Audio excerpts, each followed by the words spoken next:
Except we won't be doing entry 73 yet, will we, folks? Will we, folks? What if instead we did something else? Like a Q&A with a bunch of people in it. Let me get situated here. Tony is ready. Emily, Jackie, Joseph. Lee, I know, was having internet issues. I don't know if that is still the case. And we're waiting on Mr. Wagner. But I think I might just start the call anyway. Oh, hi. I'm down so low. Hello, hello. So, hold on. Wait, I don't have you on screen yet. Give me 1 second to get this sorted. Hello. Give me 1 second. I'm trying to get, where the fuck is my Discord?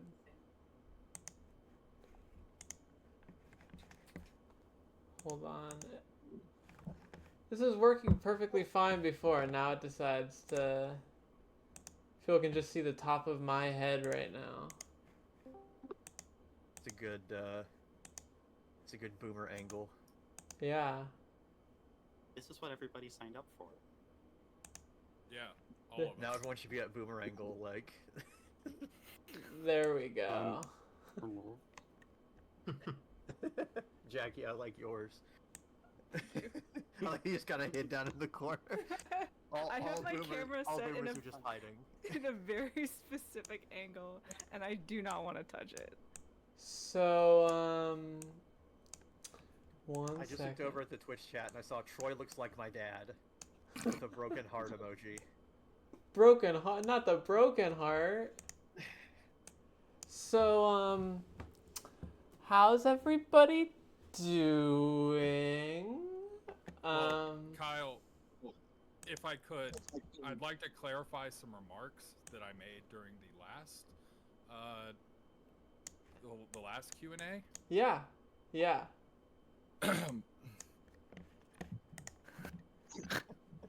So before the end of the last Q&A, I may have used some verbiage that implied that the operator was a CIA contact and called into question his whereabouts on the day of September 11th, 2001.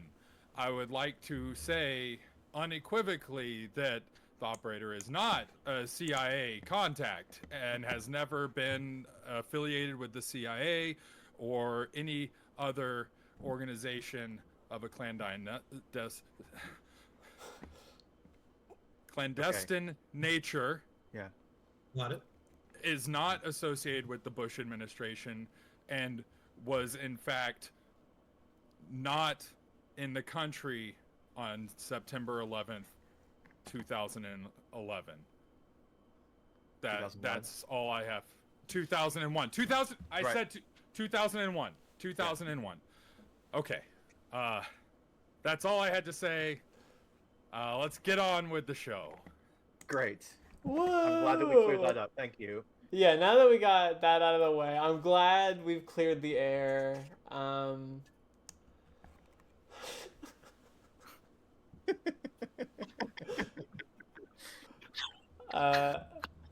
Anyways. Hey, so I have something. What's up, Troy? What do you have, Troy? I did want to do a live Hey Try This. Oh, yeah. Because I was at the gas station like 3 hours ago,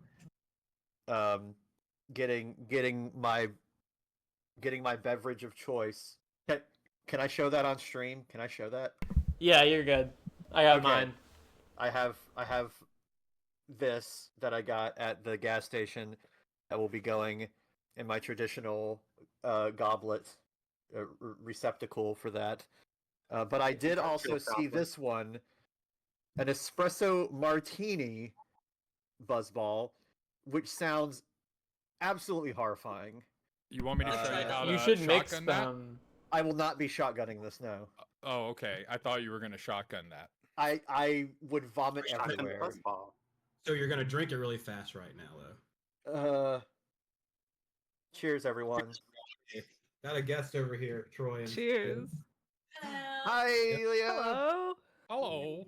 Happy 16. Yeah, Happy 16. We can finally get off our learner's Hornets in permit. trends now. All right, that's how you do Come Q&A. by. All right, bye. You know what? It's really good. It's not bad. It's actually It's pretty not fucking bad. tasty. It's actually pretty fucking tasty. Yeah. I have the peach buzzball, and I hate that, so I can't imagine how espresso martini Oh, I like tastes. the peach ones.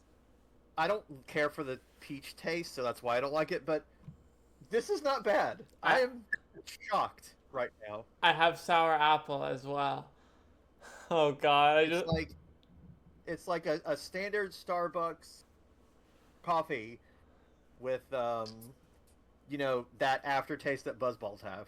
ugh, Yeah. that sounds Sounds foul. And Yeah. actually, Yeah, it's that not sounds- bad. It's pretty good. It's pretty good. It sounds I've like never had a buzzball, believe it or not. What is the aftertaste?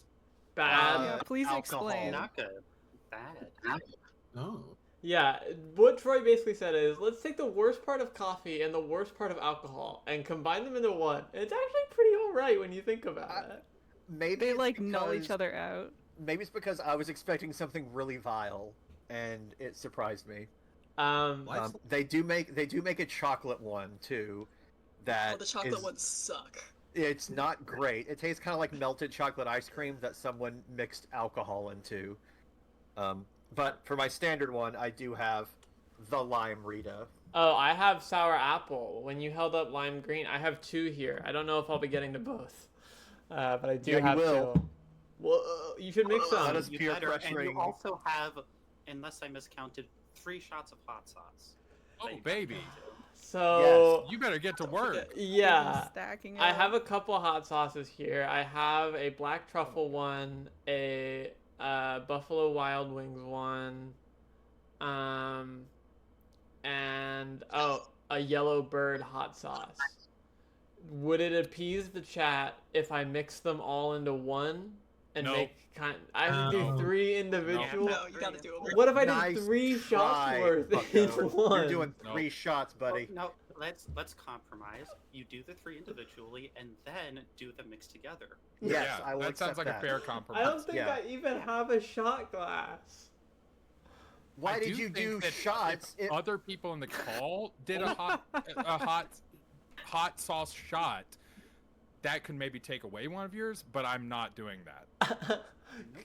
Great. Yeah, that sounds like a good compromise, but also I am not doing that. Yeah, I'm just saying it's on the table if anyone considered themselves a friend of Kyle No. or a confidant or maybe just friendly acquaintance. There are no friends here. Then they could do that. But if no one does that, then You're on your own. all I Sorry.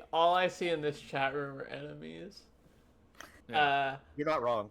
Okay, well, let me get the hot sauces out. Let me get that prepped. Why don't you guys go down the line and introduce yourselves, everyone? You can see what the order is on stream through my webcam. okay. So we'll start with Mr. Government visited Joseph Delage. I tripped. Joseph, tripped. no, sorry. I yes, saw him. I saw him. He tripped. I tripped. I saw He it. tripped. Sorry. The There's guy no who one else tripped here. Joseph Delage. Yes. Yeah. No one tripped me. I just fell. That's all. Clumsy. You know how it is. I'm Joseph Delage. I play Alex Crayley in Marble Hornets. And also, while preparing for this bit, I used a Marble Hornets Classic. Not Kool-Aid mix, but a Mio for the blood. And it turns out the black cherry caffeine Mio burns really bad if you have chapped lips, which I happen to have. Oh, That's a So- really specific thing. Oh dear. So I do not recommend that, but that is who I am. Have you considered chapstick? No. instead of Mio, instead of raw dog Mio. Yeah. You know. Hey man, you gotta live on the edge. Next. Gotta have that extra flavor. I'm Emily Bright. I moderate things, so everybody hates me. Boo mods. Boo! Boo! Everyone Mod. boo Emily. Everybody Boo. type boo Emily in the chat, or else you're banned. They could never make me hate you, Emily. Say yay, Emily. Yay. I'm playing the boo sound effect a lot right now on my soundboard, but I hit it so many times. But Emily is also responsible for this is not Marble Hornets related, but I will be making a book version of the Choose Your Own Adventure game we did over on Twitter a few years ago, and Emily helped me put that together. So thank you, Emily. No problem. Emily, What's the name? Huh? What's the name of that project again? That was Louse. We did it over on Twitter. plug. Yeah, plug. Emily does a lot of behind the scenes stuff, and I said this earlier, but I'm saying it again. She's the one who named the loop of unhappiness, and that is the whole reason I was like, okay, yeah, we're doing Yes, that. great. Once she... My mic isn't picking up my clapping. There we go. Silent claps. Okay. Actually, that just made your voice cut out, weirdly enough. So you sounded like you were doing like,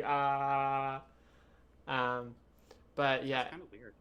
Emily has been around in the Grandpa Discord forever, and if you're not in the Grandpa Discord, you should go join it. The link was on screen earlier, and it's not right now, but it will be again at some point.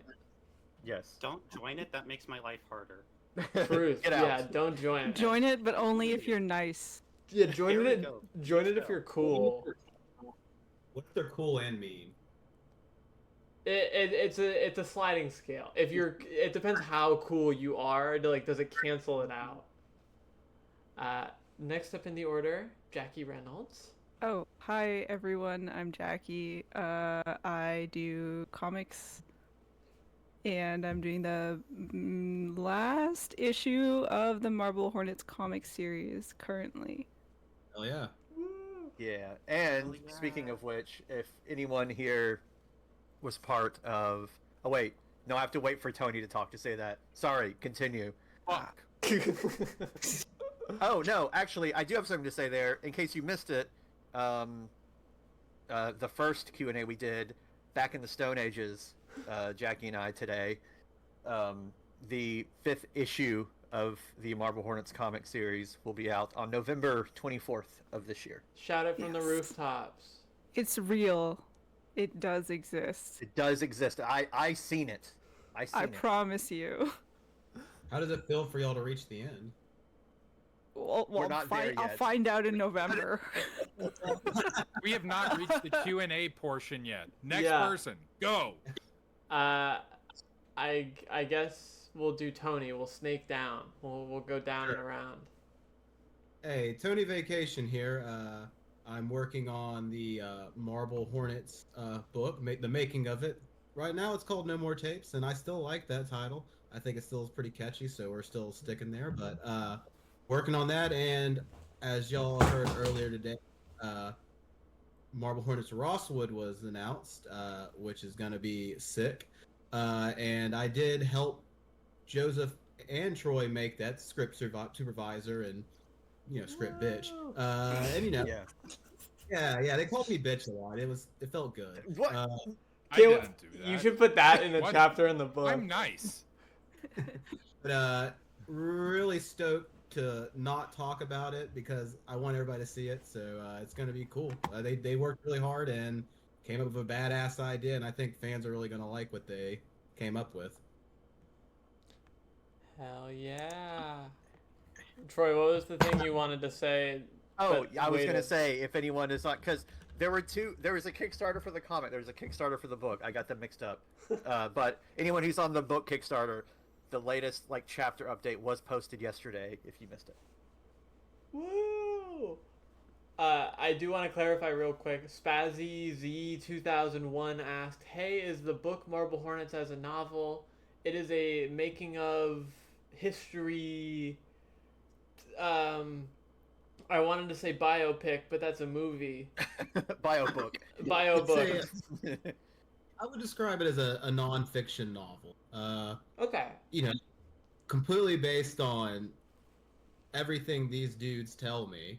But None of it's true. That makes it sound like we can lie. Well, Have I we been mean, able to lie this entire time? I've done nothing but lie. What? and I thought you I were in didn't on know it too. that. I never said no lies. I like a good lie. It's a Like- good enough lie, you know. All of Troy's parts are like, I was the coolest guy in high school at all of the parties, and then Joseph's Yeah, you like, should I have was. caught on when I said that. Mercedes. Next up, we have Lee.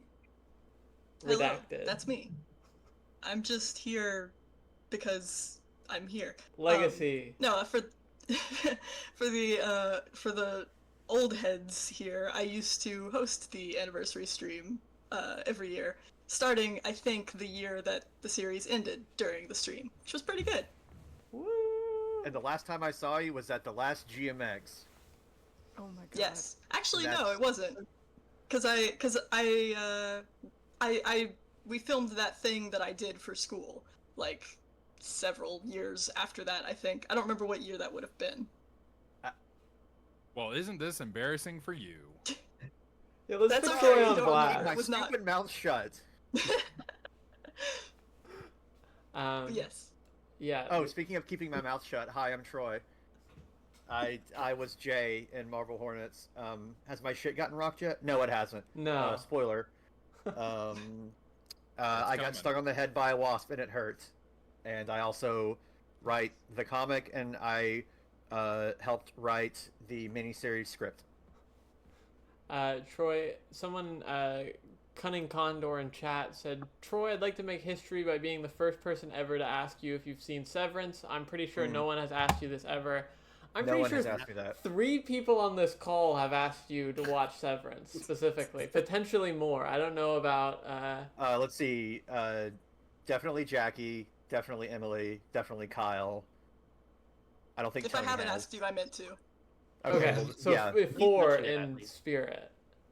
I will. I promise. I have not yet. I meant to Sure. before this, but I got wrapped up doing the other stuff.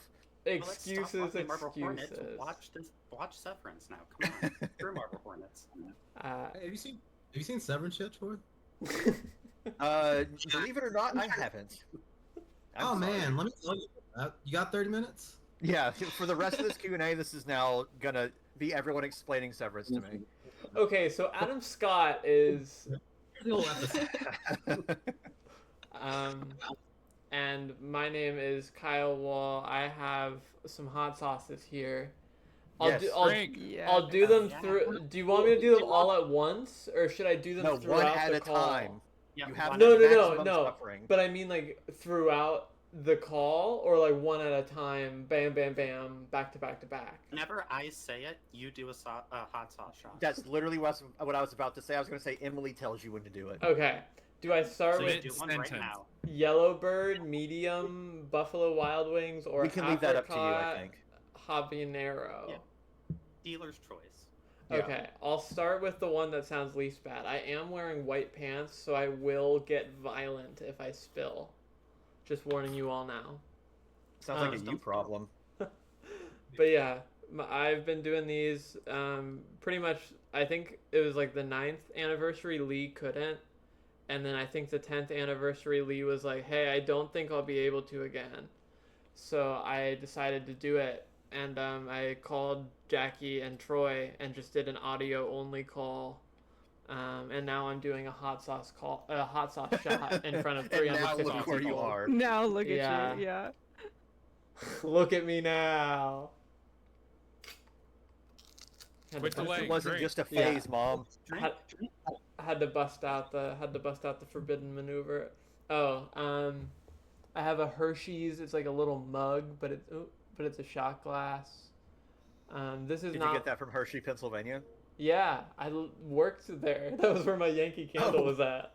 This, Oh my however, God. is not mine. So I will have to wash this. And my dog is dreaming behind me. So if you hear some whooping noises, that's what that's about. Whoop, whoop. Okay. If you hear the whooping noises, it's us.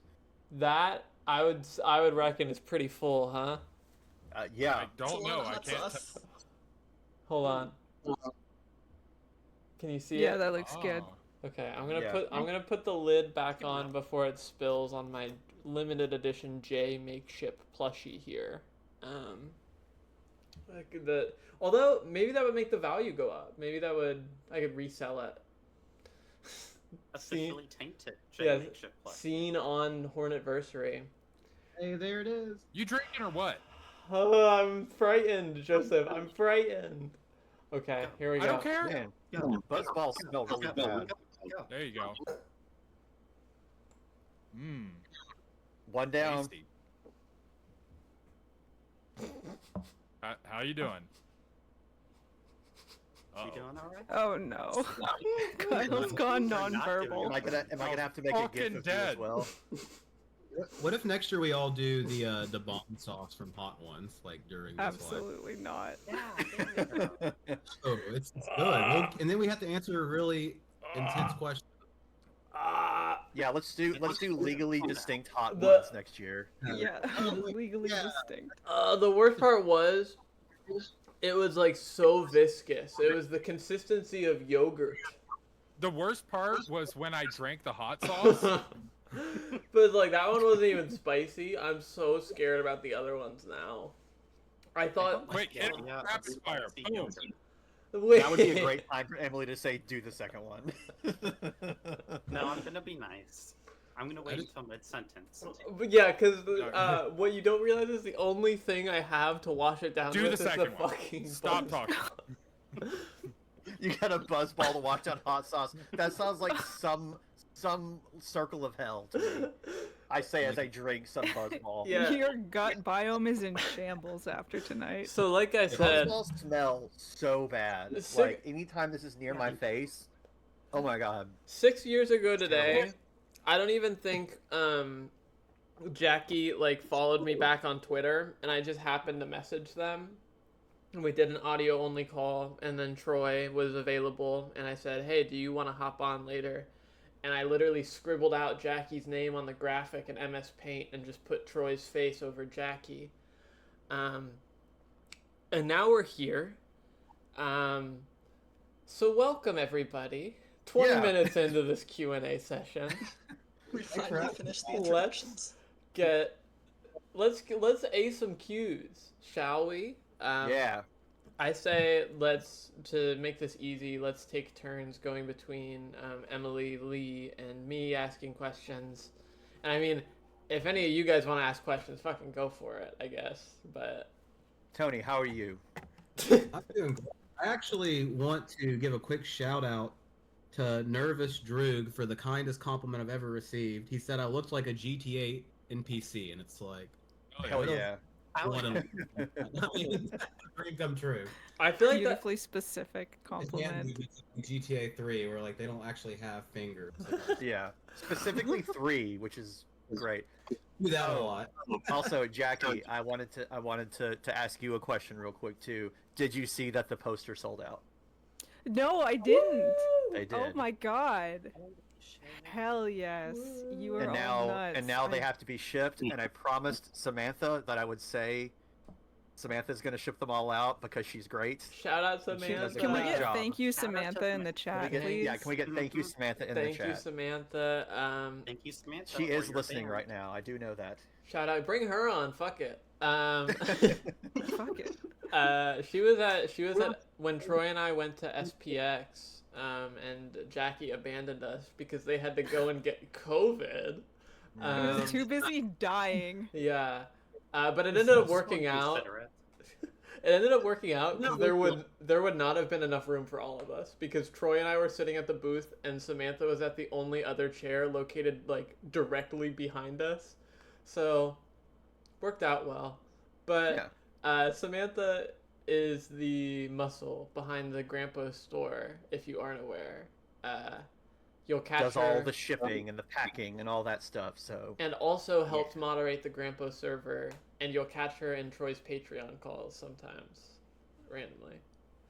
Just okay, hang- I'm sorry to distract from the Q&A again. We can continue. Hell yes.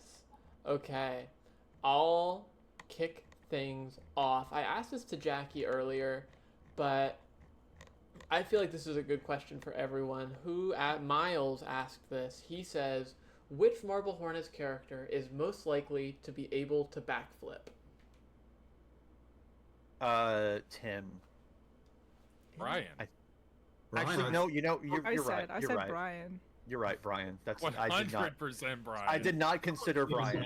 I'm sorry. I will say You this. always have to consider Brian. I think Brian, once he got the technique down, would definitely be the most consistent. Who I think tried the most would be Tim. Yeah. Success. Brian would have helped Not Tim with- learn though, right? Oh yeah. Truth. You would have spotted him. I'm just picturing Tim trying over and over and just like eating shit. And be like, no, I'll get it this time. I'll get it this time. Yeah. But yeah, okay. I'm glad it's unanimous. The whole chat just went ape shit posting Brian. Hey, Yeah. Fenrir. Oh, it's a baby. We got a noodle on camera. Baby. She ran over my foot. I have to show her, everyone. That's a long cat. It's This is a not long Finn? cat. Look how long she is. Which- Very long cat. Which one is this? Damn, long cat. This is Fiddle. Fiddle. Okay. She's the criminal. Fiddle the criminal. Yep. Look at that snoot. That's Hell you. yeah. Fuck it. I'm just gonna embiggen Troy, and we can all. Just, I like, just put her chat. down. She got wiggly. Damn it. I keep distracting Come on, from the Troy. reason we're here, You so I'm need sorry. to. That's fine. I don't think there's a Can't- single person. Can't hold your buzz balls. Yeah, I'm half of one buzz ball deep right now, everyone. You're no longer 3-beer Troy. Or was it 2-beer or 3-beer Troy? You're half Buzzball Troy. 3-beer Troy. 3-beer Troy. I like how you and Tony in unison put up 3. I don't think Tony ever met 3-beer Troy while we were shooting. I don't think that happened. Tony did get to meet Troy having a panic attack in a Mexican restaurant though. which Yeah, is basically the that's a same red thing. herring. Yeah. No, he always draws the line at 2 beers. It's like, this is the abyss I'm standing at. Yeah, And- I don't need to stare into it for too long. You wouldn't like him when he's angry. I seem to recall I did get you to 3 beers on it during TCAF, or at the end of TCAF. Or was that just 2? This past time, Yeah. that was 2. Damn it. Yeah, gotta Next try time. harder than that. Yeah, because you know what? Even at SPX, I think you only had 2. He really is. At the after party thing we were at. Well, that was like cocktails. I meant like when we Yeah. went to like dinner. Oh But- yeah, I would never.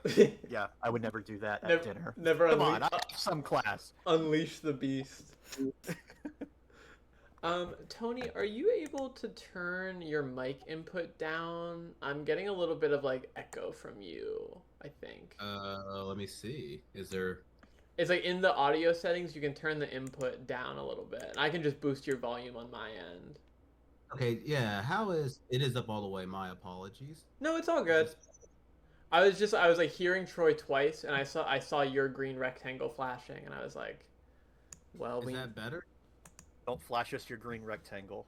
yeah. I only heard Troy the once that time, so I think we're good now. Yeah. God, buzzballs are bad. They are so bad. You want to see my green They're rectangle? really gross. Why did I drink this last time? Now I gotta do it every time. I've done it twice Yeah, now, so it's- now it's gonna be expected of me. It's become. At least I'm not doing hot sauce shots. Yeah, speaking of which, Kyle. God, God damn it. Okay, I'll do the yellow bird one next. This one is thick. Do I have to do a full shot of it? Yes. God, Yes. Yeah, fucking- stop. What kind of question is Keep this that? to yourself. It would be Isn't cool. isn't the yellow bird stuff supposed to be pretty good? It is really good, but it's really Maybe not on fucking its hot. own, but It would be cool to be on a call with people who like cared about me and my well-being. nah, sounds boring. I'm pouring so. Oh my god, there's so much going in. Okay. Well, while I do and react to this, Emily, why don't you ask a question, and I'll try my best to not be a distraction here, audio-wise. Bottoms. Okay. Oh, if wait, you here, do, you're proof. taking your third one immediately. Proof. Can you see it? Proof. It's in there. It's dark. Hold on. Wait, let me turn on. Oh, I dropped my phone. I don't have a flashlight. It's in there. I promise. I don't. Hey, Kyle, you forgot your flashlight. I did. I did for real, Yeah. and I don't have another light source. Oh God. You'll have to take my word for it, but it's there. I can dip my A likely story. I can dip my finger in, but I don't want to do that. Bottoms up. Emily, ask away. All right. We got a. This is the first thing I'm seeing in Twitch chat from Levi the Leaf 5. If you could be any inanimate object, what would you be and why? A guillotine. You know why. Real. A guillotine. You know why. Let me be a little diverse. I will say a doohickey. You know why. You know what? I'm changing my answer to an undrunk buzzball. Undrunk. Undrunk buzzball. I still need my insides. God, these are bad. These are so bad. I'm almost done with this one. I'm questioning whether I should get another one or not. What's up? What's Just up, get another. Tony? I just said my inanimate object was a cucumber that you also know. Oh, Be an exciting life as an inanimate object. I mean, what else would you want? You can get turned to pickles. wait. Is a cucumber inanimate? I don't think it is, because aren't they like technically? It's a living thing. Yeah. Was a part of a living thing. Are cucumbers still No. alive? When do they start to be dead? When do cucumbers die? The question of the year. Cucumber life begins at conception. That's what I know. Inanimate object, let us know in the chats. What do you think? Weigh in. Yeah. Are cucumbers living?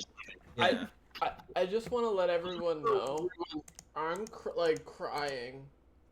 Let me make myself big. Garfield, speak to me! I did my own punishment. No. You guys are so mean. I asked to do this.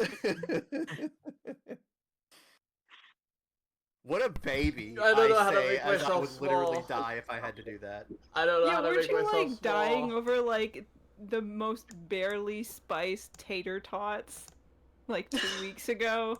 I don't know what you're talking about. Yeah, Cookie's ass. Oh. Get him. Or the hot sauce that Tony and I got at the Mexican restaurant back in February. If you read the hourly comic I did on my Instagram, Tony Yeah. did not think it was spicy at all, and I was dying. If you were a real fan and read it on Troy's Instagram, if you didn't read it, you're a fucking poser. I do see a question here that I wanted to mention. Go for it. From Airy Games 04. So I have a question for Troy and Joseph. Is Old Bryce What? Hospital, which was where we shot a lot of Marble Hornets, the abandoned hospital area, it said, is it haunted? I've heard a lot of rumors that it was. So did you guys get any weird or eerie feelings whilst filming in there? No. Ghosts aren't real. Nothing is scary. They're the only noises in the dark are figments of your imagination. I'm Maybe the so ghosts just fucking don't like you. brave. Please don't make me walk back to the car by myself. I was gonna say that's some big talk coming from both of us who are not big on being left alone there. I will say that Tim running through it in the dark by himself without any light source besides the night vision of the camera was probably the ballsiest thing we did Yeah. Yeah. in all of that. No, If you ghosts don't- aren't real. It's not haunted, but it is very disconcerting to be there alone. It just makes your monkey brain go haywire. I've seen it. I put on a lot of like random YouTube channels while I'm editing and working on stuff. And it has popped up on more than one like top 10 creepiest abandoned building encounters caught on camera. And it's always so funny because I'm like doing the Leo pointing meme and I'm like, I've seen Stone there. Bees in chat says, "Isn't Joseph famously bad with horror?" Yeah. Yes. Speak on that. I am. Although I was actually like taking a mental inventory recently, and I've actually seen a pretty decent number of scary movies and had like positive feelings about them. But I will never go and just be like, I feel like getting spooked. Yeah. But like I will watch movies that fall within that genre that people are like, this is a good movie. And I'll watch them and be like, that was a good movie. Time to watch nothing but comedies for another 7 years. Listen, Joseph, me and you, let's bring back Whimsday. Let's get you streaming a scary game for Hornetversary next year. Just in the corner the whole time. Oh, sorry, my mistake. I'm not a gamer. I don't do that. He says the from the old- gamerest of chairs. That was the old me, man. That's not what Your I do your anymore. secret lab chair. I can't imagine anybody better who would now. want one of those. Lee, would you like to ask everyone a question? Or someone specific a question? Up to you. Yes. Let me see here. I mean, okay, yeah, here's a question from Frostbite, who asks, I guess this is mostly a Troy question. How did you guys come up with the codes for To the Ark and that kind of stuff? What sort of things did you use as reference, and how did the ideas form for it? I used my own brain, which is bad at making puzzles, it turns out. Yeah, I would make a quote-unquote puzzle that would make sense to me, that I feel like I would be able to figure out, or I would tell myself I'd be able to figure out. And then I would put it up, and people, if it was something I thought was very hard to solve, people would solve it in about 10 seconds. And if it was something that I thought was really easy, it would never be solved, and I wouldn't write down the answer, so it would be lost to time. Speaking of that, it's funny that Lee was the one to ask that question specifically. While we have you and Troy in a sort of cage match one-on-one here, do you have any thoughts you'd like to express to him vis-a-vis null code in the years? I think he already knows my thoughts. I feel like the tale of me and the null code is infamous enough that I don't think I have anything new to say. we I've have heard it all before. We have so many new people here. To give you an idea, in addition to the Marble Hornets streams that Lee would organize every year, you would also do just like dedicated null like decoding streams, and we would all be in chat. Like we would all be like pulling it apart like frame by frame. They never started as like null decoding streams, but inevitably I would like get off topic while trying to do a video I didn't know game. about these at all. I'm sorry. The only reason I remember them is because the one I was in, I was like up late working on something, and at like 2 a.m, I tuned back in, and you were talking about toilet paper anime, and I don't remember. Toilet paper anime. I don't remember Never what that mind. means. That? I don't remember. I don't also know what that means, because it was something that I wrote down on my computer in my best ideas ever document. And then I was just spending that stream trying to figure out what it could have possibly meant. I just remember that because like that is such a strong like 3-word like if there was That's the solution. Yeah, this whole time. If I saw a T-shirt Giant that just rubber ass. There's power in 3. There's power in 3-word sentences like that. I do have a question here that I keep seeing pop up, and they keep spending their points for I think Twitch. I don't know how Twitch works really, but they keep getting their highlighted thing, and it's from Worms of H4RT. It says, to anyone, is there any fandom content you've seen that you guys really like? I'm assuming they're talking about Marble Hornets fandom. If that's the case, I would say that Drac stuff, very good. I had some Drac stuff on stream earlier. Yeah, I saw that earlier, and I actually got to, at TCAF with Jackie last week, or 2 weeks ago, last week. I don't remember. Time is a flat knows? circle. When Drag actually came to our table, and I didn't realize that's who it was, and they handed me some like sketches they made in their sketchbook, and I was like, this looks like Drac on Instagram. yeah, They're like, oh yeah, that's this is me. Drac. And I was like, Yeah. oh, well, thank you so much for my my profile picture on Instagram, because they also did that. I really Drac hope is super cool. I love all of their art. they did the incredible Jessica Garfield strip where instead of John asking where is my pipe, it's Jessica asking where is my mustard. I was gonna say it's gonna be a mustard love thing. that one. That it might be my favorite one from last year.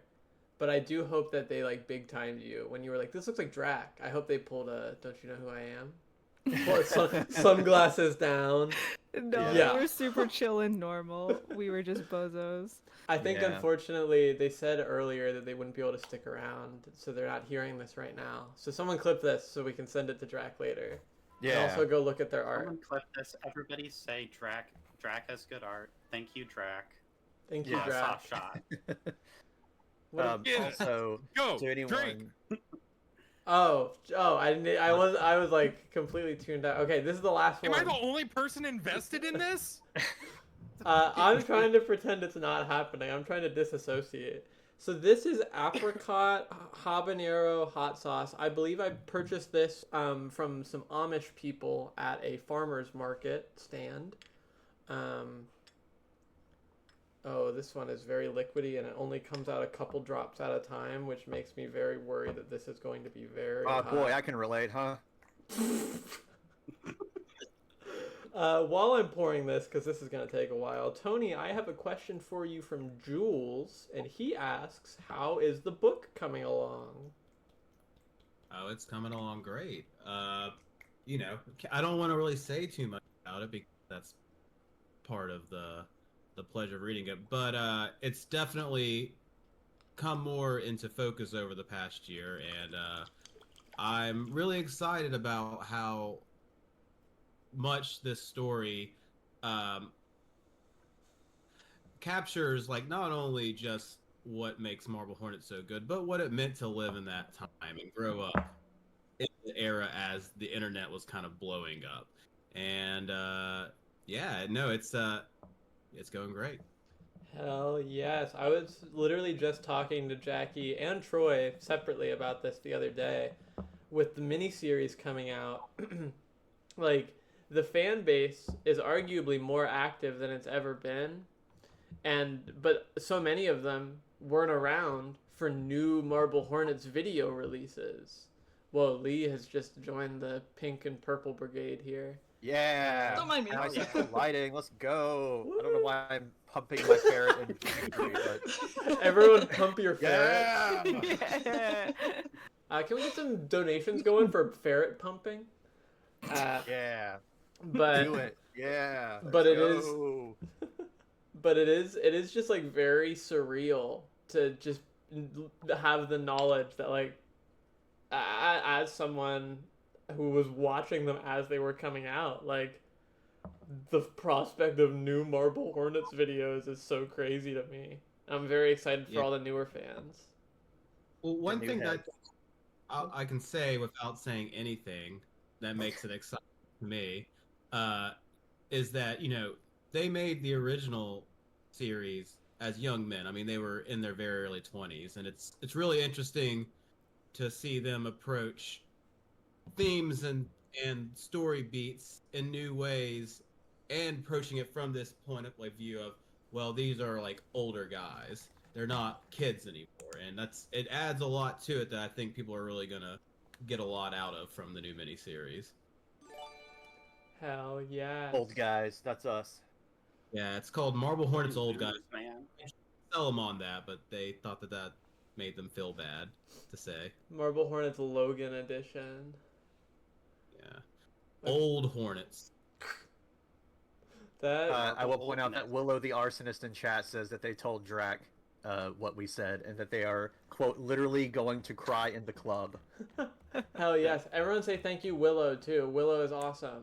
Yeah, Willow Thank you, also Willow. rules. Willow is Drax's partner, and they're both really cool. Everyone say thank you, Willow. Okay, Thank you. this is my final hot sauce shot. Apricot habanero. It took a million fucking years to pour. This one I'm the most worried. Bless you. Oh, I didn't know that my mic picked that up. Sorry. Yeah, Like an amateur hour over It here. was like clear as day. It's just the fact that your face immediately defaulted back to normal. Like it didn't Look, happen. I have dad sneezes, okay? Bless you, by the way. I'm really glad that when I was in Toronto with Jackie, I did not have one of my dad sneeze fits because I can go up to 19, baby. All right, bottoms up. In the name of charity, everyone go donate Slender for Gender down below. Let's Donate. Donate.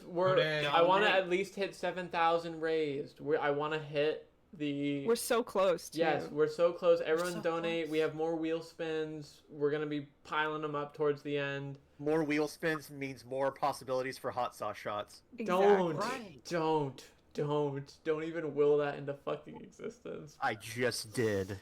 Bottoms Let us know up. if you We want- keep spinning the wheel until we get another 3. Come on, let's go, people. Should we do Don't the you bomb care song? about trans rights? Yeah,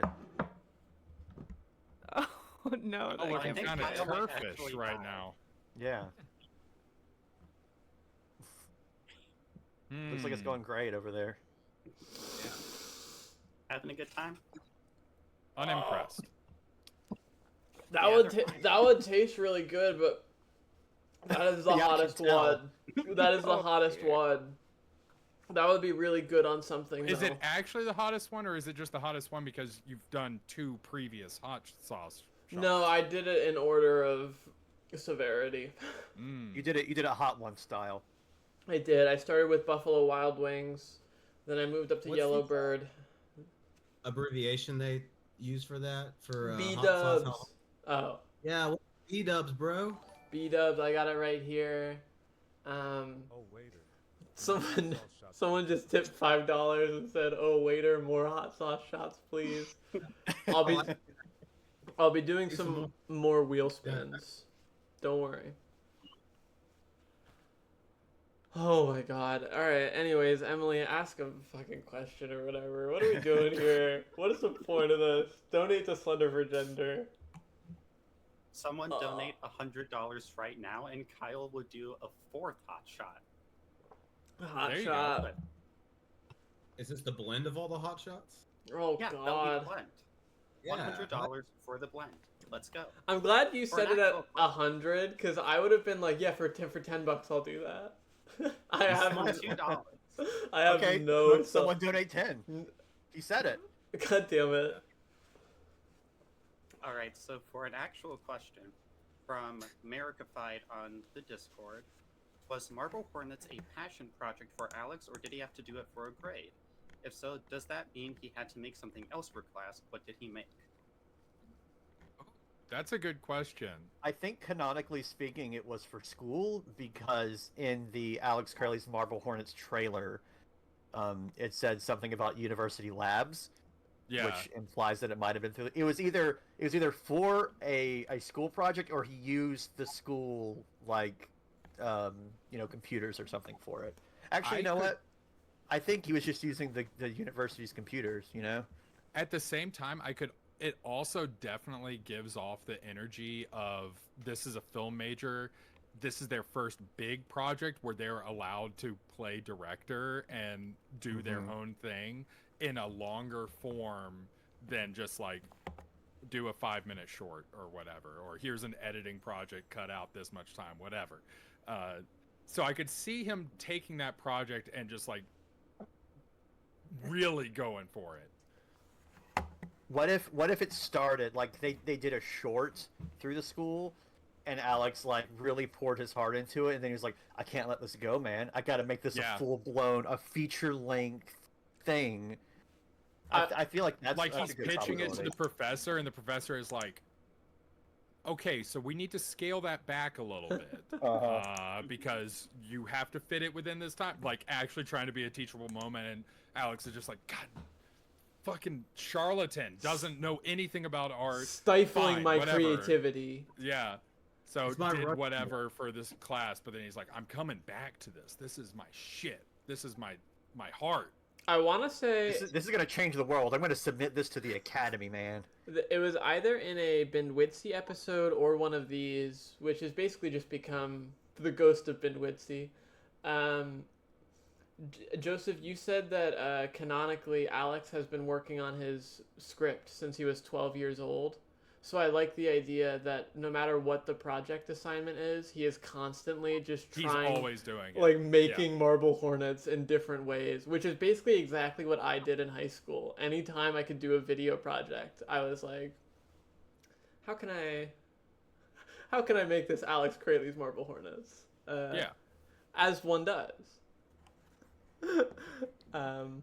I do see quite. I'm just watching the chat off the side of my screen, and I see a real deep cut question from Graveyard Flames 13. It says, question for Troy and Joseph: is the guy who died in the tunnel the mashed potatoes guy?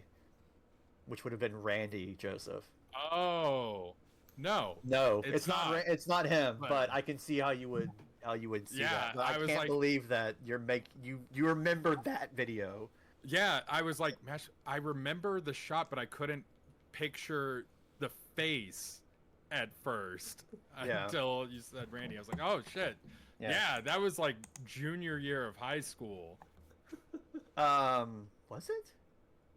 I don't know. He was a freshman. We were juniors.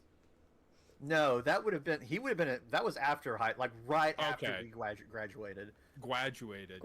I knew you were gonna say that, you fucking asshole. The miniseries is canceled. Troy One Buzzball Troy, everyone. Yep. Fucking gone.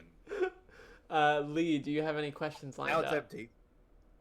Let's see. I've got a question here from Wilbur, who asks, out of all the Marble Hornets peeps, who's the most likely to own a pair of Heelys? And then they've clarified shoes with wheels in the heel, but like...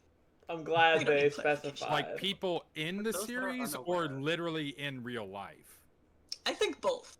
Either or. Do you own a pair of Heelys, Joseph? I would. I don't, but I would. Absolutely. I bought a pair of adult Heelys for like $20, and I recorded Adult a video. Heelys? Yeah, they make them. They make adult Heelys. Heelys, No, baby. I know what you mean, but phrasing it like that is so funny to Well, me. These are Heelys that can drive.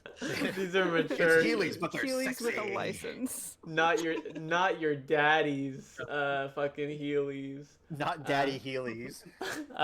It's weird how my fashion sense as I've grown up, you little boy clothes, blah blah blah, little striped shirts, cargo shorts, whatever. Little pinwheel hat.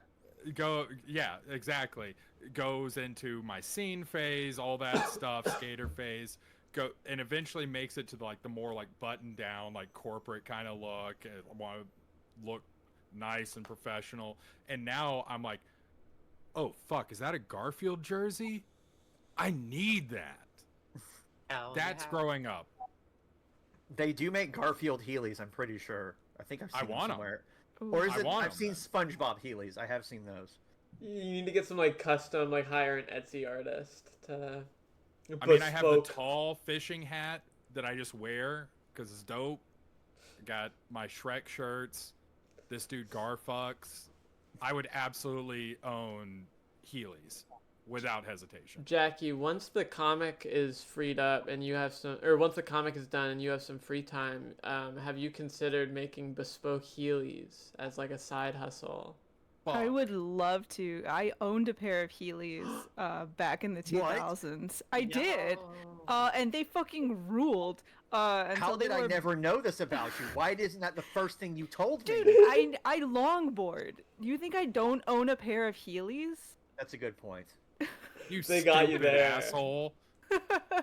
No, I owned a pair of Heelys, and then eventually, the school district that I was in banned them because kids kept fucking falling down the stairs and shit with them. That was Skill me. issue. That doesn't sound like a school problem to me. But they were banned at school anyway. But the best place to wear Heelys was in a grocery store because they would have those linoleum completely smooth floors. Sometimes there'd be little bits of produce, little pieces of lettuce and shit that would fall down. You could run them over and it would make a little squelch noise. It was good. It was a good time to be alive. Tearing it up at the wait, what was the Canadian grocery store called? No Frills? Loblaws. Or Loblaws. Blah, blah, blah. Loblaws. That's exactly what I said when we were at Loblaws. I said Bob Loblaws Loblog. I have a pitch for what character would be the most likely to wear Heelys, and I think it would be Brian, personally. I was gonna say it's probably Brian, right? If we're speaking in universe. Any question that involves a character being fun and whimsical, the answer is Brian. I could see Brian Counterpoint. Oh, go wearing ahead. his heel and Alex getting upset with him because he's like he's wheeling around. Counterpoint. Just because I really want an excuse to wear Heelys, what if Alex had utila Heelys and he used them as a dolly? Tactical Utilities. Heelys. Oh my god. Write them Yeah, I'm off just as a business imagining- purchase.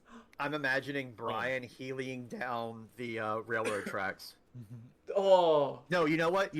Soaps. He had soaps. He soaped Hell yeah. down the Yeah. Troy, Yeah, we yeah, just yeah, had that yeah. same thought at the same time. I was about to say Sonic Adventure 2 style grinding on the rails. But like Yeah, those soaps. those aren't on an incline. So like he'd have to have a running start. Like he'd have to like Oh, that's a cute cat. kitty moment. Ooh. Kitty moment. Kitty Oh wait, moment wrong in chat. direction. He's gone now. Highlighted his trust. Oh wait, How hold could you on. do I got the other one. She came out from under my bed for a second. Here we go. Here's BB. Woohoo! Wow. Baby. It's BB. BB time. Can we get some thank you The BBs in most, chat? the most chill ferret of all time. Yeah, everyone say thank you, BB, Yeah. for gracing us with your Thank presence. you, BB. Thank you, BB. Thank you, BB. They love you, BB. Thank you. They love you, sweetie. Yeah, they do. That fairy Look at says, that girl. Look at that girl Okay. right there. Oh my god, that's a Hey, perfect creature. Aw. Everyone can be quiet now. We just stare at her. Yeah, all like I said, all on Big and It's the rest of Troy. the Q&A.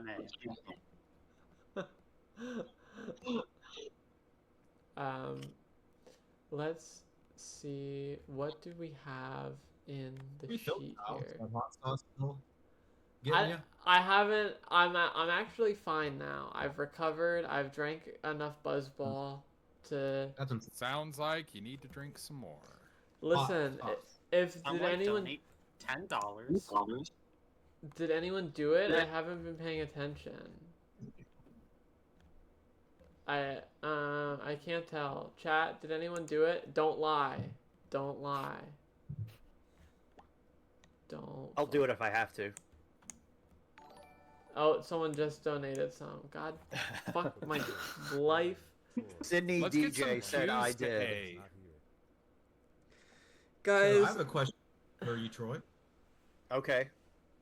Now that you're currently working on editing a new miniseries, how does the tech do you notice a big difference between how editing for Marble Hornets back in the day with the technology then versus now?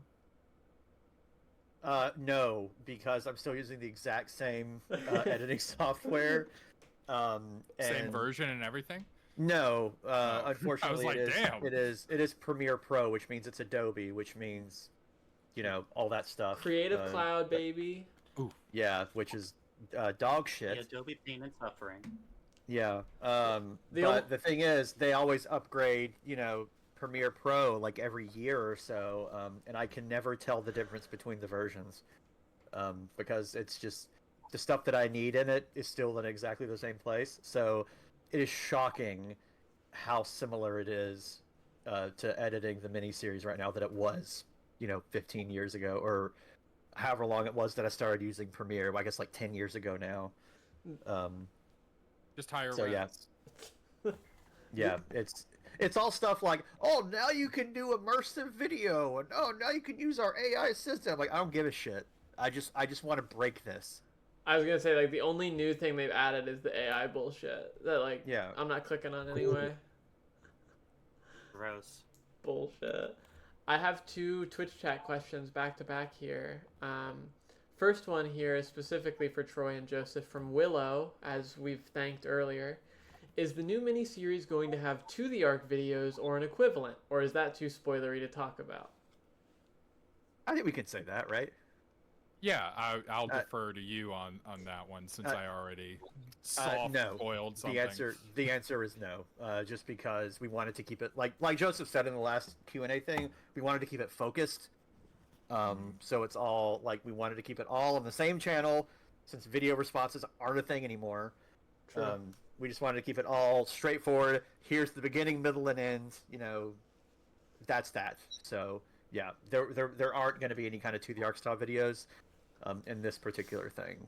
I'm sorry, but I thought about it, but like Joseph's idea was like, let's make it this much tighter thing, and I think that doing something outside of that would kind of go against that, which is not what we wanted to do. Yeah, this is one of those things where when you actually sit down and you write the entire thing from start to finish, you start to it is going to feel like Marble Hornets, but in I think a lot more like spiritual ways than the actual formatting. Like, the content and the general vibe, I think, is something you guys are really going to dig. But you're not going to have to follow multiple channels or we didn't want to make it complicated. Social media experiences or anything like that. Yeah. It is very funny in hindsight that YouTube got rid of video responses when one of the biggest things with TikTok is stitching, when you can literally like respond to a video like that. This other Twitch chat question real quick. This I think is specifically for Troy and Joseph, but I'm going to open this up to everyone, starting with Jackie. What did Tim and Brian major in?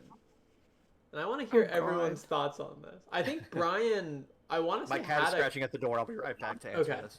I want to say Brian had a canon answer at one point on the Marble Hornets website, but I think it was psychology. Yes, that sounds right. It was psychology. But let's say vibes based. What do we think Brian and Tim would have wanted to major in? And that's Fizz Pexel that asked that. I don't remember if I said that. God.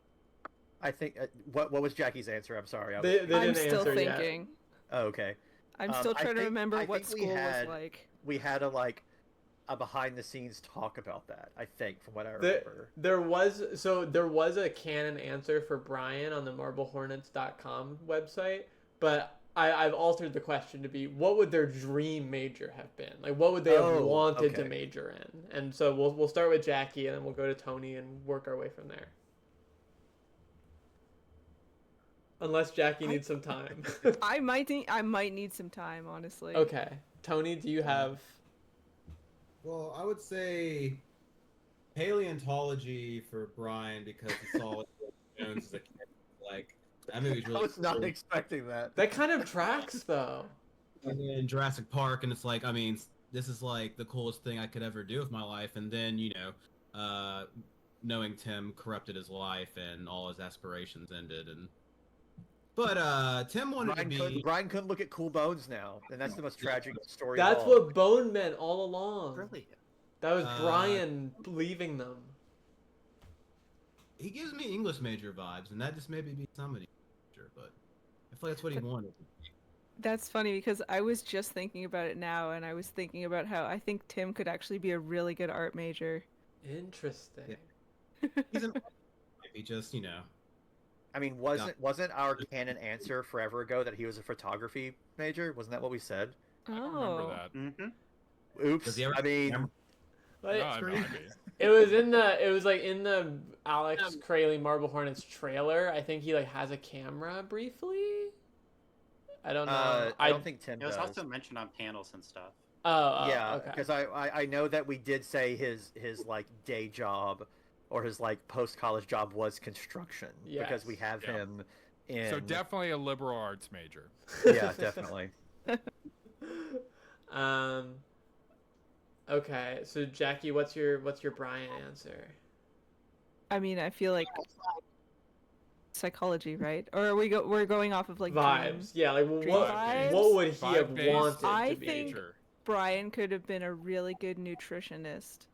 Okay, I can see that. Yeah, something to do with physiology in some way. It's funny because real Brian is like a doctor now, saving lives. Right. So, Yeah. I think Brian's dead.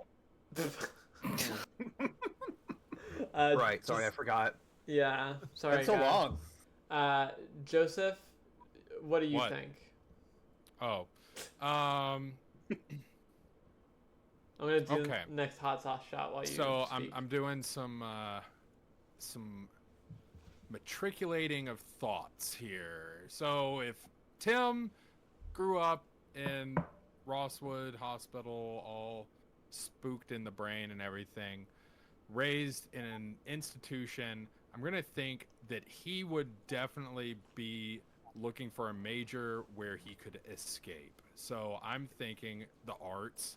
I'm vibing more with English just overall. I think he would want to be a novelist, create worlds in which he could escape to. Interesting. And then, and I mean, a creative writing major, definitely ending up in construction. And Brian, I think his character is there for the parties. I'm thinking he is a business major and pledged, but it was a little bit too much for him. So, but he's still a friendly guy, so he still gets invited to all the parties, and that's all he really wanted. That's all he really wanted. Just have a good time, you know? Party with the buds. Go Fair to enough. Applebee's. Get some apple Ritas. Classic. Remember those computers they had? Yeah. The little pudding ones? I think they There were you go. pudding. What was the beer? The apple beer? Apple draft. Yeah, Apple Yeah. Draft. It was Michelob Ultra. Is that it? No, it made was High for- Life. It was High Life. Oh, was it High Life? Yep. Is this Oh, okay. industry secrets? Are you guys? Is Joseph gonna fall down the I don't stairs think they're again? allowed to not tell you that, but Yeah. that- it also that tasted is kind what of it like was. eggs. Remember? Yeah, because of deposits within the beer lines that they never cleaned. Yeah. Nice. Nasty. Awesome. Another shot. That extra spice. Emily, do you have a question? We're gonna do. what? Another shot from Tony. Or your here. hot sauce. I just did one. I'm not doing another. Do another one. I'll drink from the buzz ball. Finish that buzzball. We still on the same buzzball? You hear Yeah. Are you still on the same Yeah. buzzball? Oh my God. Yeah. Talking to me. You gonna Jeez. That's the cue Are you that I still want, on the Aid, same- right now. I Are you just, still on the same buzzball? Runs out I of the just crushed room. it. I just crushed it.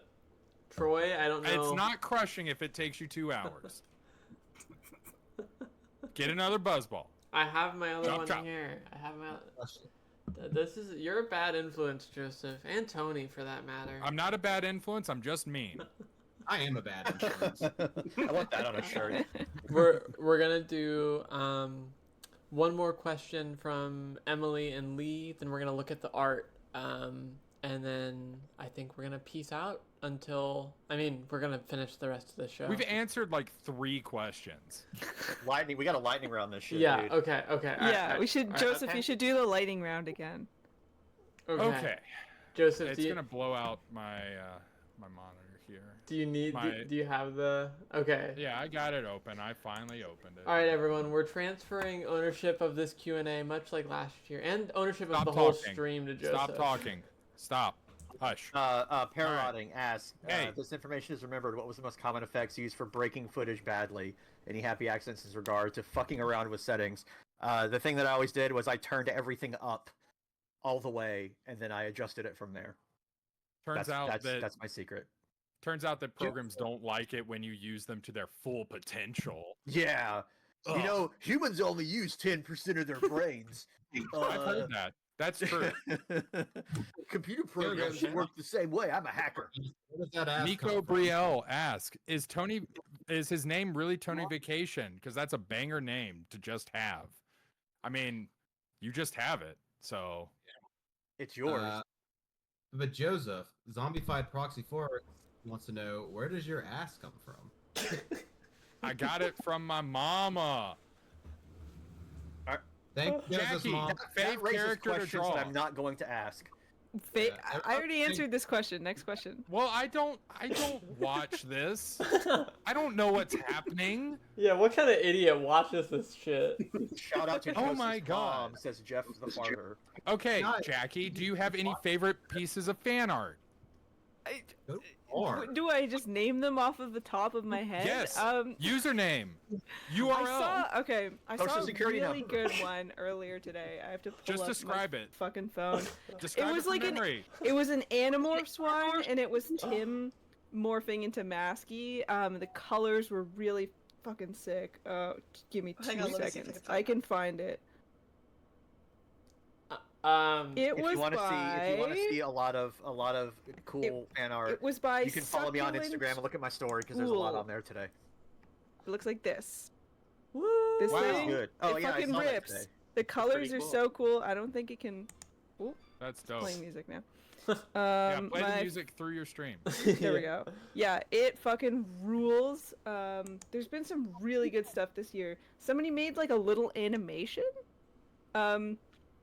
Somebody animated the Jessica waving the trans rights flag that's Hell at the yeah. bottom I of the didn't even see screen. that. I really Badass. loved this one. That's so good. Very good. I don't know if I have a favorite. Somebody Troy. animated fucking this. Dope. I'm literally just showing you shit on my phone now. Go on the internet, you will find it. Thanks. Jackie, Troy, what- favorite panel. Favorite panel? Oh God. There was one. Pretty much any that we did at GMX were awesome. The celebrity D&D that we did with the guy who was Hodor in Game of Thrones was pretty awesome. Christian Nairn. Christian Nairn and Lucky Yates was there too, if you remember. Yeah. The Yeah, Dr. it Krieger was- guy. It was like a number of side characters from Game of Thrones at the height of its popularity, and then a Pam and Krieger from Archer, yeah. Archer doing celebrity D&D with us. And then us with them, like Yeah. Didn't the Walking Dead kid approach you guys at a convention once? Yeah, Carl. the kid who played Carl came up to us, and That we was didn't at realize it Dragon was Con. him until like 10 minutes after he left. That's so Yeah, funny. Yeah, that was a Dragon Con, right? Yeah, it was a Dragon Con. It was me and Tim. Yeah. Tony, do you have a favorite character? There is a right answer to this. There is. I know my favorite character is. It remains the same as last year. It's Alex. Okay, good. Like, All right. You I love still Alex. got it It's right. great. Yeah. No, All I mean, right. like, he's just the right level of menacing, and also kind of pitiful. That really does it for me. It makes him feel like a human villain, in the best way. Where it's like, it's easy to kind of like just make fun of him, but then he fucking shoots you and you're dead. And so, like, what did that do to you? It's like, he's scary. He shoots you. What does that do to you? You You die. have gotten shot. What are you gonna do? Shoot me? He's not. Jackie, will you ever go to Brazil? I would Brazil fucking- mentioned. I would love to go to Brazil. If somebody could buy me a ticket, please. The number of I times I will get go. asked that. Go to Crazy. Brazil. We gotta go to Brazil. I All can of go to us. Brazil. I'd love to go to Brazil. That's where we're hosting. Sorry, what? But I was just say, would you do once you complete this comic series, would you ever do your own comic series in the future? I mean, actually, no. I would love to take a really long break from comics after this. They are a labor of love, and my wrists do not like me right now. So all of Way you that further are on in the fans, future. you better appreciate it. Yeah. I'm Jackie not goes. messing around. Here, do you want to do some wrist ASMR real quick? I've heard this. This is what my wrists do normally when I move them. Oh fuck. Oh, what the fuck? Oh no. I'm sorry. I didn't know this would happen. Feel bad, Troy. Troy, I feel terrible. Ugh. All right, I got another one here. Marble Hornets is, first and foremost, a Dadaist exploration of the purpose of art and creation in a world post the death of God. Discuss. Yes. Correct. I actually cannot disagree more. I don't think there's really any Dadaist anything in Marble Hornets, except for maybe Alex Crayley's Marble Hornets, kind of, if it was Good point. presented as actual satire. But then that doesn't play into the purpose of art and creation in a world post the death of God. There's no religious overtones or undertones, for that matter, in Marble Hornets. Couldn't say it better myself, honestly. Say what? Is that question from a movie? I feel like I remember. It probably is. Emily, I thought you said, "Is that question from you, Joseph?" Emily, I'd like to hear you speak on this. We're gonna dedicate the last 30 minutes here to just your take on all this. So you have the floor. Go ahead. Okay, so in my personal opinion, given the question, sorry, I think I should not be answering this while I'm paired. It's fucking nerd shit. Fuck you. Yeah, Nerd exactly. garbage. Fuck you, nerd. Morgan. Lee, do you have any other questions lined up real quick? Yeah, we got time for like just a couple more. Oh god, no, I don't. I thought we Oh, were doing no lightning worries. round. No worries. Okay. Kyle, Yeah. what is it like being the Marble Hornet artist?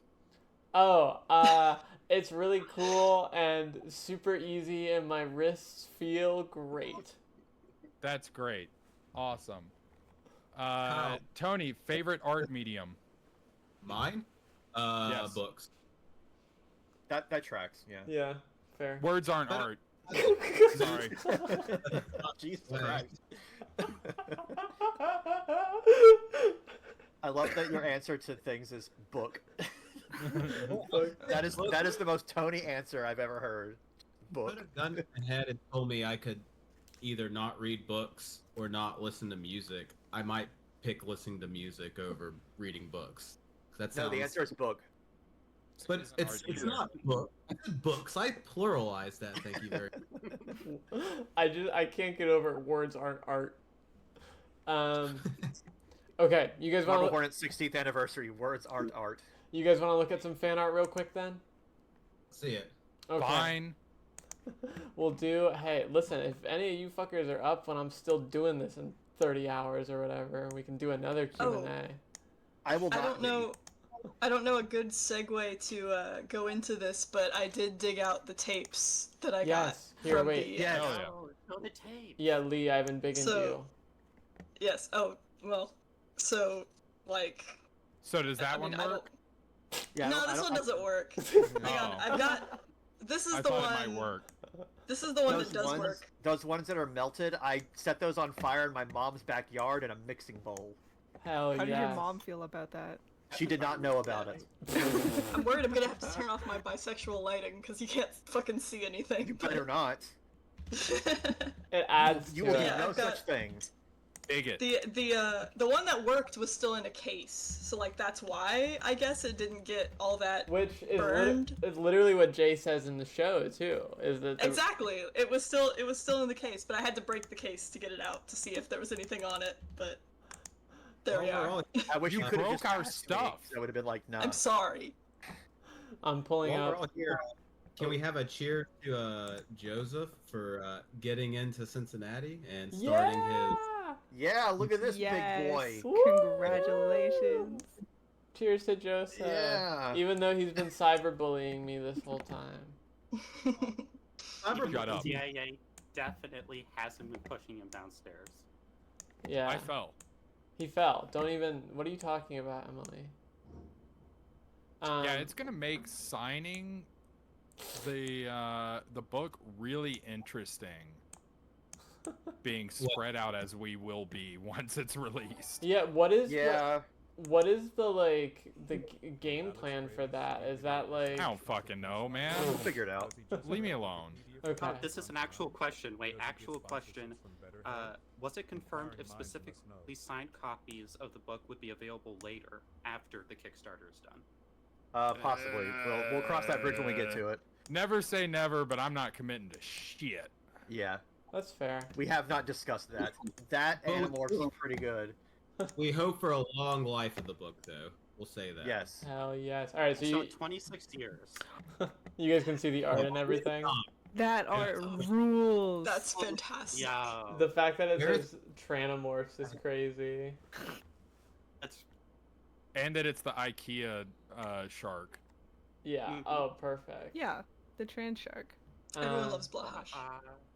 Blahash. This one from Virgil here. Sometimes I still feel the bruise. Not exactly in theme, so we will be docking points, but good art nonetheless. Straight to art jail. God damn! Yeah, holy. Holy The hell! hairy arms. Can you imagine being the beta It's J? the meme! Hey, your picture is cut off, just so you know. Oh, So, oops. I got you, Joseph.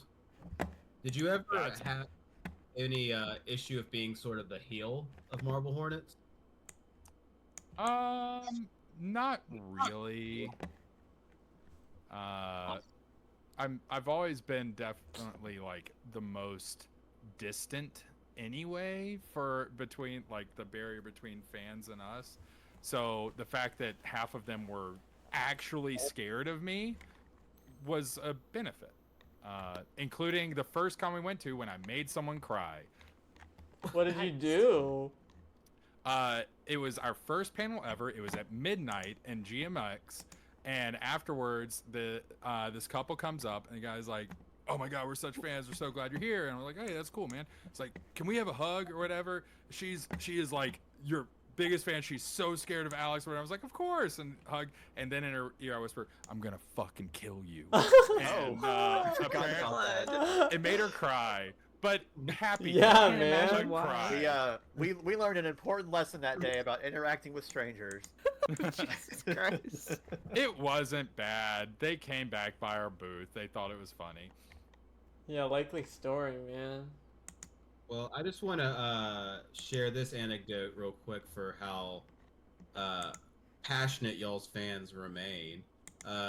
Back in January, I had Tim come to Birmingham, where I live, to help me host a movie screening of this horror movie, Anguish, that I realized we both really liked during our conversations. And y'all had fans drive from Inland Empire, California to Birmingham, Alabama over like 2 days to see that screening to meet Tim. That's And some- crazy. It's like, it was just like, holy crap, you came this far for this. This is insane. Wow. But yeah, y'all, that's love. I wouldn't do that. Show for any- out. Wouldn't do that for my parents. Yeah, Wouldn't do that's that. fucking crazy.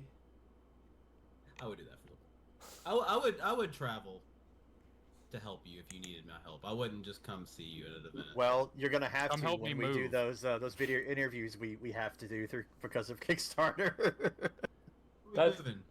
That's the whole We'll figure reason. it out. We'll figure it out. Don't worry. The Don't whole- worry. Joseph can come to us. Yeah. The whole reason I ended up at SPX was because Troy and Jackie needed a mule to carry their merchandise across Yeah, you were state a lines. comic mule. Or illegal over the Person. border merchandise. Joseph, I have some really great news for you if you're looking at the feed right now. I sure am. Um, Hell yeah. Finally, some That's art really that's good. actually on theme. Yeah, it's following the theme. Jeez. I do really like this Buff Jessica from No One You Know 43. Ooh. I like this person. This is Graveyard Flames. They misheard Animorph as Anthromorph, but I'm here for it because the art is really good. So if I the skills an artist, I had this idea of the unmasking of Masky, but what unmasks him is his head is between, a bicep, and it's just squeezing that mask. Oh yeah. Yeah. Yeah. Someone make that. I don't have that, but I do have an insanely shredded Seth on screen right now. Hell yeah. Jesus Christ. These are like JoJo levels of muscles. I saw a JoJo pose art earlier today, and it made me so happy. Troy. Well, the prompt made me think of like this is the JoJo edition of Marble Hornets. Troy or Joseph, you should just send this to Seth's actor with no context, like no message attached. Just send Yeah, I this- haven't spoken to him in like over 10 years. Why not? Just Yeah, send him sure. this fan art of him being Yes. incredibly fucking shredded, and then immediately delete Good. him. Unfriend him immediately. Oh my God, Lee. Lee, that was really good. Every It's really good. Hang on, let me get the username. That is from Canned Ravioli. that's really good. That's a Hell good one. yeah. Everyone has done such every year. I said this in our DM earlier. I like that the dog is swole too. That's what my dog looks like. Got those abs out, son. Yeah, that looks like Bug. Nah. I have a question for you. How do you feel? Does the idea of doing this in 16 more years upset you? No, keep it going. Like 32 years, the 32nd anniversary. Of Sounds Marble good to Hornets. me. That one is going to be all about. We're going to be dolphins. The theme is dolphins. We'll have evolved into dolphins by that point. And Mark my all the words. spots on the wheel will be hot shot. Yes. No. Kyle will be like 87 years old, and it will literally kill him. in 16 years. Let me pull Yes. up. I'm really good at math. Hold on. I accidentally. Hold on. Okay. Hey, you know what? We're all gonna feel like we're 85 years old in 16 years. Am I wrong? Nah, with Trump still president. Yeah. Got him. Anyways, donate to Trans Lifeline. Donate below Slender for Gender. Now more than ever. I gotta get going here pretty soon. Okay. Guys. I have to put my kid to bed. No worries. We're gonna scroll through fan art for a couple more minutes here. But Troy, if you have to depart, no worries.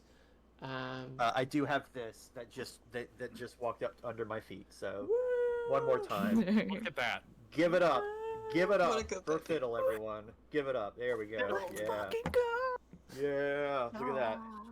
Look at that slender body. Long cat. I did not mean to use that word. I'm sorry. Play her like an accordion. Look at Oh this. my Look at this. god. Ragdoll physics on your cat. Oh yeah. On my weird cat. Yeah. Like, I like him. Play her like some kind of instrument, like He's like an accordion. Yeah. Fiddle, do Yeah. sit-ups.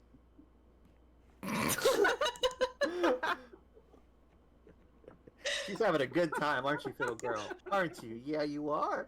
Yeah. Oh, you gonna lick my nose? Oh, what is sweetie? Nah.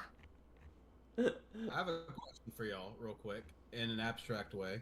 How did it feel returning to versions of yourselves while making Marble Hornets Rosswood? They'll have to wait for the commentary on that one, I guess. Yeah, you can't say anything that wouldn't give anything away. Just as far as well, It was I liked interesting. It was fun to think about that again. Yeah, I haven't done any like acting since Marble Hornets ended, so yeah, having to do that again was scary, but I think it turned out pretty good, and I hope everyone thinks the same on August 27th. August They did a 27th. I can let you go ahead and know, folks. They did a good job, and y'all are gonna have a good time. Maybe I'll do like a watch party stream or something. Get a bunch of people, get everyone to Yes. watch it together. Do it in like the Grandpa Discord or something. Talk show thing they used to do on AMC. Hell Yeah. yeah. The Talking Dead, yeah,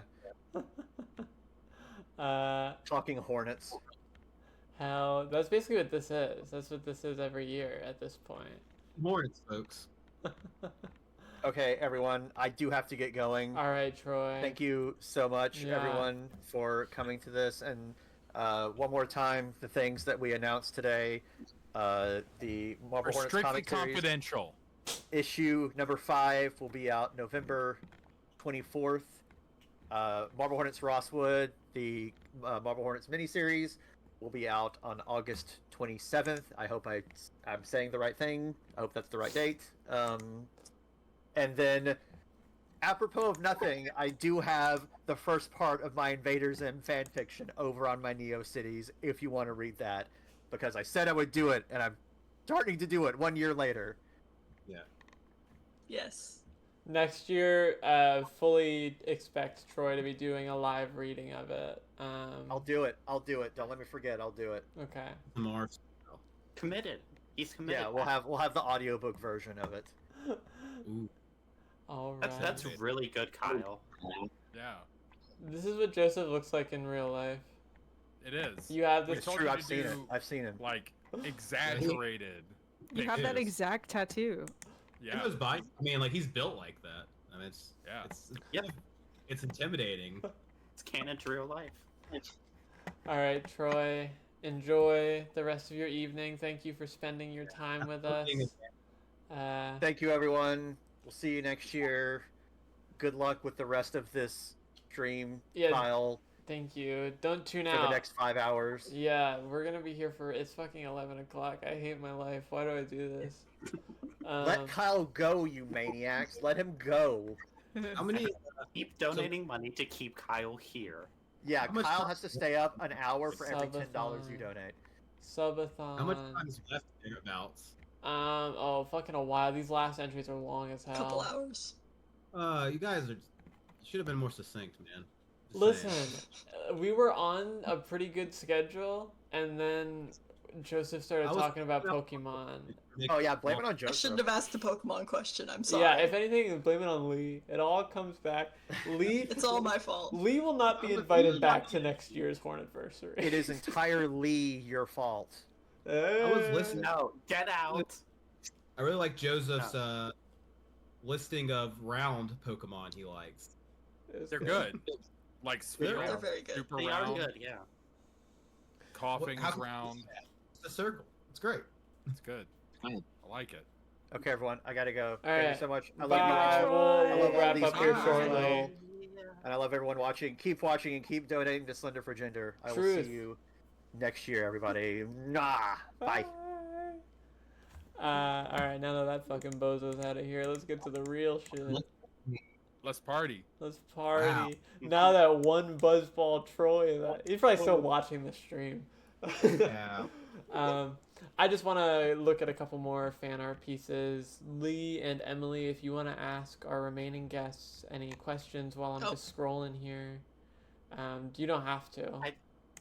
I've seen this person ask this multiple times. Histrionic Mutt asking, now that everyone's here, can we kill Kyle Marble Hornet style like I was promised last year? I drank all I those. thought that already happened with the hot sauce. Yeah, I was about to say I drank all those fucking hot sauce. What else do Where's you Hot want? Shot number Kyle 4? will be dead. I by did the that end of one. the Where evening did the with fuck that hot you did sauce. that? I don't remember I seeing didn't see that. it. I don't think you're. I telling did the it. truth. I did it. No. on- You're Chat. gonna have to do it again. Chat, did you see him do a fourth shot? I didn't see him do a fourth shot. I put the hot sauces away. What if I? What would be a I'll kill, in your opinion? Well, we'll get to that. I want to see this fourth shot first. I put the hot I'm not sauces gaslighting away. anyone. You're crazy. Chat. If I've never asked you for anything. Wait, Brian's here? Is that real? People keep saying Brian is here. Where? Which I one don't was Brian? His Twitch name is I'm Brian with underscore. Oh, I see him. And he is here. Bri- Oh buddy. shit! Bri- Okay, I see you, Brian. Brian, Yeah. I know it's 11 o'clock and you're an adult, but if you want to hop on a Discord call, let me know, buddy. It's 10 o'clock. Fuck you. Okay. It is 10 o'clock. Okay. It's 11 o'clock. Yeah. It's 11 o'clock. Come on. Fuck you all. It's 11 East o'clock Coast, in the East real Coast. world. East Coast, that's East what I'm Coast, always West Coast. saying. 11. Incorrect. Go back to the top of latest in Twitter. Something cool was just posted. You got it. I do what I'm told. But Brian, hey, if you want to hop on, buddy. Brian said he's too old. Oh, You that's calm fair. down. Quit pressuring the elderly. Next year, Brian, hit my line. We'll get this sorted. I'd love to have you on. What was the new one just posted?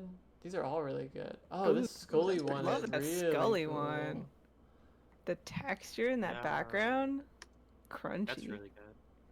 Whoa. Oh, it's a redraw That's of really that one good. page that I did that one time. The Whoa. one page. Trans Marble Hornets. Marble. And in a Transit. band. Trans band Marble Hornets. Yeah, thank you for stopping by, Brian. I do this every year on June 20th, so I don't think I have you on any social medias or anything, so hit my line, buddy. Well, we can get... This could be you. Joseph being beat to shit. I mean, tripped. That could be you. Oh. Just well, that's it. Why? Foul. So, Kyle, I have a question. What's up?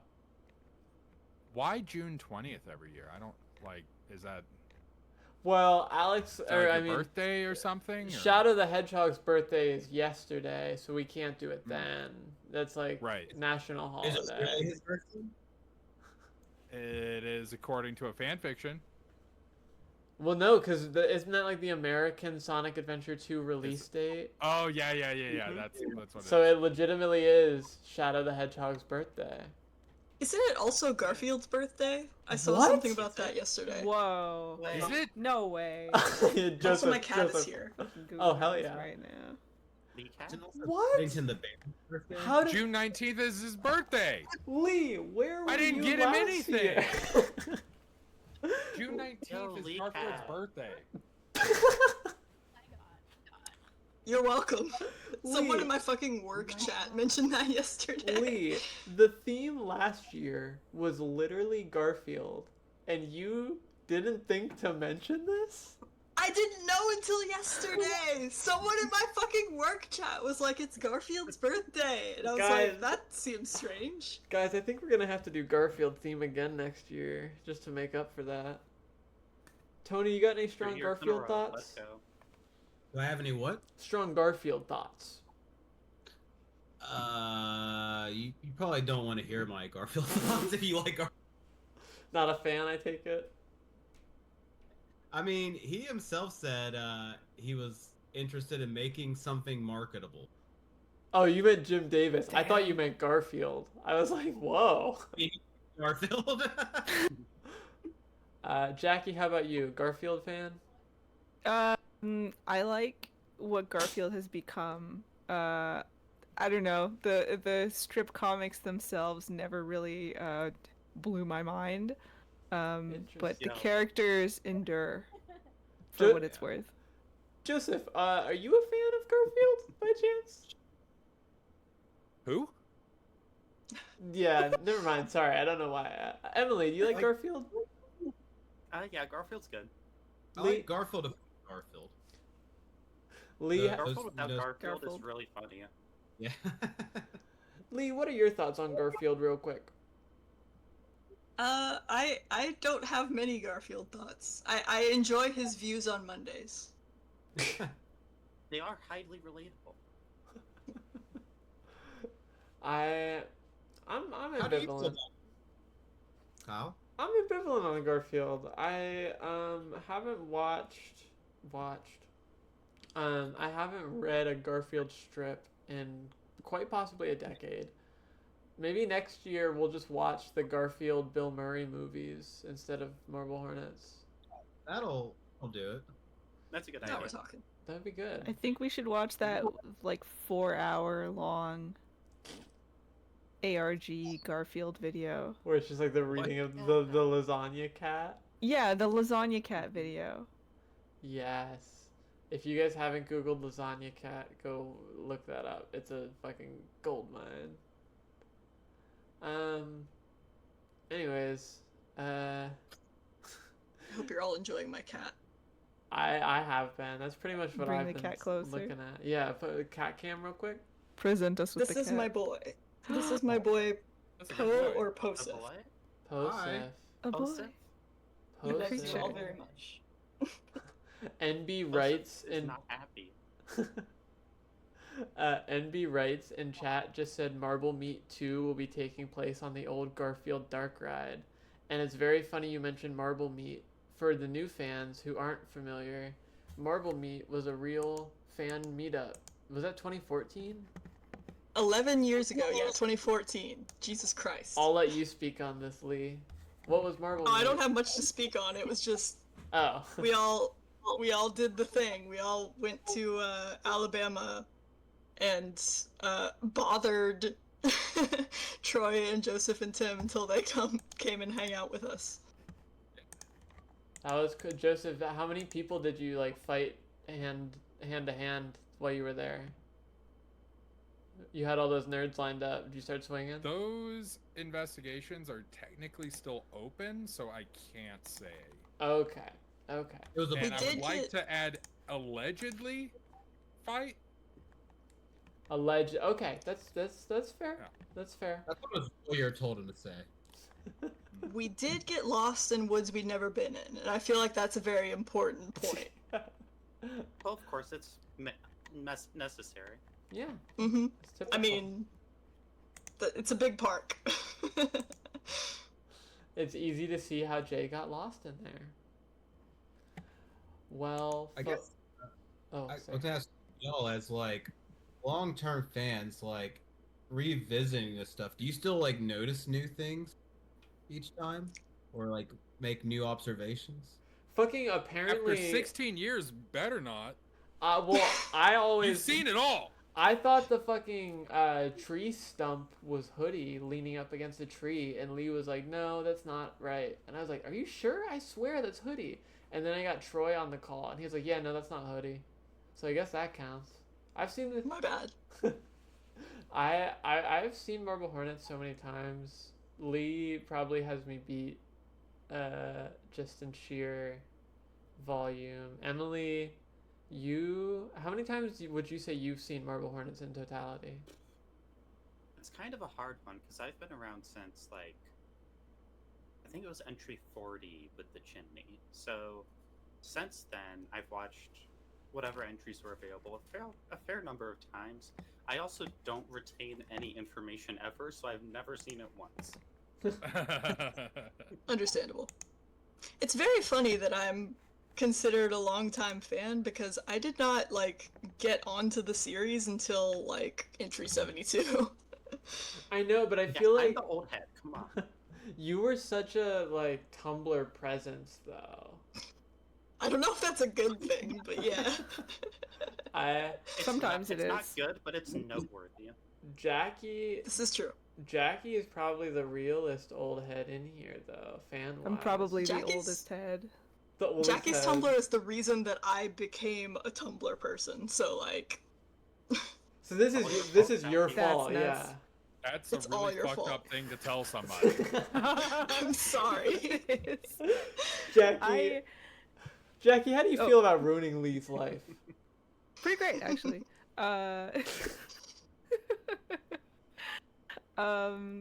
It's wild. Was it last year or 2 years ago? I bumped into, at a concert of all places, the person that like told me about Slender Man in like 2010, and has seen me now like doing the comics. That was a trip. That's it's gotta weird. be weird. It's weird, like, when you can pinpoint the moments in your life where things are about to change, like canon events. You know what I mean? I feel like it's very easy to document when it comes to Marble Hornets and online related things.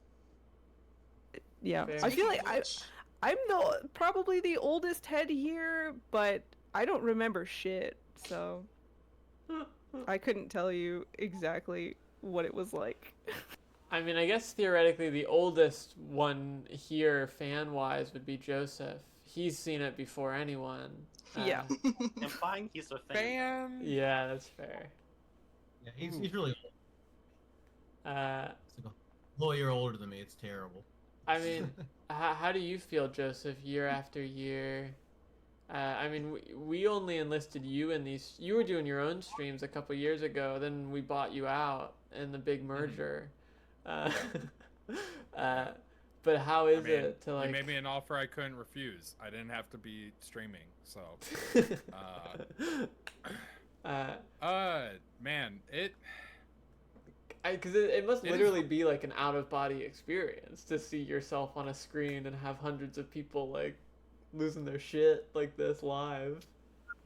It is weird because, like, so, brief tangent, we got digital picture frames for the whole house, which cannot recommend enough. Has legitimately been a positive experience for mental health, because you just put all of your loved memories on there and they pop up and you're like, oh, I remember that, that's cool. And yeah, so it's been great. But none of those pictures are really from like the Marble Hornets era. I've never been a huge picture taker or whatever. So like when I'll like stop in on these streams and I'll see somebody like, oh my god, that really feels like a lifetime ago. Just a little baby up there. And to speak in really vague terms without, you know, burning too much of my commentary material for the new series, like stepping back into that was really cool. Because I think part of the weirdness that I experienced when I would watch Marble Hornets while we were making it, and why I hated seeing it so much, is I just like didn't really know what I was doing in front of the camera or off of the camera. So there was always like that level of discomfort. And now with the new series, it's like, okay, these are, spoiler alert, we're not playing 24-year-olds anymore or whatever. We're playing our ages. It's like there's a lot more life experience there, and Alex has had a lot more life experience too. So Marble Hornets as a whole, existing for 16 years now, really is, like you said, an out-of-body experience. It is mind-blowing, especially with like so many people coming in and being like, oh yeah, I've been a really big fan. I found you guys in like 2018. Like the series is over, but it's been 7 years since they got into it. And the fact that there are new fans still to this day is just like, damn. That's crazy. Every year we witness a wave of people join Grandpa that are like just got into Marble Hornets. And it's so crazy. It's like, how the fuck... Tim posted a million years ago that it's like because Goosebumps books aren't really a thing anymore, that like younger kids turn to online horror. And I think he's right. I feel like that's like a hit the nail on the head. I will say, if I could do a cool recommendation, if you did enjoy Goosebumps as a kid, Trevor Henderson, Siren Head, and other spooky creatures inventor, recently, I think last year, the end of last year, came out with a children's chapter book called Scare Waves, and I read it because I see it a lot at my work, and it's good. It's very good if you like Goosebumps and don't mind reading books for kids. Hell yes. We love Trevor Henderson. Did the dope ass art for the issue 1 cover. Cool guy. Yeah, he's a really cool guy. Before we all part ways and I go back to the hell of watching Marble Hornets. I'm not going fucking anywhere. You can't put me away. Hey Joseph, if you want to unleash the beast. If you want to give live commentary for the rest of the show, we can just hang out on a call. I have to. I'm legally obligated to stay on until Null happens. So like. That's fair. That's fair.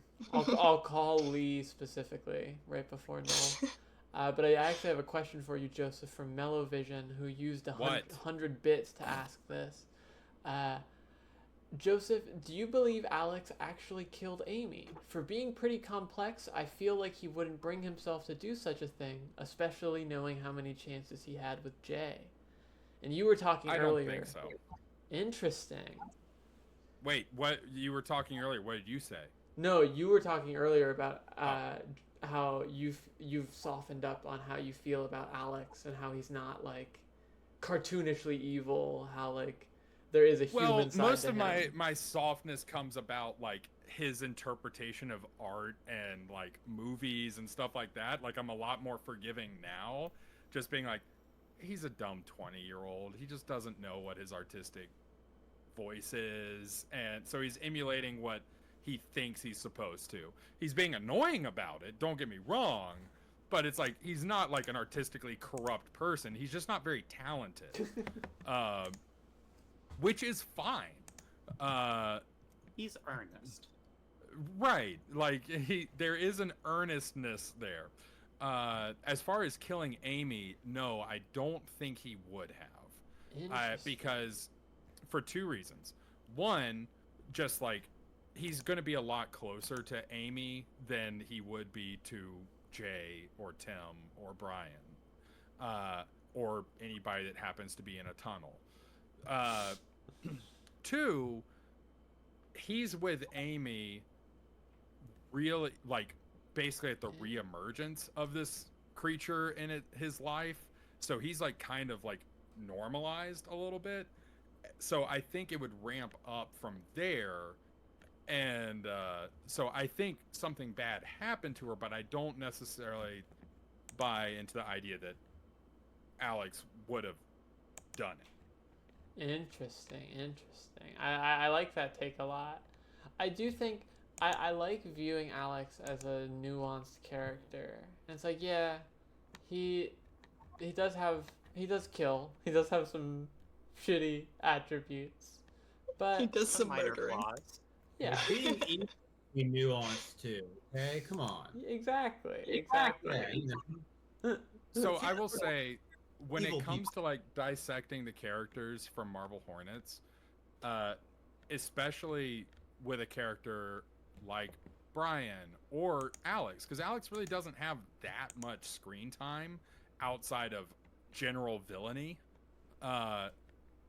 We're doing something, or what has happened, it's not like we directly asked the audience to do this, but I've seen it happen, is something that I absolutely fucking hate in media, which is putting all of the effort on the audience to flesh out a character and like infer all these things without having like a strong guiding force, or not even a strong guiding force, just like some little nugget of information within the core material that would lead you to those kinds of assessments.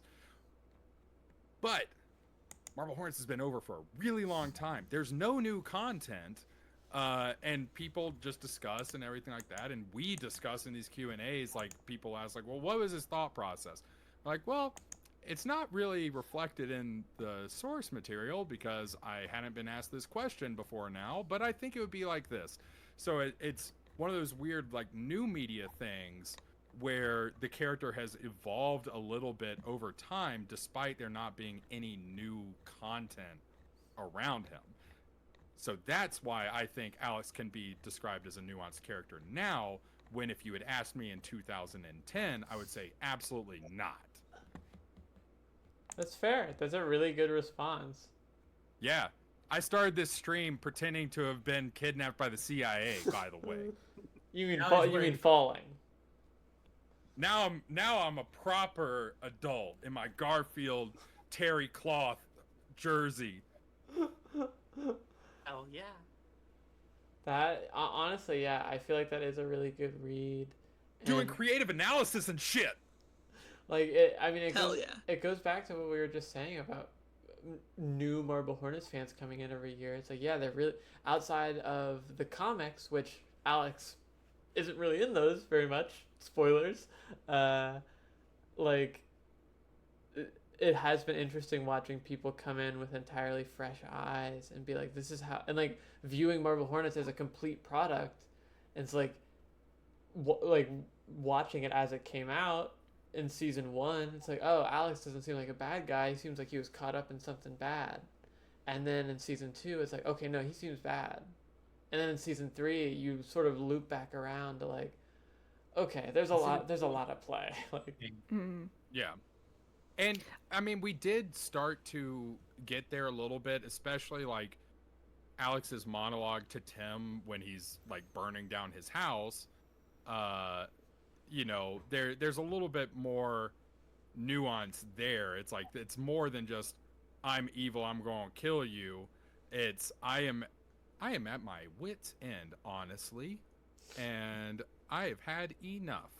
I have had it up to here. Exactly. yeah, cut it out. It's funny because I do remember, like, as the series was coming out, it's interesting how people were originally viewing Alex as like this victim character in season 1, and then in season 2 people fucking hated Alex. Like, I don't think I met anybody who was an Alex apologist at all. Like everyone was like, no, this guy sucks. They're a lot more like common fuck now. this guy.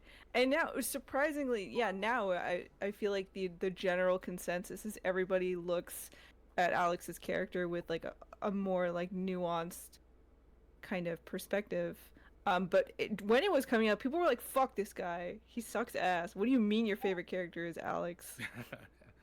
I wonder if that's maybe part of the reason why I've always been a little bit more comfortable with the distance and between myself and fans, because it's like, oh yeah, I spent the first like 2 years of making this, people being like, I fucking hate your character, dude. Yeah. You suck. That guy's a fucking joke, and so are you personally. I'm like, oh, okay, that's fine. It's like what Tony was saying about you being the heel. Like, it, Mm-hmm. there really is like a psychology to it of, even though people know Marble Hornets isn't real, and I mean in the early days you definitely did still have some people that are like, I don't know guys, this might be real. But guys, Thunderman. Alex Curley died for real. It just like seeing the fan like interpretation from then compared to now is so fascinating. I do think too that like Alex being as heelish as he is from the very get-go is also partly a like by necessity a little bit, because I had never done anything in front of a camera. That is nowhere, like that's still not something that I'm super comfortable with, though I am more comfortable now. And it's a lot easier when you just have like one trick you have to do over and over, which is be kind of an asshole. So it let me do that until I got a little bit more comfortable being like opening up the character a little bit.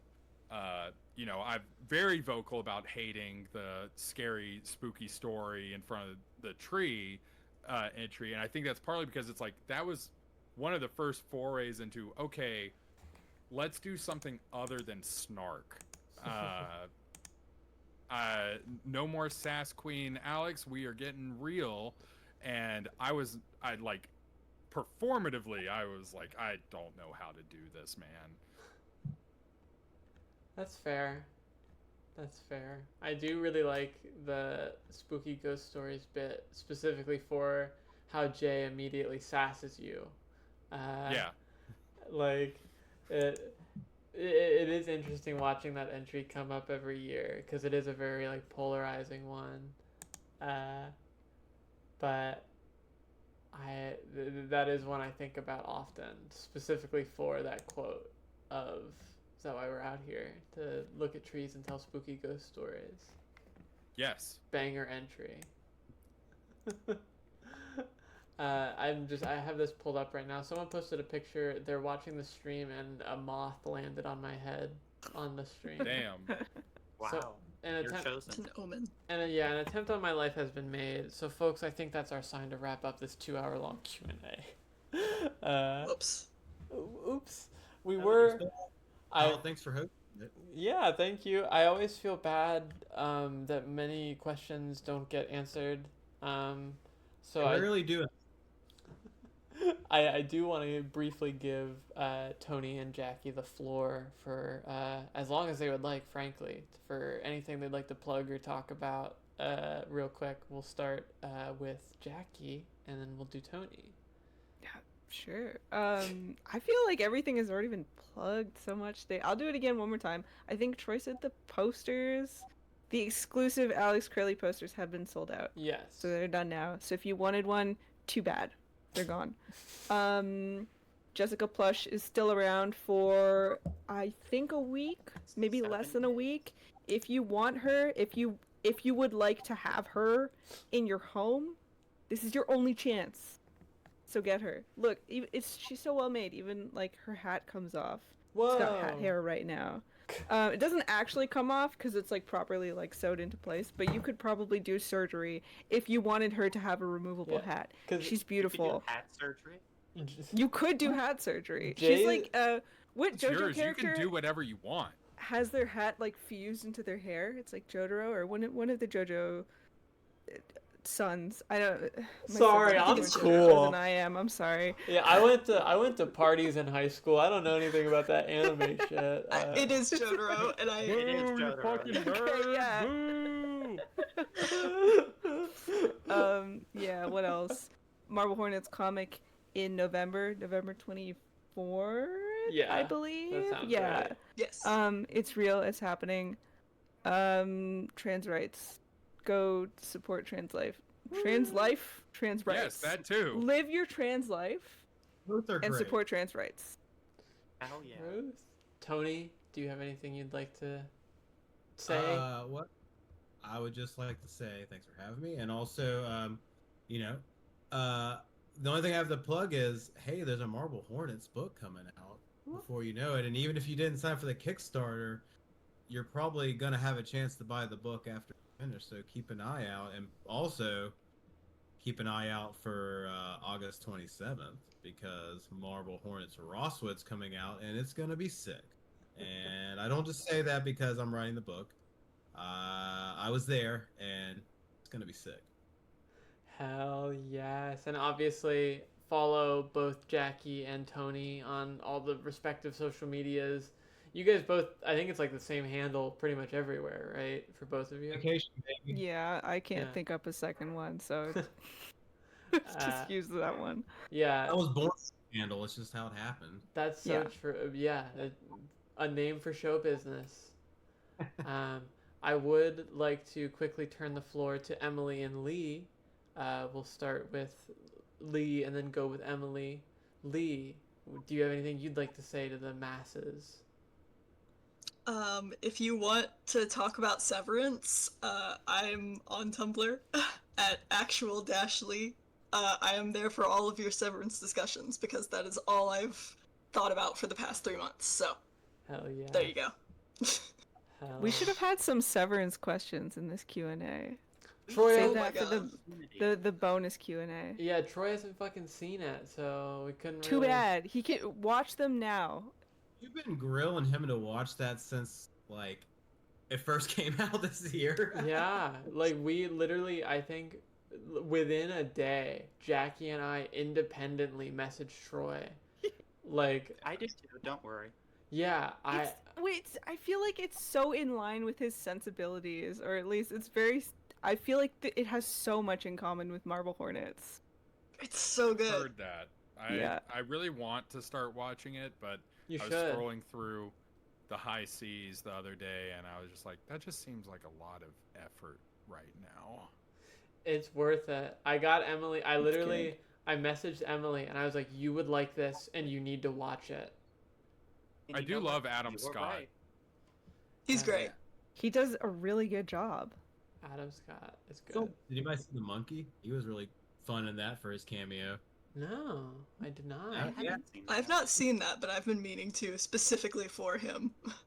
Cool. It's like if Wes Anderson made a Final Destination kind of vibe. Ooh. Wow. And there's an evil monkey toy. I mean, what else do you want in life? Den Burrito in chat says, I only know about Severance from following Lee on Tumblr. That's You're your- welcome. That's your impact. Emily, do you have anything you would like to say and or plug? I think the only interactions I've had with Lee is sending Severance posts, so I think that's good.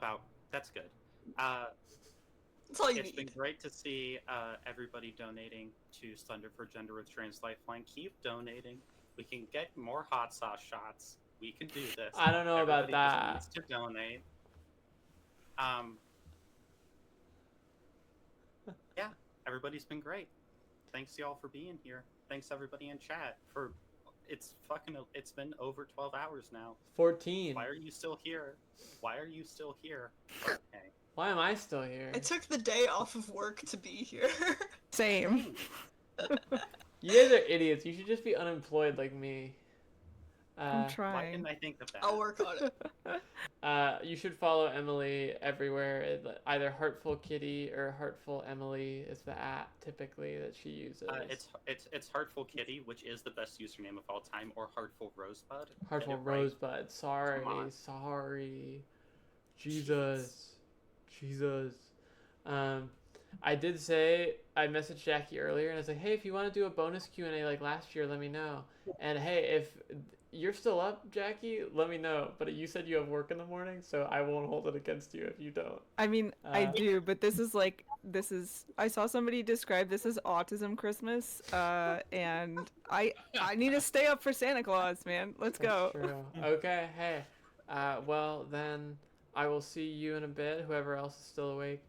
And I have saved to sign off our mega Q&A, the hosts and beloved panelists that everyone is here for.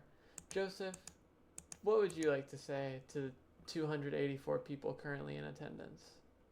The hostess with the mostest. Yes. Reiterating again, thank you everyone for continuing to donate during this while, it's the Marble Hornets anniversary and it's fun to talk about it and just have some goofs and gaffs with everybody. This is a great charity that happens every year, so thank you, Kyle and Emily and Leah and Jackie and Tony and Troy and anyone else that's involved in the production of this. It really fills my cold, dead heart with warmth to see such a great cause every year, and Marble Hornets being associated with that. Slender for Gender, also just top tier hashtag, so fucking good. You guys are awesome, and means the world to, especially in these days, to get a little serious here for a moment. I'll get a little closer to the mic so there's some weight to my voice. In these times that are, quite frankly, horrifying, to find moments of reprieve.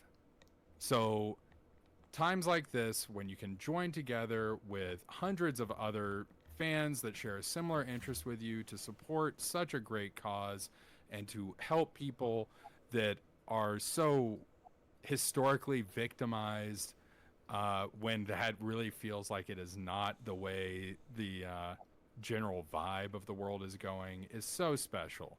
So take some time to remember that.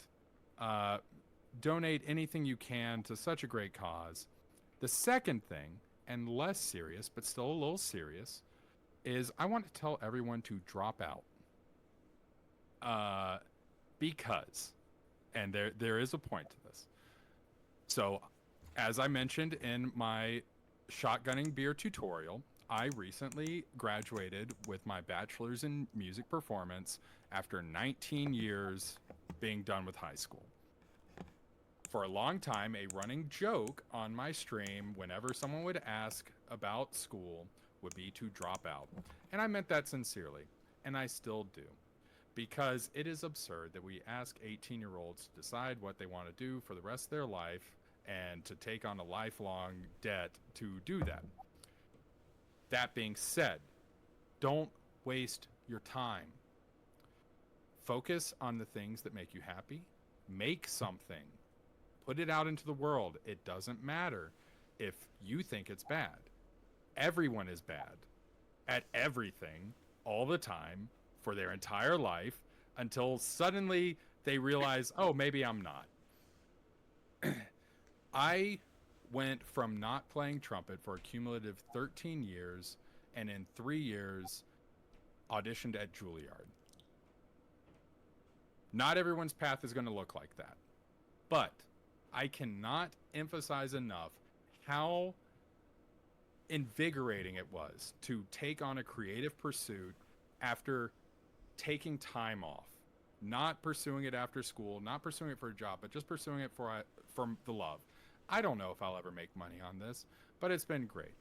There are a lot of people that ask us multiple times, how do I make a web series? How do I, write a story, whatever. I don't know. You just do it. So drop out of college, drop out of that major that you fucking hate, that you're taking out tens of thousands of dollars of loans for, and go make something. Go draw, go write, go play an instrument, and see where it takes you. Without that kind of mindset, Marble Hornets never would have come about. The book never would have come out. The new Rosswood would have never come out. The comic wouldn't have come out. Nothing of this would have happened if we had not gone and made something. So be the next Marble Hornets, not by trying to be Marble Hornets. Go make something. And also donate to Slender for Gender. That's my soapbox.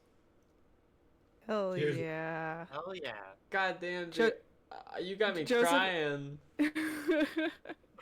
It's very transgender of you to drop out of the thing that you didn't want to do and pursue the thing that made you happy. I will wear that compliment with pride. Honorary transgender Joseph Delage. That really that got me. And I mean, especially because I know there are a lot of young people, and it's a Friday night, so it's not even a school night for the people that are still in school right now. So I hope everyone takes those words to heart. As someone who did drop out and never went back to like college or anything, very poignant words. Just make what you want to make. Have fun. That's what we're all about here. Have fun and donate to Slender for Gender. Those are the two core tenets of That's this right. Hornetversary stream. This is why I always save you for last, Joseph. You always know the note to end it on there. Well, folks, everyone, go follow Emily Bright, Joseph Delage, Jackie Reynolds, Lee Redacted, Tony Vacation, Troy Wagner, who, rest in peace, obviously can no longer be with us. He's the CIA. Yeah, the CIA got him. He fell. He fell. You can't fell. prove anything. You can't prove anything, but he fell. It's tragic. Delorum Magni says, Joseph, get a blue sky. I don't want to get Twitter. But you don't use Twitter anyway. I have one. Yeah, I have a blue sky. I made one post to try to find a friend at a con. And yeah, I if I had a third point, it's get off social media, guys. Just get off it.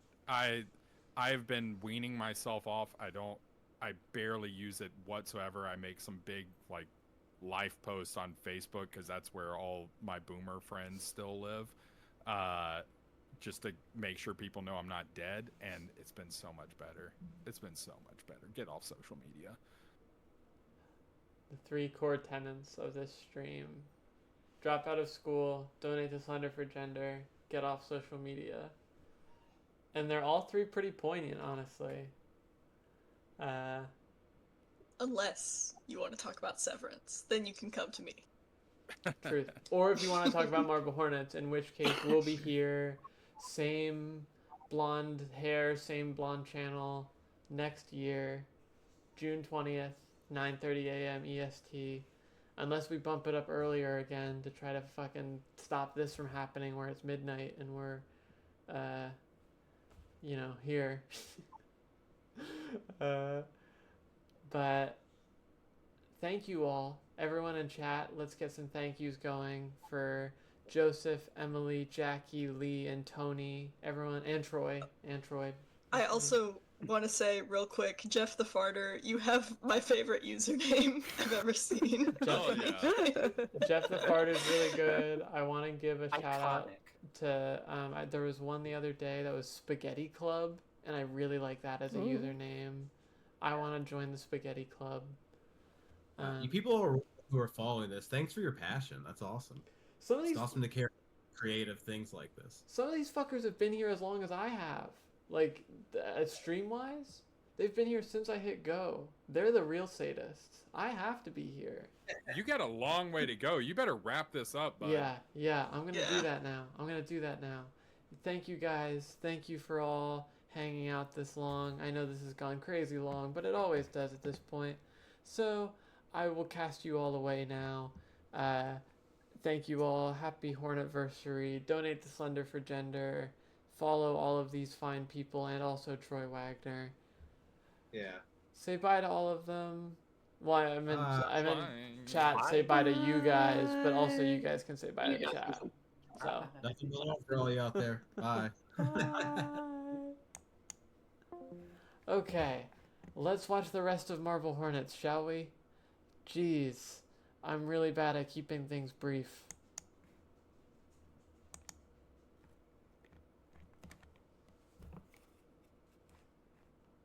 My fucking Blu-ray player turned off. It had been inactive for so long that it turned itself off. There's more? Of course there's more. There's still, we have like the last couple entries to do. Don't worry. Yes, Emily, I remember when I said I'd keep things on schedule this year. I do remember that conversation we had 24 hours ago, and I regret committing to that conversation.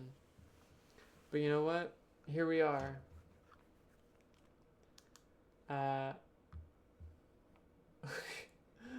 Jackie found their chair on the side of the road, they say. Hell yeah. Alright. Entry 73, let's do this. Let's do it. Let's rock and roll. I have some Celsius to finish. These buzzballs, I don't know how clear it's been during these Q&As, but these buzzballs are hitting me quick.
But wait, there's more. I just got a very exciting direct message. Hold on.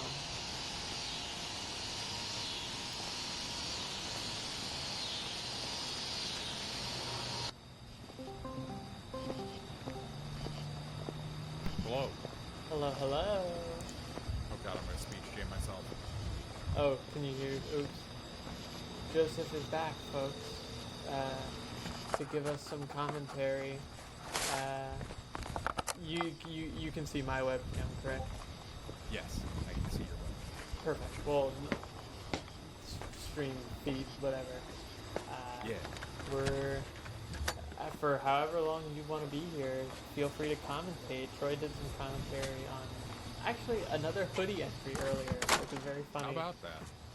This is No, I'm full on gamer hours. I've been playing a lot of Persona 5 recently, so anybody that was in my streams back in the day, you'll remember I signed off my year-long experiment of live streaming on the regular with Persona 5. Didn't finish it. I am now at the part where I left off during that stream.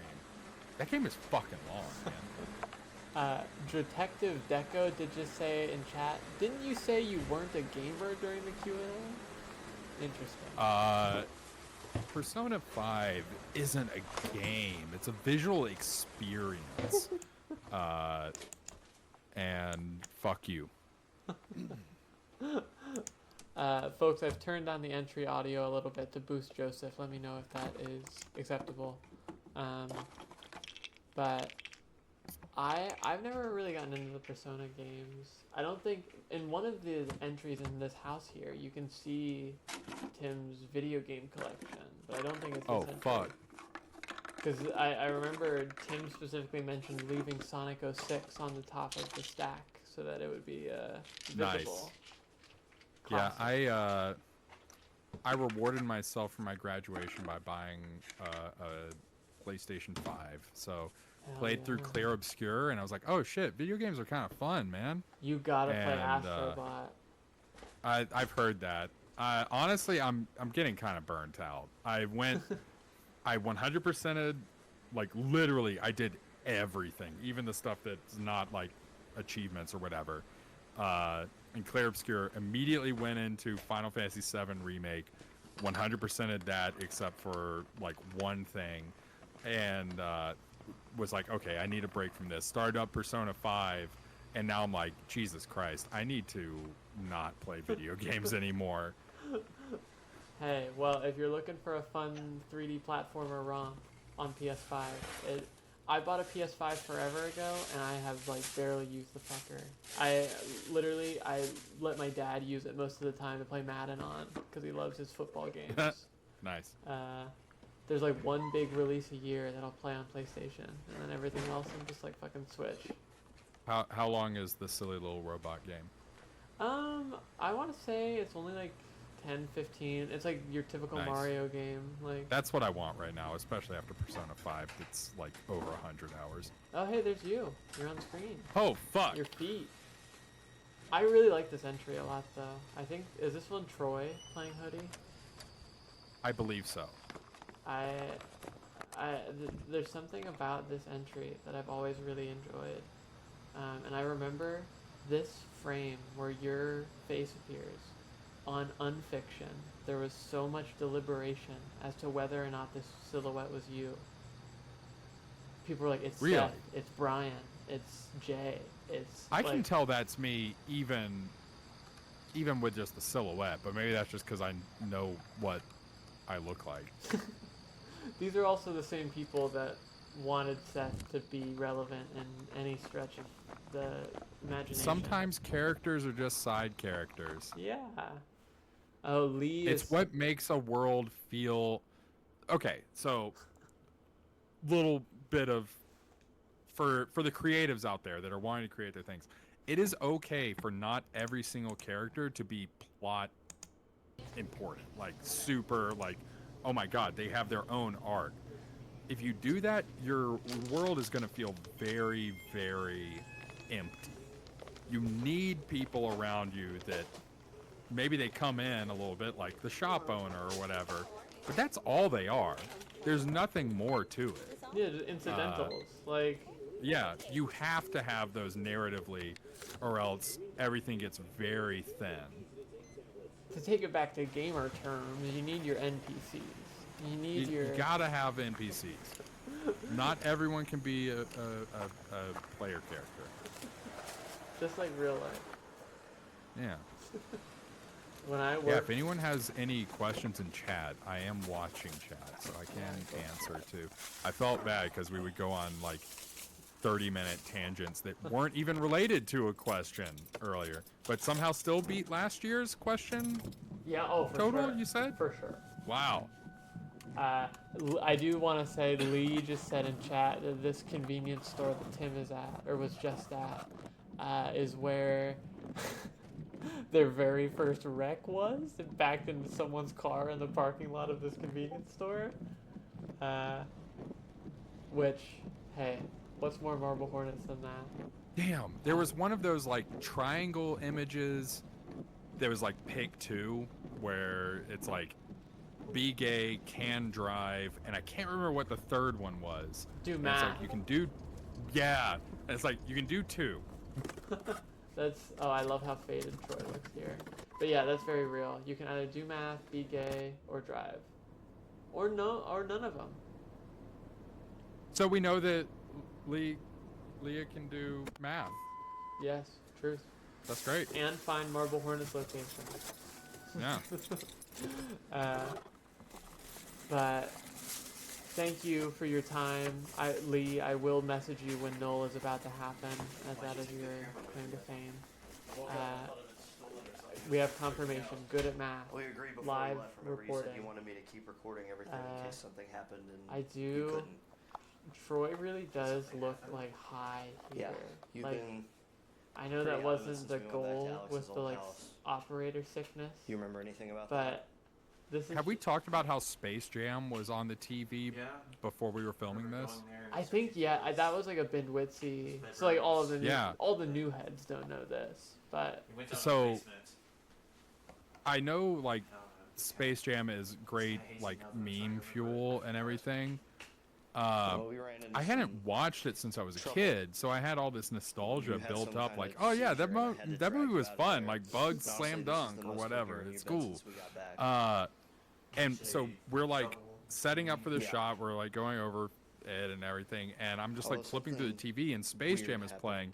So I ended up watching like a good bit of Space Jam. And that movie fucking sucks. it is not It is good. not good. It is horrible. Wayne Knight is It my is- favorite part of that movie. Do anything. What is? Wayne The only Knight. thing I can think of Newman. Oh, is that He's the best Yeah. part of that do movie. with Yeah, the he is. medication He's I'm not even in taking. Space Jam 2, and it's like of all the people you couldn't get, you're telling me Wayne Knight was too busy for Space Jam 2? No. managed to keep my Hybrid. composure and not Don't black out, say no and to me. Go watch Space probably Jam the worst right now headache and I've tell ever me had that that over is a that, good but movie. All the people that when Space the Jam only 2 came explanation I out, can which think I of saw is uh, the in medication, theaters, I didn't hate that. I which did is not why hate I've Space been Jam 2. sharing them with you they so were you like, get "Oh that my just God, for this the is sake so of much what I worse than the wanna do. first one." It's like, no, this one is actually a little bit better. It's still really bad, Yeah, but I wanted to make it's sure that you would like be, you know, The emotional. it's better than the first one. The second one has actual emotional beats, like the whole Yeah. through line with his son. I do want to say, I don't want to devolve into Well, you didn't Space have any Jam idea talk, who you but it were, is very what funny you that were, the anything sequel that is all had about happened. I LeBron didn't know what James else having to a do. son who's bad at For all I know, it basketball, might be when why you're in able real to talk to life me he right does now. have a son who plays basketball. Yeah, Can you imagine your dad dunking on you via major motion picture with the Yeah. Warner Brothers Corporation? hey, but he They're in still my got him house. that paycheck from the Lakers. Truth. There's So a video that remind me, person in the Kyle. hoodie was Yes. breaking into my house and Marble stealing my Hornets medication, Christmas special?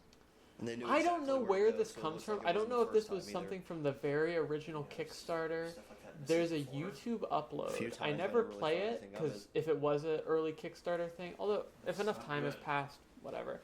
But this was Well, a it gets personal worse. video you guys made for someone Looks like Alex has been um, hiding out in my in attic waiting for us to character. get back.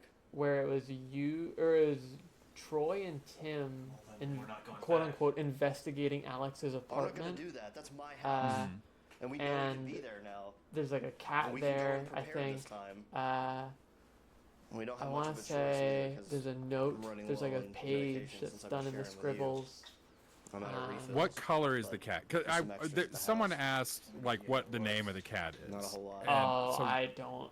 Let me hold on. Let me pull it. I'm sure this. I can find this video. I won't put it on screen hope just so. because I want the entries to play because I want this to wrap up. We need to head that way whenever you're feeling up to it. Marble Hornets Because you need help too. Don't forget that. Yeah, Tim is not 5'3". What the hell?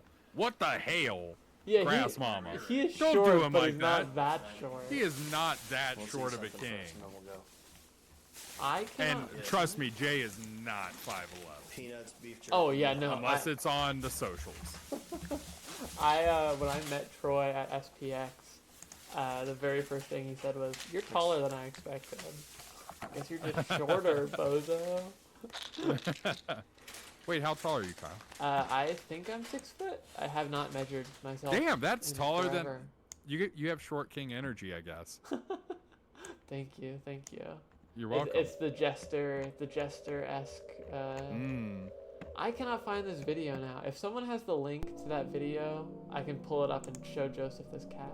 Oh, here's the to the arc that YouTube won't let Troy re-upload. It do you know about this at all, Joseph? No.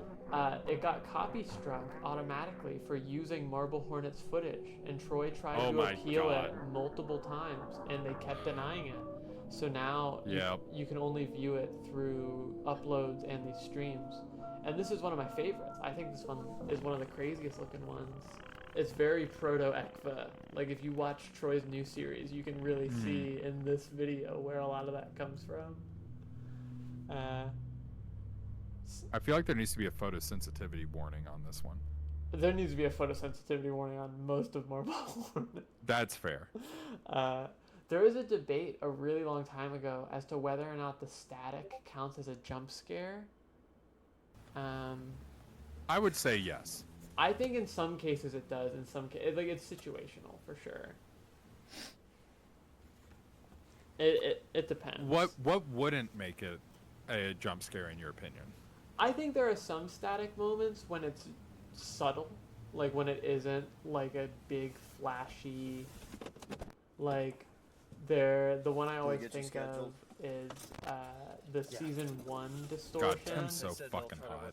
That's true. Like this not angle and the fair. lighting. Sooner the better. Hold on to that. Okay, But- well, I was thinking specifically like the jump cuts of static. Okay. Those. So that I can see, especially paired with the audio. To me, jump scare is very audio dependent, because that's what gets me. If like when Five Nights at Freddy's was like the big thing when it was new, that was what would get me, was the sound of the scream or whatever. I don't know what you're talking about. I've never played Five Nights at Freddy's. That's true. That's true. There's no video evidence of that. I want to, So what are we gonna do if Alex is next still year for a donation incentive, I'm gonna corral you into bringing back Wednesday Doesn't have that gun anymore. for. It's not happening, bud. Another one. It's not. What if I don't played know the what to tell game ya. and you just watched me play and provided commentary? Just turn around and quit either. Okay. Find us eventually. Creatively speaking, so I'd rather like have I mentioned earlier that like I was doing like a mental inventory. I'm like, I've actually seen quite a few scary movies. A lot of them are slashers and stuff, which are just like dumb fun. They're like borderline comedies. And then, but then I've also seen, you know, all of Jordan Peele's stuff, which a lot of his stuff, I wouldn't even feel 100% comfortable calling it horror. It's like more thriller based, but a lot of people call it horror. But anyway, I've seen a lot of them, and fuck, I lost my train of thought. What were we talking about literally right before this? Jump scares, audio horror dependent. games and Horror games, right? Okay, so the things I haven't seen Sinners yet. It's on our list. Sinners and Monkey. I want to see that one because it looks ridiculous. I actually want to see that one. Sinners is legitimately, like, I saw that in a theater on a Tuesday at 1:30. It was packed, and it was one of the best theater experiences I've ever had. In your living room. I mean, I've heard that it's video, remember? not just a great horror movie, it's just like a great movie. Yes, like it is legitimately just, like, Michael B. Jordan is fantastic. Sure you've never seen it Emily before? has I love just him. He's messaged so me good. to confirm though Sinners it's in in your theaters house. was a transformative experience. But anyway, Yes. Sorry. video continue. games. So my issue is, granted, I do not fuck with scary video games, so I haven't played a lot. But the ones that I see that, you know, I would categorize as horror are the kind of horror that I don't like. Like, I don't want gross out stuff. Yeah. And the stuff that doesn't let you breathe is just like oppressive. How dismal it is. It's just not for me. Did you play Resident Evil 7 or 8? Fuck no. 7 was too scary for me. I played an hour on live stream and got so scared. Dude, I get and turned it spooked off. by watching speed runs of that game. Village, I will say, I did not think was that scary, aside from the PT episode. Right. But everything else was just very fun, very Resident Evil 4. I did hear that, and from what I know, I think that would be more in line with what I would maybe be able to take, but I don't really want to test that. Oh, you can see the hole. You can see the hole right there. Right above where the stairs are. That's the hole where my ex-wife, thanks for bringing that up again, put her leg through the ceiling. And it kind of worked for this, since it's like semi-abandoned domicile. Say anything. That I think that is where you should have had Tim fall through. I think Troy was right when he said that earlier. So just imagine, everyone in chat, my surprise when I'm woken up at the crack of noon and walk out into the hallway, and there's just a woman's leg sticking out of the ceiling, and just being like dumbfounded, like what is going on? Wanted to wait until I got back and get the drop on me while I was asleep. And that's how we dress the sets. Yeah, it's authentic. Although you actually did just give me a good question idea. In season 1 specifically, you guys did do some real set Who's that? dressing Is that to Amy? trash the quote-unquote abandoned Brian's house. That was just where Right. you guys lived. How involved was that set dressing process? It's got to be talking about Alex, right? I mean, watching it back, I'm like, him or whoever's in damn, the we hoodie. could have done a lot You know better what to job. dress. Because It's a lot of shredded paper, though. it's You can't why. throw it up here and That's you the guys question, though. Why is there just shredded paper everywhere? Masky gets angry. rip it We apart. just took all of our junk mail and we shredded it, and then we just overturned some couches. Luckily, because we're just like gross 21-year-olds living in the house, we didn't decorate anything. It's just like barren white walls and stuff, so we didn't have to like take down anything. Our rooms are very minimalist, so there wasn't like a lot we had to do, and maybe that's why we did the paper. We're like, oh shit, we only have like a couch and a love seat. Did you check over? How do we make this look worse? That's where that tape was, remember? That's fair. That's real. I feel like that. Like when I first watched the season 1 entries, I didn't even question why it was paper. I just kind of was like, oh, it's like just trash. Like it's supposed to be like multiple people have like lived here. You know, it's been like a halfway house type situation. Where's this entry is where Jay zooms in on Tim's crotch. Here it is. Yup. Wow. Check right, it out. Right in it. Check it out now, y'all. Why was there a butts of Marble Hornets when we have crotches of Marble Hornets right here? we have the tackle coming up too. Were you here for this? Were you like, or was this just Troy and Tim? Were you like hiding off camera? I was here. I think I was just like in my bedroom. No, but and then like once they were done in the hallway, I would come around. Like we knew the blocking of where the cameras were gonna go. Like we've talked before about how a lot of the script is basically bullet pointed, and it was just up to whoever's line it was to get to all of those bullet points and stuff like that. But we had a pretty good idea of what we were doing with the camera at all times. So it's pretty much guaranteed that all of us are somewhere in the immediate vicinity, just dodging out of the camera every once in a while. So in this one, I might have actually just been in my room the entire time since the door comes, or the God, why do you keep? Oh right, there's a tape. Dick cam. So the attic stairs come down right in front of my bedroom, which was right there on the left. Okay. And yeah, but we were pretty much always in there. The picture of Amy is I had actually kind of forgotten about that because that didn't play into me saying like I don't think he would have killed Amy. And there you go. Subconsciously, I knew there was actual evidence. It doesn't really make sense that Jay would kill Amy and then keep her photo. Although, yeah. Wait, what did I say? Oh, Alex, keep. I wasn't gonna correct you. Sorry. I was just gonna let you roll. I'm riffing, man. This is straight off the dome. Maybe there could be a guilt element there. I have always liked the vagueness of the photo. Is it like him clinging on to the last bit of humanity? Yeah, is it a bit of like flagellation, like emotional flagellation, keeping it, or is it oh man, look what was taken, you know? Because like we don't Deep. know for like obviously it's implied that something happened to Amy, but and the only real confirmation we get is from Tim, but like how would he know for sure? You know, like clearly Alex thought he killed Jessica too.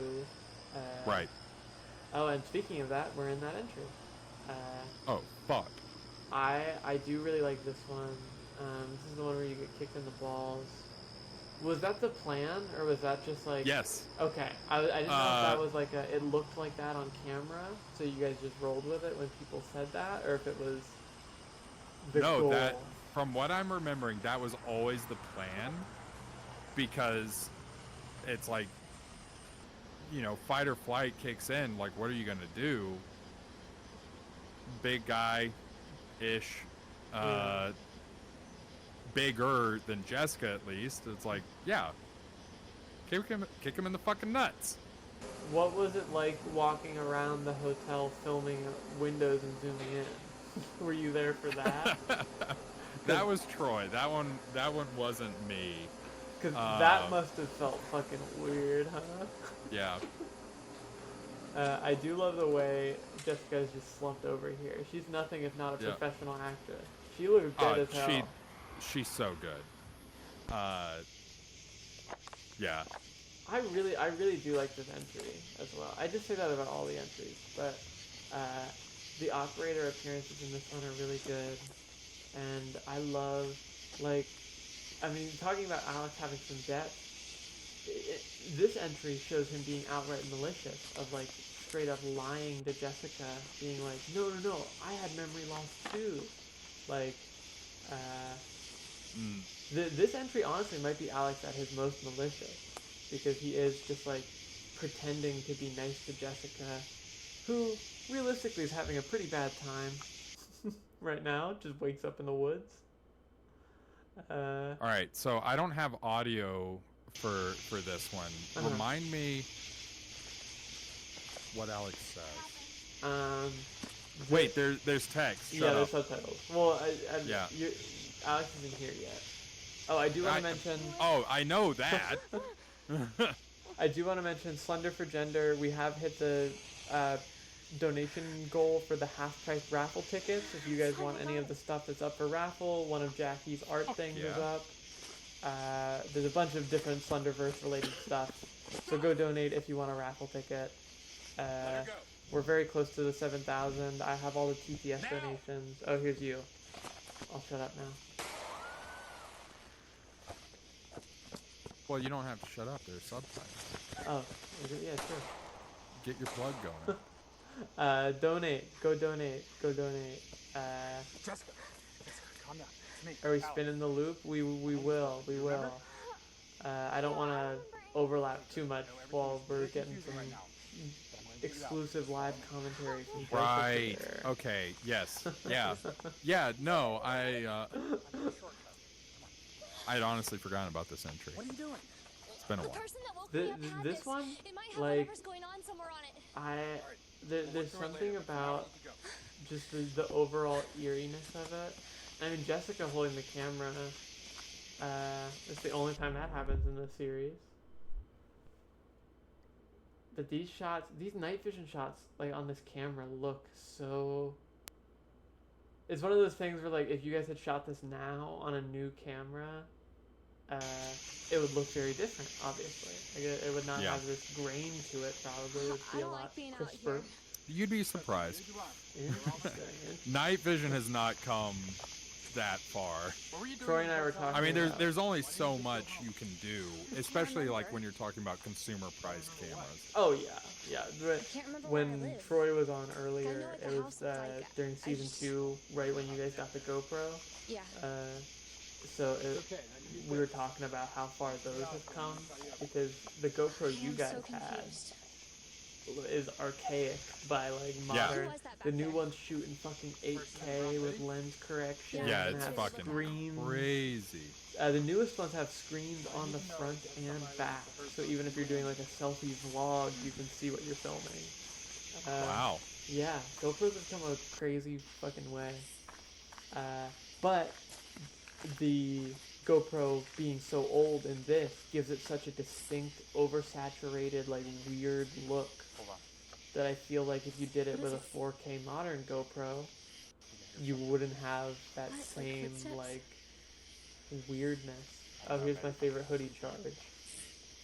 You're about to get your shit rocked by hoodie here, I believe. Oh hell. I think. Wait. Maybe? No, I'm thinking of the tunnel. Yeah, so I mean, one of the things with like lower def stuff is it really works well with Marble Hornets, which through partly it being a practical choice and also a stylistic choice is there's a lot of don't show, don't tell, and having, you know, worse camera quality further obfuscating what you're seeing really plays into that kind of like creative thesis for Marble Hornets. Oh yeah. Which is, you know, a lot of it is just like inferred, and Go ahead. We're gonna catch up to you on the like other side. borderline ARG-esque. You know, we never really went full ARG, no matter what people say. Yeah. But you know, there's a lot where we just don't reference it ever Do you see anything? in an entry, because it might be pretty benign, it might be important, but either way, like whatever happens, happens. So the stuff around it, you know, it's kind of putting that. Bam. Sorry to interrupt, but you just got kicked in the balls. I saw that. It puts the all the effort into the viewer. It's like we wanted to make something that if you didn't feel like combing through every single frame, it would still be enjoyable. But for those that wanted to look at every little nook and cranny on the screen, there's going to be something for you there. Oh yeah. So yeah, like using modern GoPros with 8K night vision, whatever, we could still do it. It would be a lot harder. Yeah, yeah, for real. Like there is something about the crunchiness. Like I will see a lot of people now specifically be like, oh, I want to get the HDR SR5, which is the ancient camera Troy used for like the main camera of Marble Hornets. And on one hand, I'm like, okay, it's not that specific model of camera that makes Marble Hornets magical. Like, Right. There's that old quote where it's like, when Disney switched from 2D to 3D, it's like a director blaming their movie doing bad on the kind of camera they use. Oh, I love this operator shot. Yeah, that's a good one. This is one of the eeriest ones where she thinks it's just like a guy. But there is something to be said about like the crunch of. Cause I doubt this camera even shot 1080p. Like. Yeah, I'm trying to think it wasn't great. There's a good question. Speaking about like inferring things, although this isn't so inferred, but Hybrid asks, did Alex purposefully hesitate to fire the gun hoping something would stop him from killing out Jessica? I don't think so in that. Man, that's a good shot too. Yeah. Oh, the head tilt. I love. Oh. Yeah, that was a good one. When the and then that like actually shows the definition on the operator's head instead of just being, you know, white or tan or whatever. But so I don't think that Alex would have hesitated there because he was hoping someone would stop him so much as I don't think killing would be easy at any point during Marble Hornets for Alex, with the exception of, spoiler alert, the very end when he is, you know, going after Jay and Tim, because at that point it's like everything has just like amped up further and further, and he's had time to steel himself. And then with Tim, when he's trying to kill Tim, that's like pure rage. So, but with Jessica, that aspect doesn't play into it. So I think that is very much just a human moment. Humans typically aren't super comfy ending the lives of other people. He says more than once that he didn't want Jessica to get involved. Right. Yeah, like it very much does seem like a compulsion. Like, and Tim says it in '86. Again, spoilers. We're not there yet. But if you're fucking in a Marble Hornets stream at 12:30 in the morning, you've seen the show. You're not a first-time viewer being like, I wonder what this is about. Welcome back, Worst Lee. first viewing experience ever. Oh, every year I warn people. I'm like, do not. If this is your, we have an artist friend, Vivi, who I met at SPX and was at like TCAF with Troy and Jackie, and they haven't seen Marble Hornets. And they're like, maybe I'll tune in. I was like, don't, don't. If you actually want to experience like the horror and not me playing You Brought Your Dog a million times on the soundboard, watch it on your own time. But 76 as a whole is like the perfect, what you were saying about how much is inferred. It is never explained how Jessica survives that. Again, spoilers. By all accounts, we see that shot of Alex picking up the gun, and it's just inferred that something happened there. And I think if you did actually explain it, it would not be as good as what anyone would like imagine, you know? And so for those of you in chat that are interested in writing your own narrative, I think there is value. And, you know, big disclaimer here, like, don't take what I'm saying as gospel. There's no right way to write a narrative. And I think even ones that do it, quote unquote, badly, it's like, there's almost always something redeemable in there that you're like, okay, you need to think in terms of like, what am I trying to communicate to the audience, and does that land? Like when you're really trying to boil things down to their most basic elements, it's what am I trying to communicate, and is that what the audience is getting from it? So, when you have something like, how did Jessica survive that? It's like, okay, well, what we're trying to communicate there is the menace of Alex, the involvement now of Jessica on a more personal level than just like being the like sweet mate of Jay, you know, connected rooms or whatever. And, you know, this kind of amping up of tension. And now you have Jessica having a personal encounter with the operator. Those are the important moments there. All the details surrounding that, how Jessica would survive, are really not important. Because, frankly, we needed Jessica for later narrative stuff. Yeah. So, the only thing that mattered was, is she alive? Now, if the question of what happens between the video tearing and Jessica being, you know, disappeared, if that is like directly contrary to what we're trying to get across there, the points of Alex is malicious, Jessica is involved here, we have, you know, this first encounter here with Jessica, the antagonistic relationship between Hoodie and Alex, then that might be important to explain. Now, we also had the benefit of, you know, there's just a lot of weird stuff that happens in Marble Hornets that is unexplainable because we wanted it to be unexplainable. Like, these are things that not only is the audience not familiar with, but the people inside of the story, they are completely unfamiliar with it. So it works to just kind of have some stuff where you can hand wave it and just say, that's just how it happened. We're never going to know. And that's why, like in Q&As, we're going to be like, I don't know. Doesn't matter. It just happened.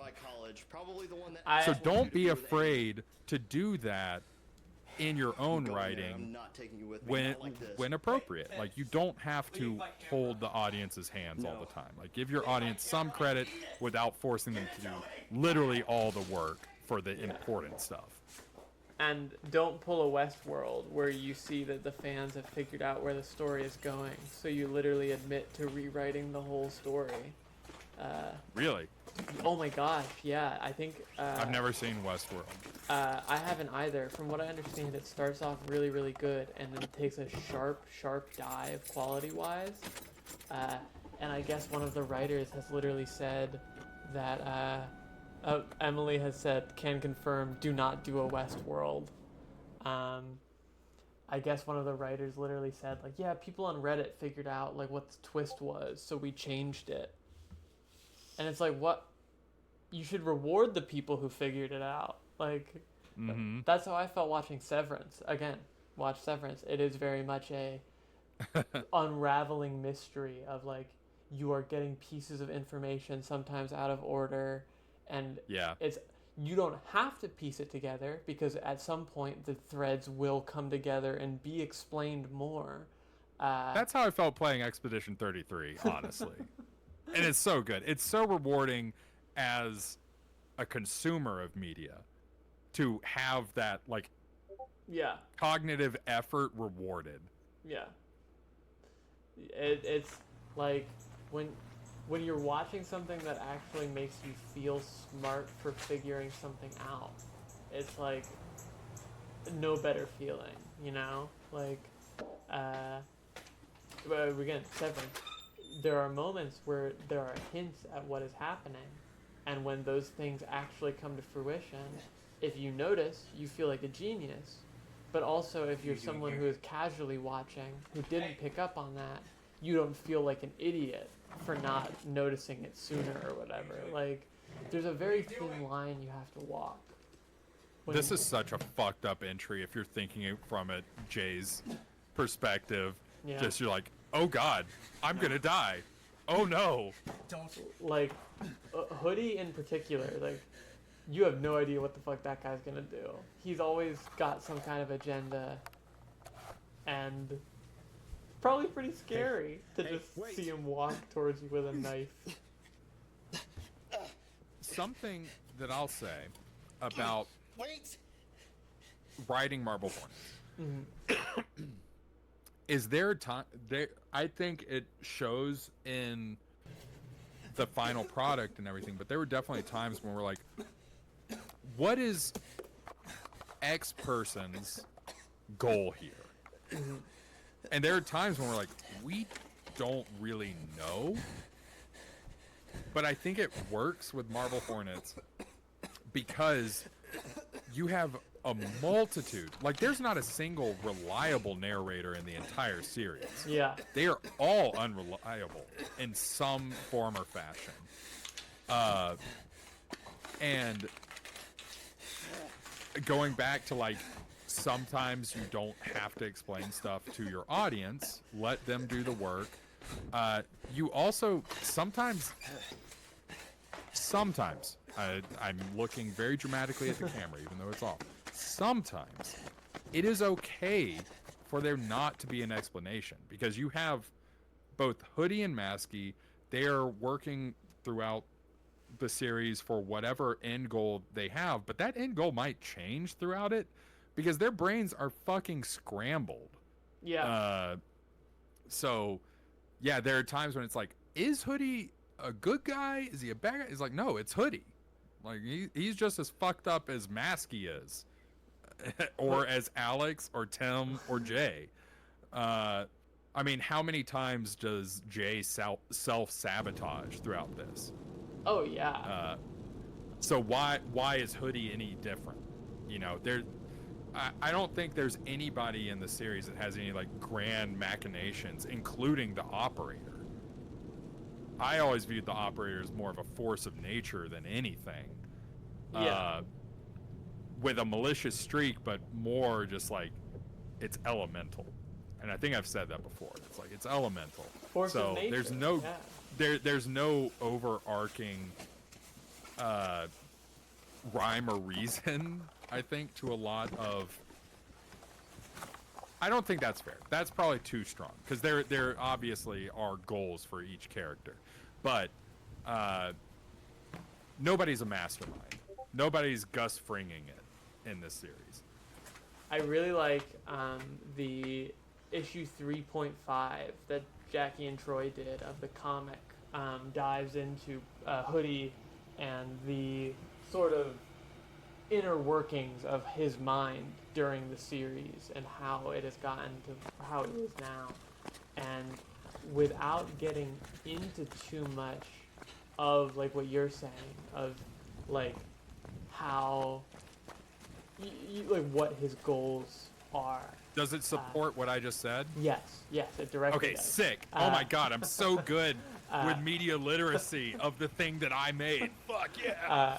There is is one of my favorite things Jackie has ever drawn, where it is like Brian falling through a sea of different codes and stuff that are spiraling, and it's just his inner monologue about how his mind is so scrambled that, like, to him it makes sense, everything he is doing, but, like, to everyone else it makes no sense. It is these scrambled ciphers, and that is the perfect read of Hoodie, I feel. Like, obviously, it's, you know, written, so, like, it's, but, like, that is how I have always seen Hoodie. It's just, like, he has his own motives, and they make sense to him, and Maskey is sort of his, like, assistant. Love that shot. And Hoodie just is doing his own thing. And I'm so glad that the comic focused on Hoodie. There is the shot. Hey. Yeah. Goes fucking hard. Wasn't that a reference to, like, something Tim made in high school? This is Tim's high school, wasn't it? This is Tim's high school. That room that Jay was just in is where he broke his leg, I believe. Doing a pratfall during Little Shop of Horrors. He was the dentist.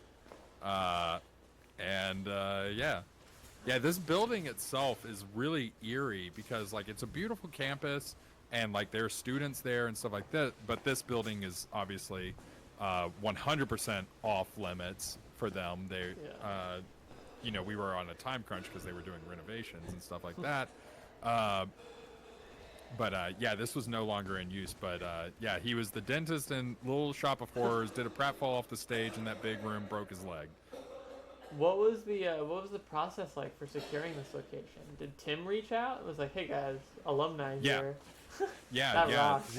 He's like, you know, we were trying to think of locations to use, and it's one of those things where it's like, wouldn't it be nice if we had permission to be somewhere for once?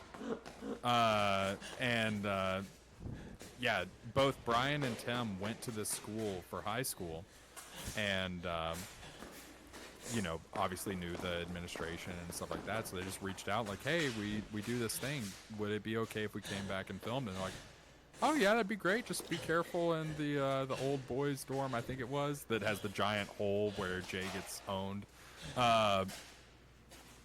Spoilers. Tim moment. They're like, yeah, just be careful of the big hole in there. You know, fuck OSHA. What does OSHA know? Nothing. Isn't that what literally, this might be me pulling from the commentary here, but I feel like you guys said you were directly warned, don't fall through the floor, and that's what inspired Tim falling through the floor? Yeah, I'm pretty sure. You know, a lot of things that I've done in my life can be described by someone going like, no balls. And I'm just like, okay, I'm doing it. If you say so. Don't fall through the floor. We're sending someone through that fucking floor. So just, I'm picturing like the Christmas Story, triple dog dare. You get your tongue stuck to, Yeah. Yeah, I got triple dog dared by Father Catholic to not fall through the floor. So I said, okay, I won't. For a second, I got excited because I thought we were about to see Tim Sutton's real life dad, but that's 81 that he appears in. Are you a fake fan or what? I saw Tim. I say as I literally didn't remember one of the entries. That is the best cameo in all of Marble Hornets is Tim's dad. I remember 81 when it came out. People were like, "This is fucking filler." Just because like They had no idea. yeah, like it is so interesting seeing people react to these entries compared to how people were reacting when they were coming out. Because I think like the like months in between entries, you know, people are antsy obviously, and like these entries, these last couple arcs, this is all supposed to take place over a couple of days, but like obviously there were months in between these uploads. I want to say one of you posted a picture where it was like you were filming here and it was supposed to be summer still, but there were icicles everywhere. 'Cause I think. Yep. And. That's why it was nice with the mini-series to get it all done in 1 week. Well, actually having a schedule. Having everything like scripted, and I'm sure that was a huge. I mean, to be fair, I don't blame people that were frustrated with some of these episodes. I will say, like, at this point, like, we knew exactly where we were going. From here on out, it's like there's no filler. We know what we wanted to do, and we filmed it the way we wanted to film it. But there had definitely been times prior where it's like, damn, this is kind of a filler episode. This sucks. But yeah, I get why in the moment people are like, well, nothing happened. It's like, just wait. It's going to pay off. I promise. And it's going to exist a lot longer as an entire story than it is as a single entry. I remember when we were like first looped into everything you and Troy were doing with the miniseries, you were very clear about how important that was to you. Obviously, yeah, the live release is important, but like right now, this is the 16th anniversary of Marble Hornets, closing in on, well, I guess it already would be 6th anniversary of this very entry we're watching, or past that. It'd be the 6th anniversary of entry 87 today. Right. But, or wait, no, I'm stupid. The 10th. A lot longer than that. 10th anniversary of entry 87. So I was like, wait a second, that's not right. But I also spent the last year thinking that I was a year older than I am because time doesn't matter. Fucking 11th, not 10th. I'm stupid. Even when I You're correct. so dumb.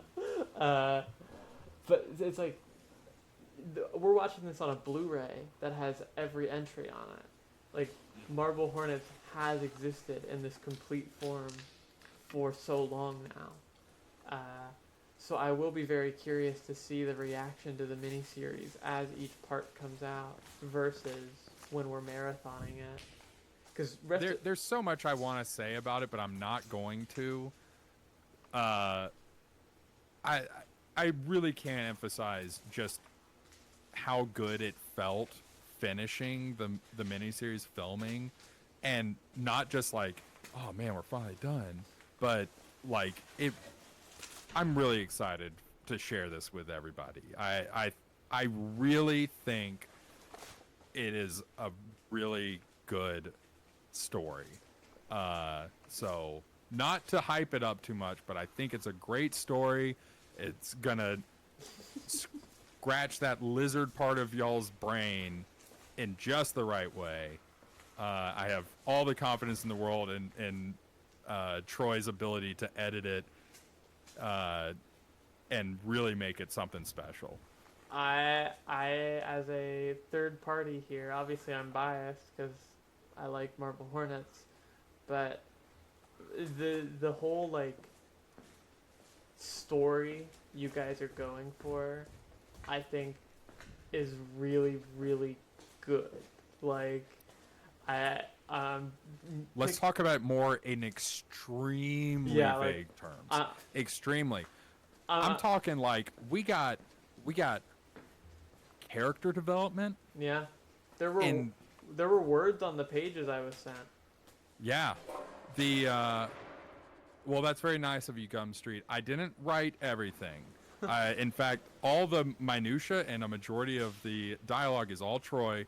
The only thing that I had a huge part of doing was the overarching thesis of it. Broad because strokes. I cannot. I built the bones of it, but Troy fleshed out everything. But yeah, there's character development, I think, in ways that we wish we could have done in Marble Hornets, but we just like literally weren't emotionally mature enough to understand how to do. And I think the scares are really good. I think. I'm so fucking excited. I can't wait until August 27th. Right? August 27th? Is that right? Yeah. Yeah, okay. I do think either on the Grandpa Discord or on Twitch here or something, I'll have to do some kind of watch party event thing to get everyone like hyped. What sucks for me, and you guys didn't even consider this, shows how selfish you are. You've made these streams longer for me now because we're gonna have to play this fucking mini series every year now. You could just not. But then you're allowed to not do that. Listen, I'm playing Clear Lake. Those are some good photos.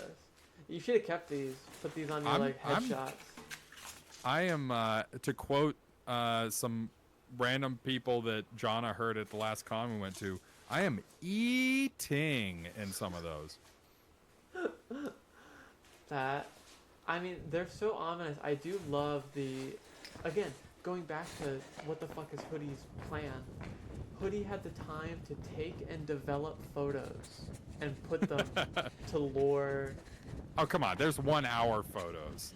Still an hour. He's got a flair for the dramatic. But that's exactly what I mean. It's like he has Alex tied up. He has tried to kill Alex before, and instead of trying to kill him now, he has opted to take these photos for Jay and or Tim to find. It's like, what is the rationale there? And I kind of love that we don't get an answer, because it's like you just kind of get to imagine for yourself. Sometimes it is okay to just do something for the spooks. Yeah, I mean, the scare factor. Oh, here's the sad shot. So underneath there, we were talking about like, do you believe in ghosts or are they haunt or whatever? The really abandoned locations, like in Rosswood, barely scary at all anymore, except like in the middle of the night when you're having to be completely by yourself. That's pretty rough. But even with people underneath here, probably the scariest fucking place we've gone. There was this one thing. It was like a crucifix, but like a full-size crucifix, like a 1-to-1 scale Jesus Christ getting owned. And the crucifix had a big drape over it, so it just looked like a corpse. And it started just like itching that fight or flight response in me, because it was laying down. And like in the low light, those of you that have ever like spent a lot of time in low light or whatever, your eyes start to play tricks on you. It's the monkey brain. You're looking for predators. Like you will see movement where there is none, and I think that's a lot of where like ghost stories come from. So I literally saw the covered crucifix or whatever move out of the corner of my eye, and it freaked me out so bad that I had to uncover it because I was about to just lose my mind. I was like, I had to be sure that was not an actual person. So I will say underneath this school is actually the scariest place that we filmed. Hell on earth. Maybe because it was the place that, the creepy place that we spent the least amount of time. So I didn't familiarize myself with it. We have arrived at the famous owned entry. What happens in this one? I don't know. Let's find out. I do. I am gonna let this one play out with mostly no commentary, but I do want to hear a little bit before we get to the ownage. What was it like doing this?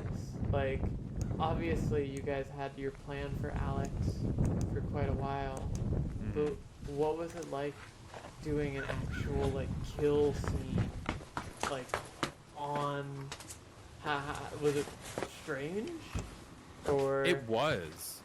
So we had planned this for a while. I know Troy has mentioned before being maybe we don't kill Jay. I'm like, no, we kill Jay.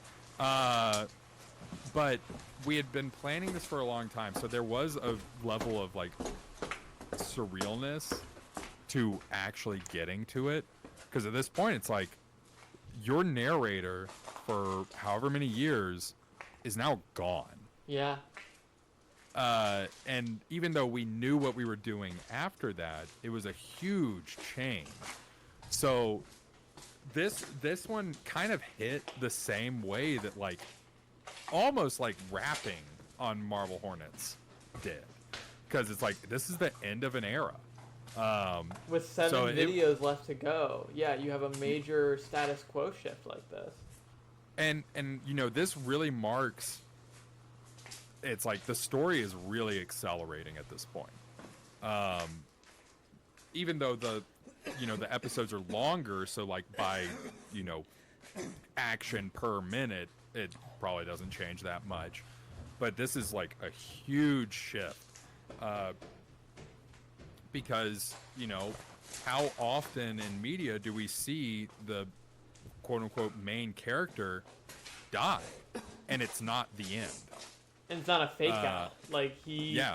Obviously there's 82, but that's a flashback. Yeah. And if anything, 82 I've always thought makes 80 way more tragic. It makes all of season 3. Seeing Jay have that remorse, that moment of clarity. I have always loved. Oh, here it is. Let me turn it up for a second. Alex.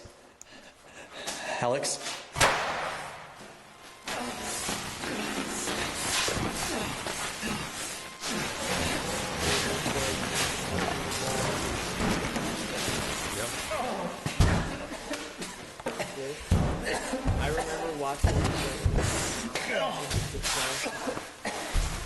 as a fan, I mean, we obviously we watched the response to it, but put to words, what was this like? I mean, honestly, unexpected. Oh, this shot. Oh, sorry, I love how the operator looks here. the way you guys do the motion in the third season is so subtle. 72 with the slight head tilt. Oh, We learned. yeah. We it's were like, so- okay, there's some things we can't do. It looks, but the arm reach out looks so good. But seeing this as a fan, I mean, there was a lot of shit posts immediately. I remember people dubbing it with "shot through the heart" like right away. And what you say? Yeah.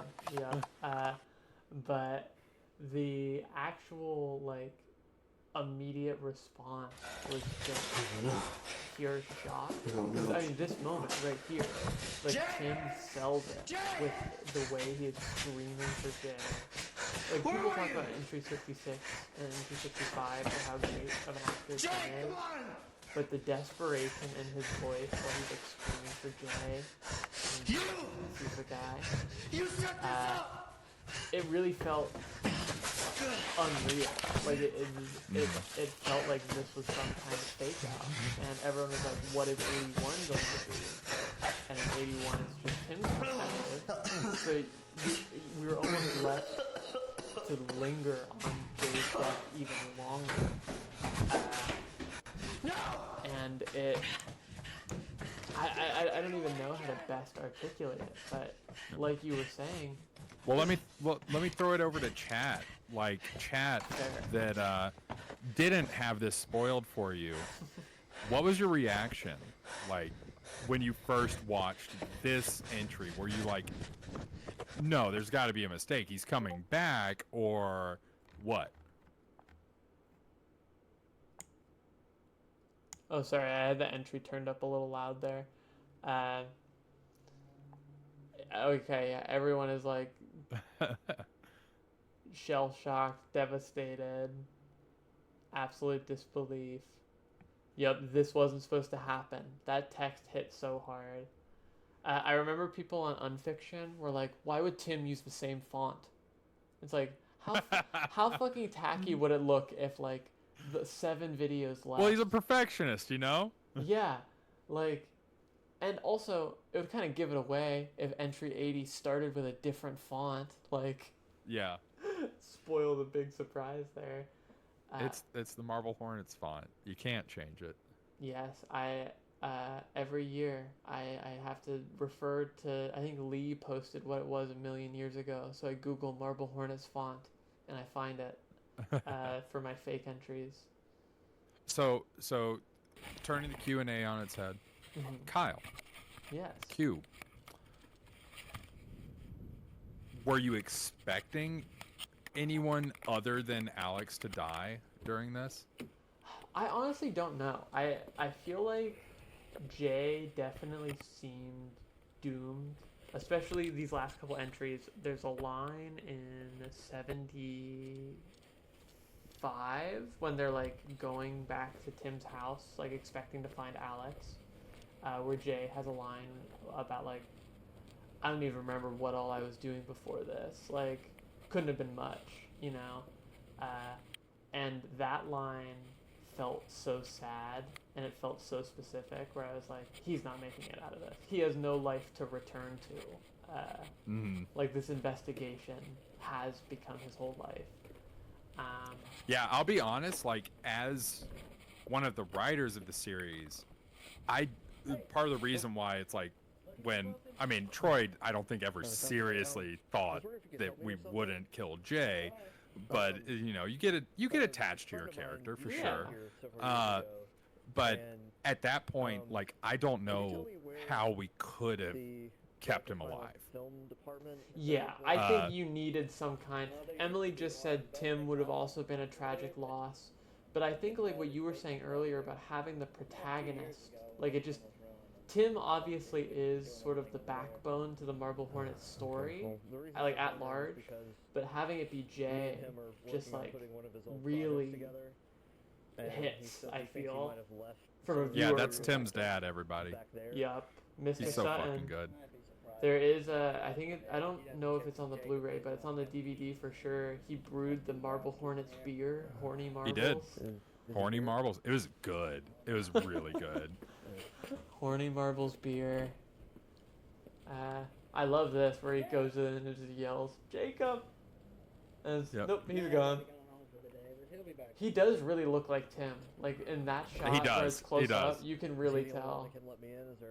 Oh yeah, they're great. Yeah, when I think for me, and obviously I have a very biased perspective here, I think the reason that Jay's death works so well is it wasn't for shock factor. It was because it was the only realistic outcome unless outside forces Deus Ex Machina him. SWAT teams close in and shoot Alex before he is able to pull the trigger and kill Jay. Right. And because Alex had shown to this point that he was at least considering very seriously enough to bring like loaded weapons, that he was going to, you know, cut all those loose strings. Yeah. You know, he, even if he wasn't like the most competent antagonist in terms of like being purely lethal, he was willing to be. Whereas Jay had shown throughout the entire series of basically being a passenger to the entire story. And then like doesn't have a lot of agency through his own character development. Like he is meant to be like, he is just a slave to following these new trails. Like new information comes up, I gotta follow that, and when that runs out, I need new things to follow. But he's not super proactive, and clearly doesn't have a lot of like self-preservation around. The clip that is playing while you are saying this is literally perfect, because it is him following Tim while Tim is doing exploring. Right. And you see, this is what I'm talking about, because Jay is doing this to document it, to share it with the world, even though, like, yeah, we had the Twitter and the To The Arc responses of there was like that immersion, but it really was like he's just showing off to the world, like, isn't this crazy what's happening? Whereas Tim in that, he has the camera so he can like review footage. Yeah. But he's not doing it to show people. He is taking agency. He is trying to be proactive. He's trying to figure out what he can do to solve this. And that's what makes Jay doomed from the very start versus Tim's ultimate triumph for, you know, define that how you want, his triumph at the end. I like Stray Calamity said, Tim is here to get shit done, which is so true. Right. Yeah, I feel like that's exactly right. Yeah, I didn't think you were going to get real commentary, did you? I mean... I don't just shitpost. No, I feel like that is a perfect read of Jay as a character. And Tim, obviously. Like,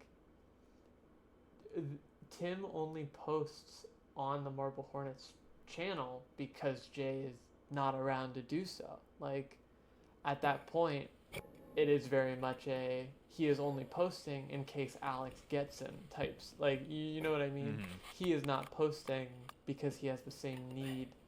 And he even says in 87, slight spoiler, when Jessica's like, oh, you pointing the camera everywhere like Jay did?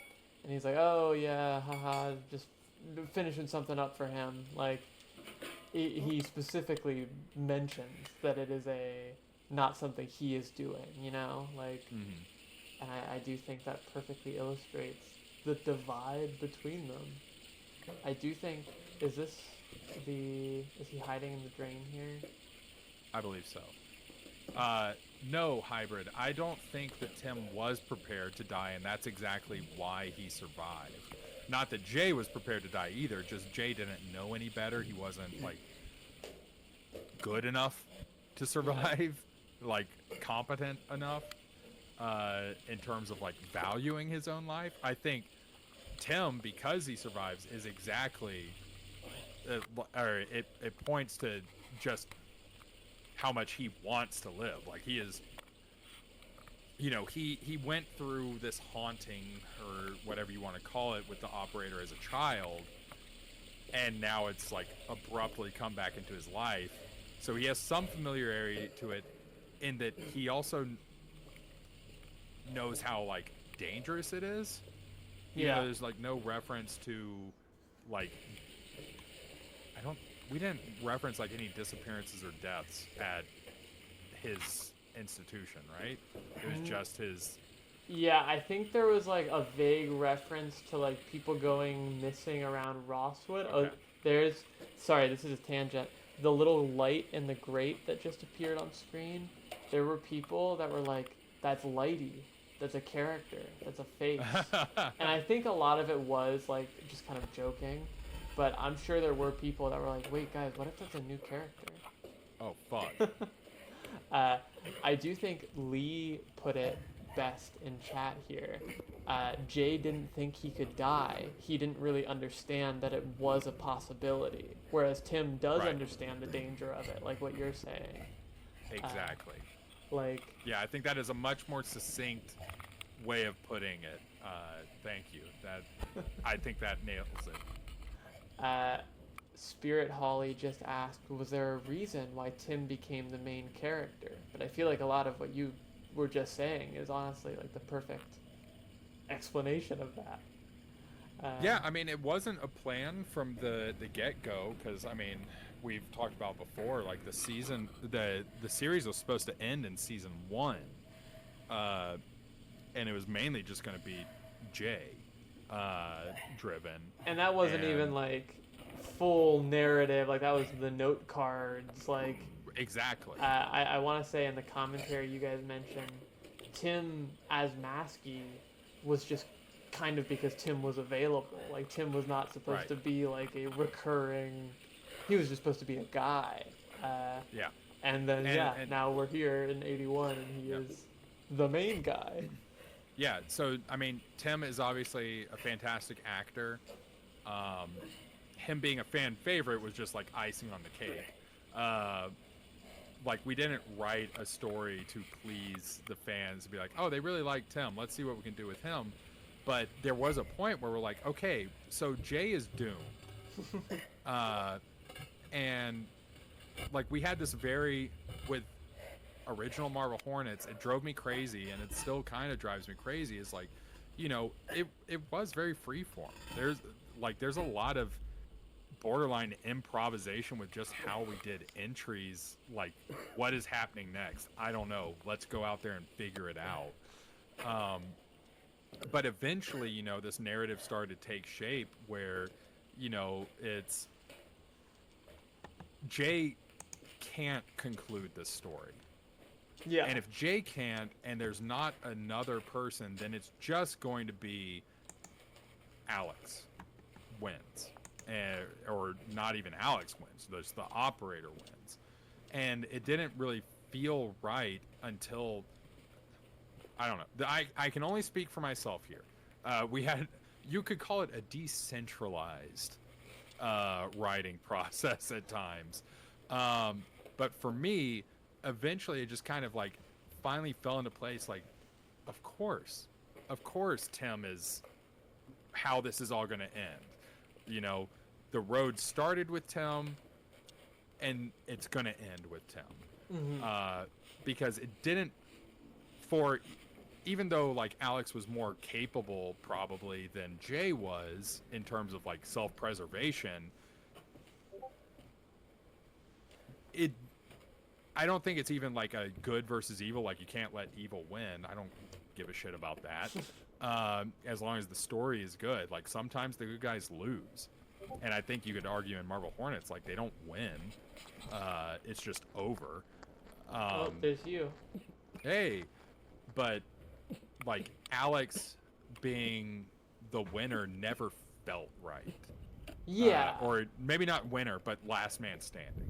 And I feel like with 87, there has been debate for years about what happens to Tim after, and it goes back to the inferring thing, where it's like Troy has made it clear the sirens that you hear are added in post, but we don't know what they are. Oh, here's where you can hear the gunshot, I believe, or it's coming up, where it's like synced up to where Tim can hear it from the parking lot. But I've always liked how Tim's fate, and I mean largely even with the comics, we don't know what happened. Like, we know Jessica in the comics obviously lived, but something happened there, and I like that it is just kind of left to like, what does Tim get up to? Does he, like, try to go back to the normal life? He has that whole speech when he punches the shit out of Jay. I was like, I was doing fine, I was getting better. So does he take that hopeful look, or does he go the more pessimistic route? Like, what? Right. It's just, I really love how, like you're saying, even when quote unquote the good guys win, it's this sort of hollow, like, in null, to the arc says, who is left to hear the secret? Yeah, there's fucking no one. Like, it is Tim and Tim alone until 87, kind of, technically. But and to go back to what I said earlier about like the operator, it's like the operator in Marble Hornets is not evil. It just is. Yeah. It is a predator. It is a force of nature. So I would argue, like, it can't lose. It can just do what it does. Yeah. So whether or not anything good happens to Tim before, or not before, but after the end of Marble Hornets, doesn't, like, that's not a moral fight there. It's like, either the operator does what the operator does and gets the kill or whatever, or it doesn't, and it goes on to the other things. And that's just kind of how it is. No spoilers or anything like that, but I know I've mentioned it before. Clear Obscure, perfect game, perfect narrative. It perfectly encapsulates just what bittersweet means, and those are kind of my favorite endings in media. Yeah. And what kind of like the lens that I view the end of Marble Hornets through is, it's like, from an audience perspective, like outside of the narrative, it's bittersweet because it's like, man, this is a series that, hopefully you've enjoyed a lot, and now it's over. But it's over. You finished it. You were there, from the start to finish, whether it was while the series was being made or after the fact, it doesn't matter. It was good. It hopefully provided you with entertainment, some sort of like intellectual fulfillment. Maybe not all the Walking Through Woods entries, but the product as a whole. Yeah. And but it's over, and that sucks, because it's like that's probably why I barely finish video games, because it's like, oh, it's over. And it's like reading a good book. It's like, oh, that was great, but now it's over. Fuck. Well, it's the same thing with this, where it's like, from Tim's perspective, it's over, but he's lost Jay. Everything. There's so much uncertainty. His life has been turned upside down. And we were talking about the nuance of Alex as a character. It's like, it's not really good versus evil. Alex is a victim. He handled the stimuli that he received from all the events in ways that you would hope you wouldn't, but he did. But he's the bad guy, but he is not a bad guy. Yeah, no. Tim is the good guy, but you don't really know anything about him as a character outside of what is presented in the screen. I don't know. I think media is really fucking cool. Well, and to play into that, like, Tim definitely has some complexity, because like yeah, he withholds the tape. He has that tape with Jessica's quote unquote fate on him, and he deliberately withholds it from Jay. In 72, he has the mask, and it's implied that he just keeps it on him at all times. So it's like, yeah, even though Alex is quote unquote the bad guy and Tim is the good guy, it's like there is depth to this. Like, Tim is not, I don't want to say entirely innocent. You know, he is definitely a victim in this. Like, he's not. Some people are quick to blame Tim for everything. And it's like, yeah, he may quote unquote be the source, at least in this specific instance, but it's still like, you know, it's not his fault at the end of the day. He's a victim like anybody else. Yeah, it's all, Marble Hornets really is just like a tragedy. Like, everyone involved has their lives ruined forever. Brian, we were talking earlier about the period of 2006 to 2009 when like Alex and Tim and Jay are all living normal lives for the most part. And it's like, Brian is the one who is, from what we see in the show, it is not like a masky situation where he switches. He is just permanently, you know, like how he is. And I am always like, I would love something that goes into Brian's lore from 2006 to 2009. But it's another one of those, I like not knowing. I like having that mystery of like, was he still just like stalking Alex? Was he still? It's all, there's so much about how Marble Hornets, what you're saying with the bittersweet endings of like, all of the loose threads that are left open on purpose, none of them feel aggravating. Like, I do think, I think a lot of people are inherently against open-ended endings, and I think that's silly. It's like, yes, I like them. Yeah, I really like them, but obviously, yes, there are a lot that are done poorly.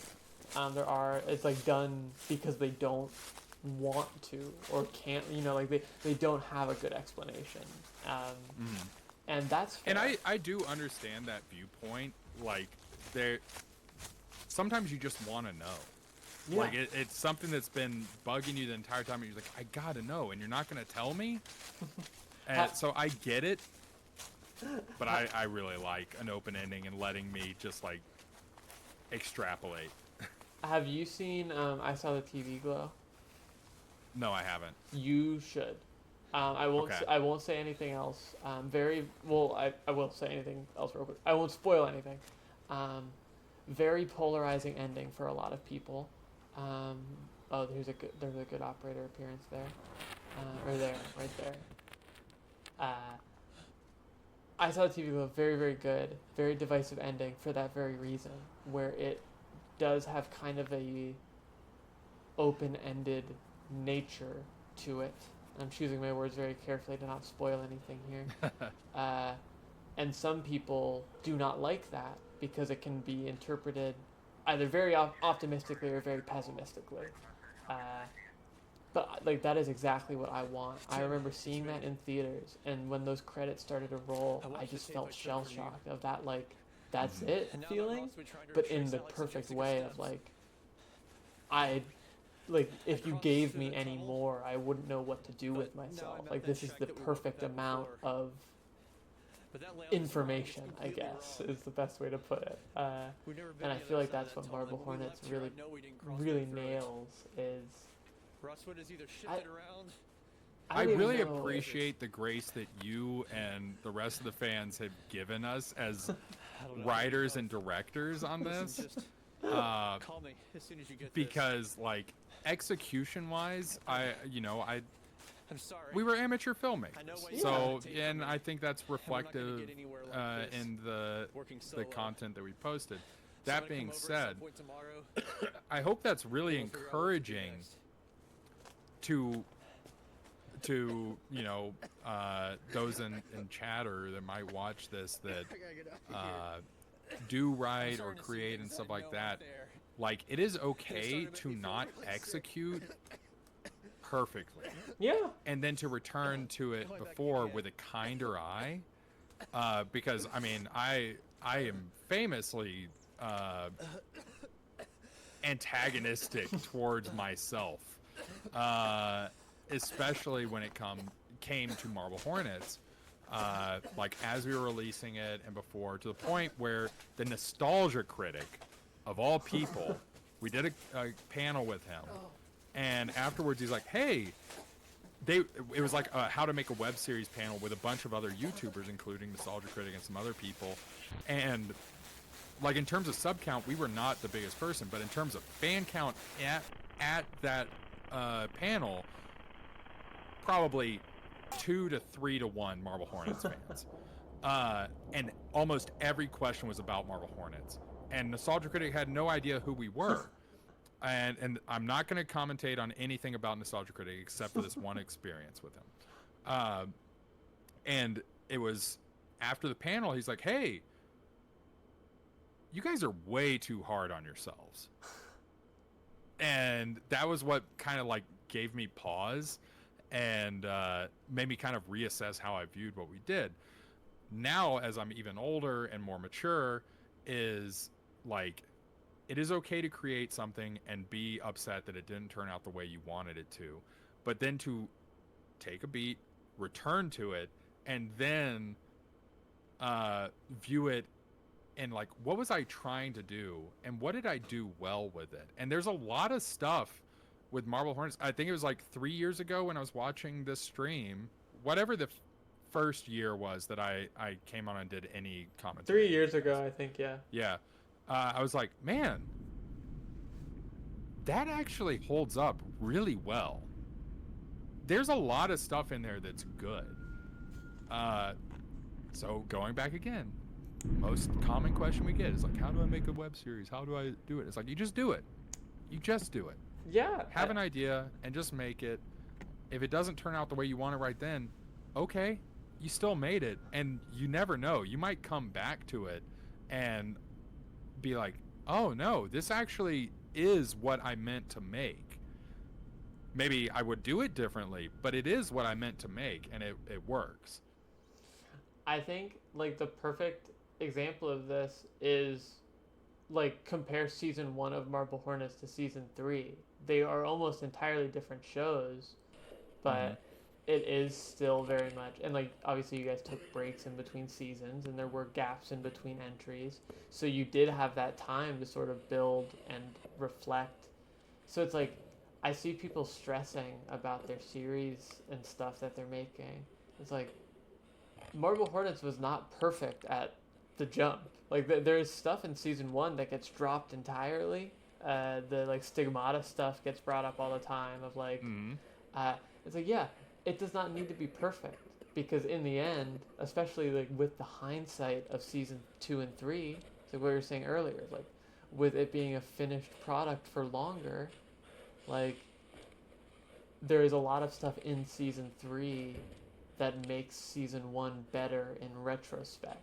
Like the distortion hole is a perfect example. Literally just Troy added that in season 1 because it looked cool. Yep. And then in season 3 it becomes a major plot point. Like it. Yeah, and I know a lot of our fans, this is gonna be a tough pill to swallow. There's a lot of stuff we do in Marble Hornets that is executed poorly. Either like technically with how we filmed it, like there's like an obvious way we could have made it better, or narratively we could have written it better. Obviously when we were just like floundering and just like, what do we do? What do we film here? That being said, like Marble Hornets holds a very special place in my heart and a lot of affection towards it now that I go back, because it shows growth as an artist or a collective of artists from start to finish. Like even if season 3 has stuff that you didn't like or we didn't like or whatever, there's growth there. Oh yeah. And we did ultimately tell the story that we wanted to do. So just make your fucking thing and stop DMing me about it. Oh yeah. I can't even like imagine how often you and Troy and Tim all get just. It's not too bad. I don't mind.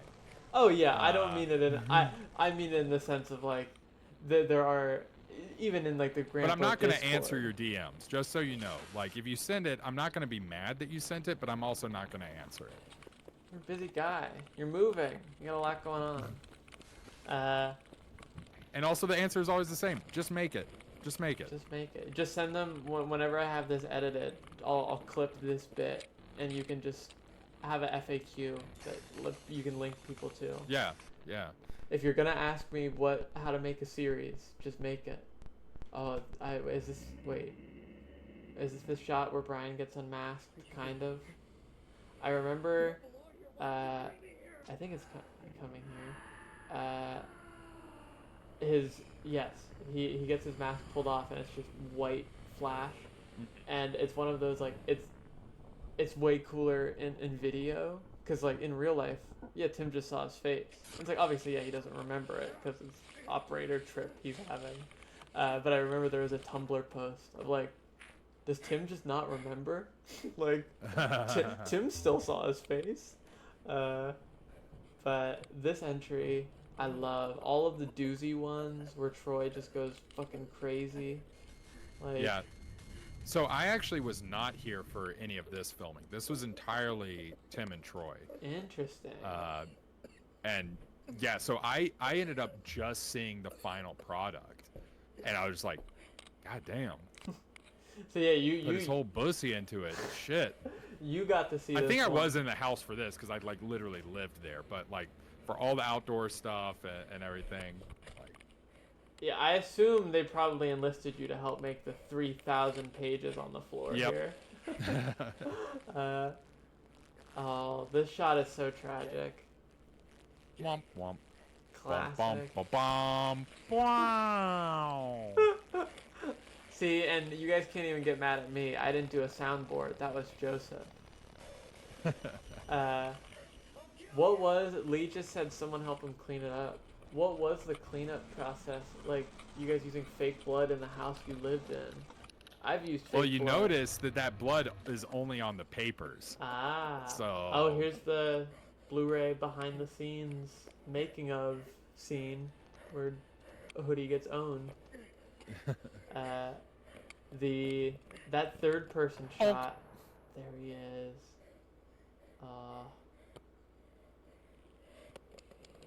Anyway, here's Wonderwall. That edit of him holding a guitar is like one of my favorite things. Yeah, the third person shot. If you guys, I think it's still available on the Grandpa store. The Blu-ray. This one I was here for. This part too. Yeah. Because I was just about to say, the Blu-ray is not in print anymore, but you can still get the special features on the Grandpa store, and there is a whole like 20-minute featurette on how they constructed this scene, and it is very involved. You guys went back and forth a lot about how this fall should look, and there's that brief third person. I think it's you filming that, where it's like technically not exactly the operator's point of view, but it is clearly some omniscient. Right. It's one of those like it's a cool camera thing. That goes so hard. Like this whole. It does. All of the weirdo stuff in Entry 83, like Masky. Troy went tackling fucking the nutty with camera. Yeah, like this was one he teased with the term doozy. And if you're an old head fan, the word doozy strikes fear into your heart. Yep. What were the doozies? It was 83, 86. Was that it? Maybe. This was the first doozy. Yeah. I'm asking Lee. Sorry. Yeah, you're in the call. I'm asking Lee. 83 and 86 says Emily.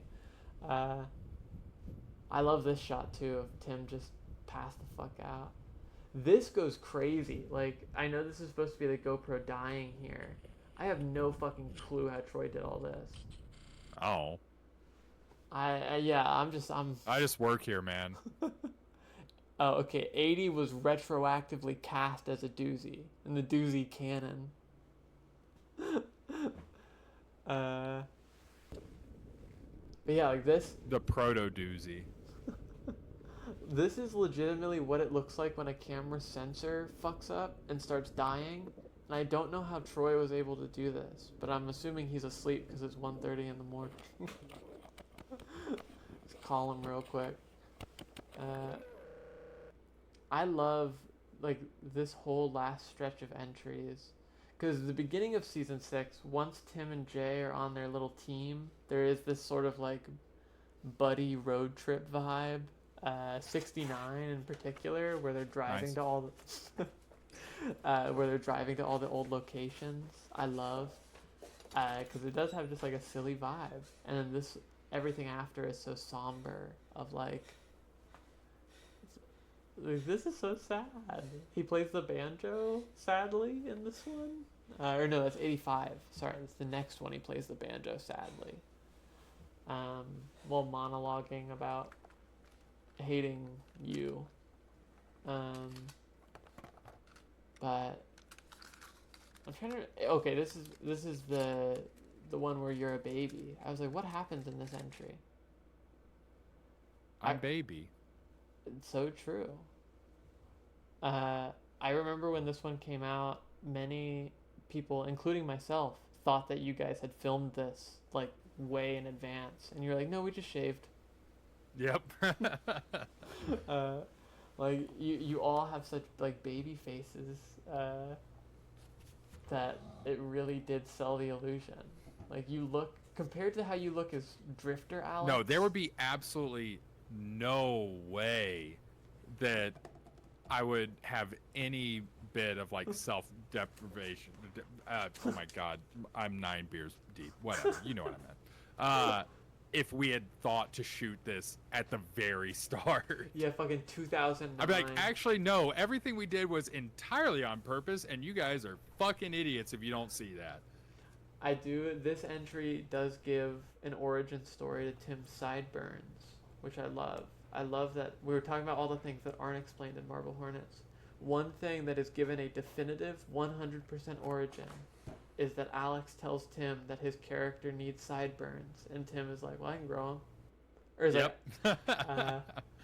Yeah. And then he's like, well, I already smoke, so it's perfect. And this is, you can't even see it on the HD Blu-ray, but that sign in the back, I think Tim signed it. It says Nick Cage on it, on the door. That's a MH deep cut fun fact here. Probably stolen from Lee's blog at some point. Yeah, I literally just said in chat, Professor Nicolas Cage's office. Can we talk about Brian's outfit here? Like, I know this is, it's like a big hoodie reveal, but the jacket with the hoodie combo goes crazy. I still have that jacket. That's my pea coat. That's such a good jacket. Mm-hmm.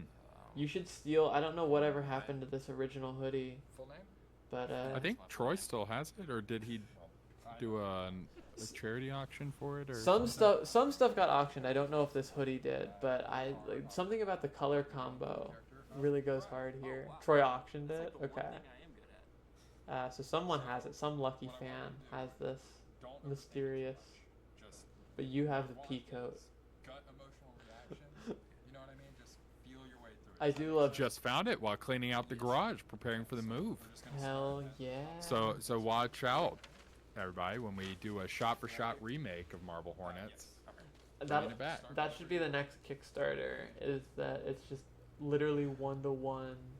But we still pretend we're like 21, 24, everything like that. College students, like fresh out of college. I think that'd be perfect. I'm not auctioning off the pea coat. I need it. I'm moving someplace colder. Yeah, guys, remember, stay tuned. We will be posting Joseph's new address at the end of the stream. But I do love this entry. for one big reason is that right when Tim goes to audition, it cuts, and in universe that means that Tim just cut his own audition because he didn't want it on YouTube. Yep. But he leaves the because like Brian's dead, so he's whatever. Yeah, he's not gonna come after him for posting his whole audition.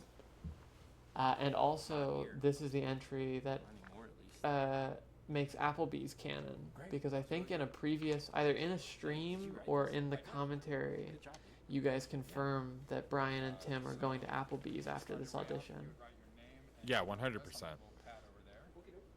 Gotta get. I mean, they got crazy cheap apps, man. See, Happy hour. I don't even hate Applebee's. sticks. Every time I go, I'll message Troy and I'll be like, at Applebee's, and he'll be like, I'm so sorry. I'm like, man, I fucking listen. It's a deal Applebee's here. fucking sucks, dude. Oh, it sucks, but it's so cheap. Where else can I get a margarita for fucking $5 or whatever? At home. That's fair, but I can't get unlimited fucking chips and dip at home. I have a hard limit on chips and dip, because at some point I run out and have to buy more. I'm gonna have you for a different character if that's okay. Oh, it's the monkey shirt. I wonder if Tim still has that. The monkey smoking a cigar I'm shirt. not sure. I feel like he posted about it a couple of years ago, but that was a couple of years ago.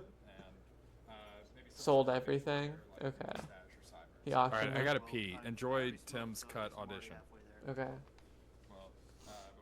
Just gonna go pee, everyone, so I'm just gonna turn the audio back up. So, yeah, just right there where... Here, let me adjust this real quick. Right where it says friend. So, Yep. so and- pay right there? Yes, Okay. and you can read through it a couple minutes if you need it.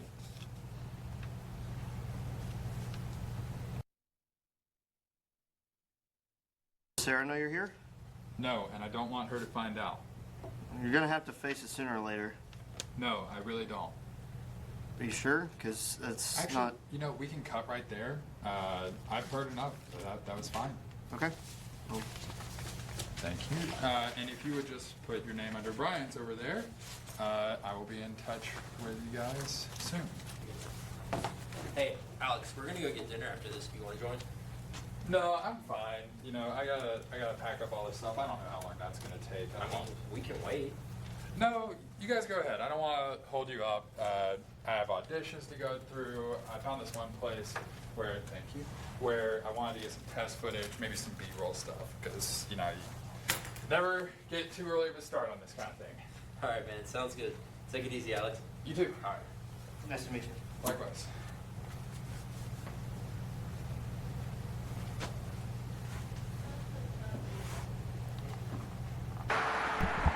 He returns. I hear him approaching. I do like these B-roll shots. Here is coming up is the first canonical appearance of the operator. Kind of. Depends on how you feel about entry 37. But I prefer if fan art had minimal blood. No, it's all good. Sorry if I missed it. I tried to scroll through as many as I could. I'll scroll through some more at the end. We went through... I was just scrolling through the tabs for a while. I tried. No, the operator appears on screen there. Joseph went to the bathroom. I heard him talk, so I thought he was coming I'm back. back. Oh, okay, hi. Someone just asked if you left. I had to pee. I remember when this happened, this specific frame, there were people heavily in denial that Brian was hoodie. And they were like, that's a different... Someone else could have had that hoodie. And it's like, why would they do that? Which is funny because we actually, I remember, were like, are we not giving enough credit to the audience to be able to put two and two together? Like, do we really need to post this to make it clear? And eventually we were like, yeah, we definitely do. There were people that straight up didn't accept it until 86, where you're literally like manhandling dead Brian. in the hoodie attire. And I think that's so funny of like just being in denial. Cause yeah, it's like at this point, what even is the option? Hans referenced the future Jay theory that was big on Unfiction. The hoodie was Jay from the future. And it would have been funny if you guys had done that, because like 3 other series ended up doing that while Marble Hornets was running. And so there were people being like, yeah, but Marble Hornets started first. And it was like, okay, but if Marble Hornets did that now, it would be so funny to randomly incorporate like heavy time travel, like out of It ain't nowhere. fucking happening if I'm involved in the writing process. I can tell you that.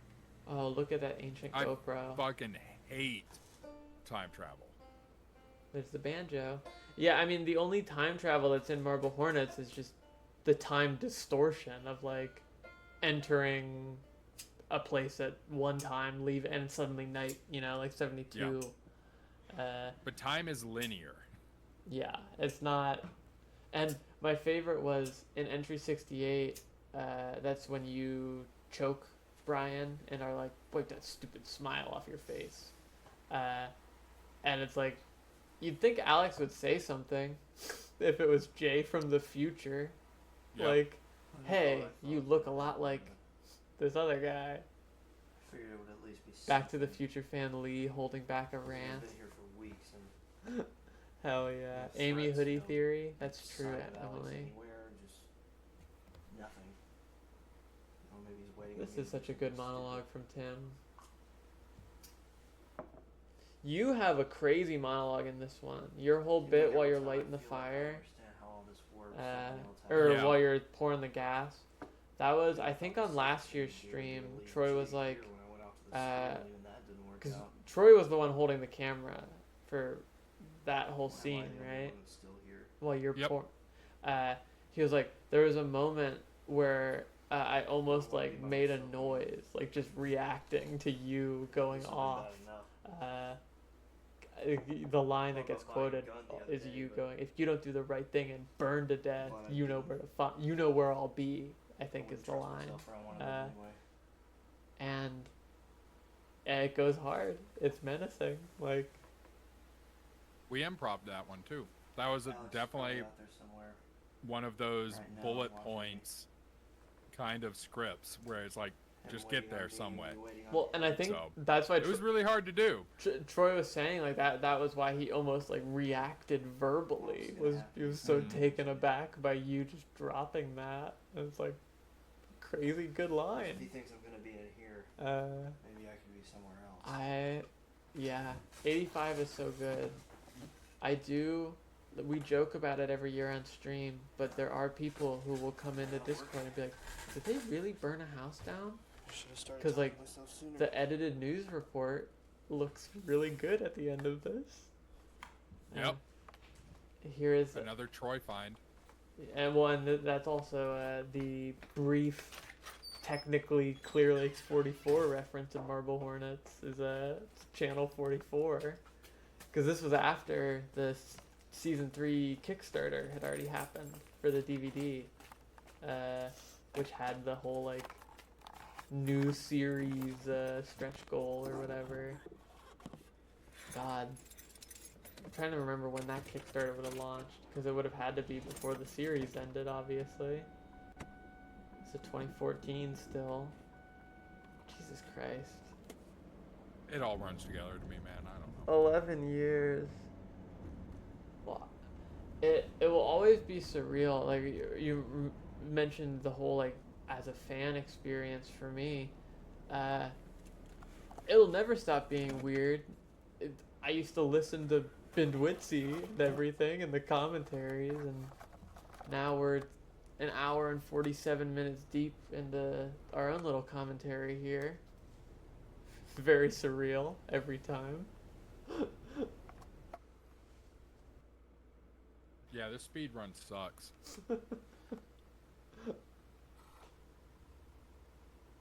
Oh, do I have its tagged to speedrun? That must have been from like 5 streams ago when I played Minecraft. That's so funny.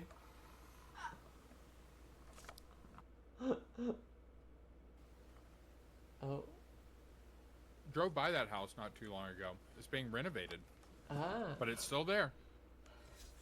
Are they renovating it because you guys burned it down? Yeah. Jackie, you're officially passing out. Thank you. See you later, Jackie. I just saluted, but my camera's not on. Thank you for sticking by us so long. Enjoy your night. I know you have work tomorrow, which is fucking crazy that you're up at 1:40 in the morning. Thank you for all that you do. Thank you for your art. I'm making a hand heart. My camera's still not on. Thank you, Jackie. Everyone say thank you, Jackie, in chat. You work at 9 in the morning? Go the fuck to sleep. Okay, I'm gonna turn up your monologue here.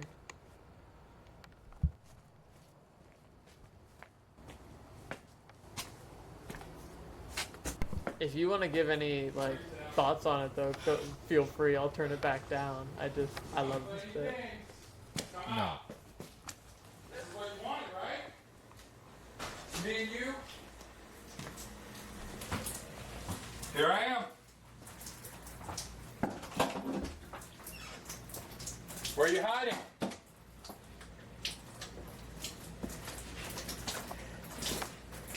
You in the attic? That's fine. This is all your fault. I thought it was me, but you're the source. You're the reason any of this happened. Everyone is gone because of you! You left Jay! And you left Brian! Everything that has happened is your fault! And it's not gonna end until you're dead!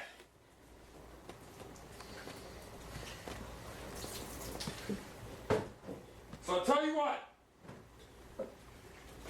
If you don't do the right thing and burn to death, you come and find me. We'll sell this. You know where I'll be.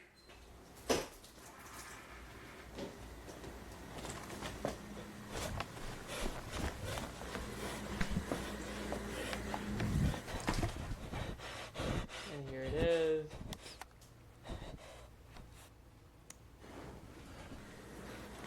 Oh, fuck! It is so funny to me that you guys didn't do like a second camera angle of that even. Like, just the one and done. In and out. Yeah, man. Everybody else was on fire duty. Yeah, no. No, that's what I, like, I remember you guys saying at the time of like, yeah, it would have been cool to have behind the scenes footage of that. But not like you guys had a production. Oh well. Yeah, I like the idea of like Tim coming in, not seeing Alex yet, seeing all the streams on the floor. He's like, is he pissing? Establishing dominance, being like, this is my house now. Here is. I want to say there is a bespoke clip in here that Troy recorded where it's like holding the lighter fluid can, but everything else is real news footage. Yes, this I want to say Troy recorded, and Yeah, I think so. I do. Just to, I don't know how much you want to unpack your whole speech there, but Lee did say in chat, love the implication that Alex didn't even know Tim was the source until Jay posted entry fucking 66. And I think that would be 100% accurate. And it kind of like plays into, you know, Tim and Jay's confrontation where he's like, dude, you're fucking posting this online? Like, what the hell? What is wrong with you? Like, it really shows like how like there's no sense of self-preservation there, because it's like Alex could have watched that. Yeah. And Alex didn't watch it. Like, Alex knows what you're doing because you're posting it all.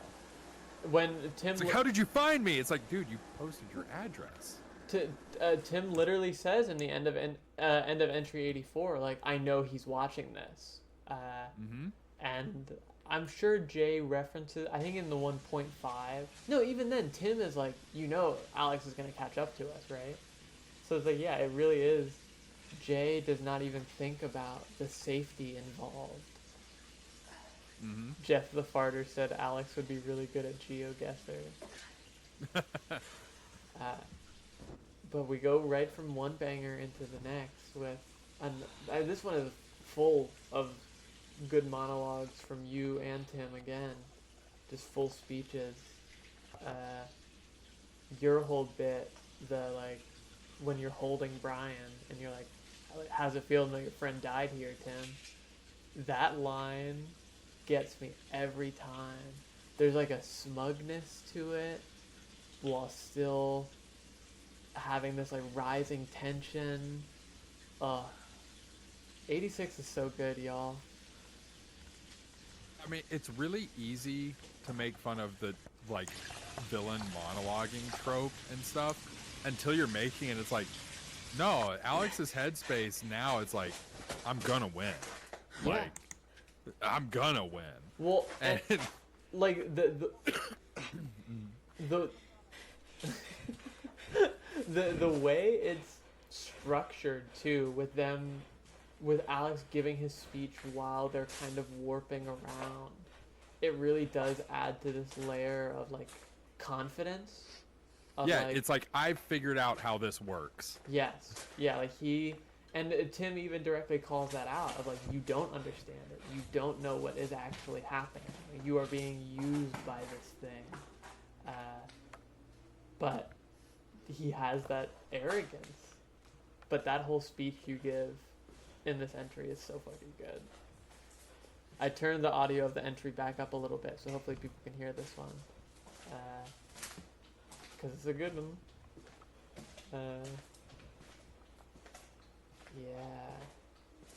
This. Most years I play some kind of sound cue. Obviously this year we're doing the commentary for this ending bit. But, Is it commentary or is it just hanging out? Just both. Two chill guys, just chatting. You've given some genuinely very good insight. Like I had a bunch of people. I wasn't even thinking about like recording this segment until people were like, "Can someone record what Joseph just said?" And I was like, "Eh." Very inspirational and wise. Yeah, 9 beers deep, Joseph inspirational stuff. 3 beer Troy and he's out. He's gone. I'm actually drinking 10 right now. 10 beer Joseph is when you start to unlock your true potential. I'm a big boy. Willow just and said... I had a potato soup for dinner, so, Ooh. you know, I'm ready. Willow just said in chat, Joseph and Kyle should recreate this for real, and I think they mean you chasing me with a gun. So, we've been saying 20th Hornetversary, we're going to have to do something big. Jackie and I suggested the ritual sacrifice of Troy Wagner live on camera, but maybe we strap a GoPro to you and you just like live game hunt me. Yeah. Most dangerous game. Let's see. 2029. I'll be done with my master's. I'll be working on my doctorate. I might be able to swing something. I wouldn't be working on my dissertation yet, so we could go with a bang. Joseph, I need you to understand, the second I can introduce you in these streams as Dr. Joseph Delage.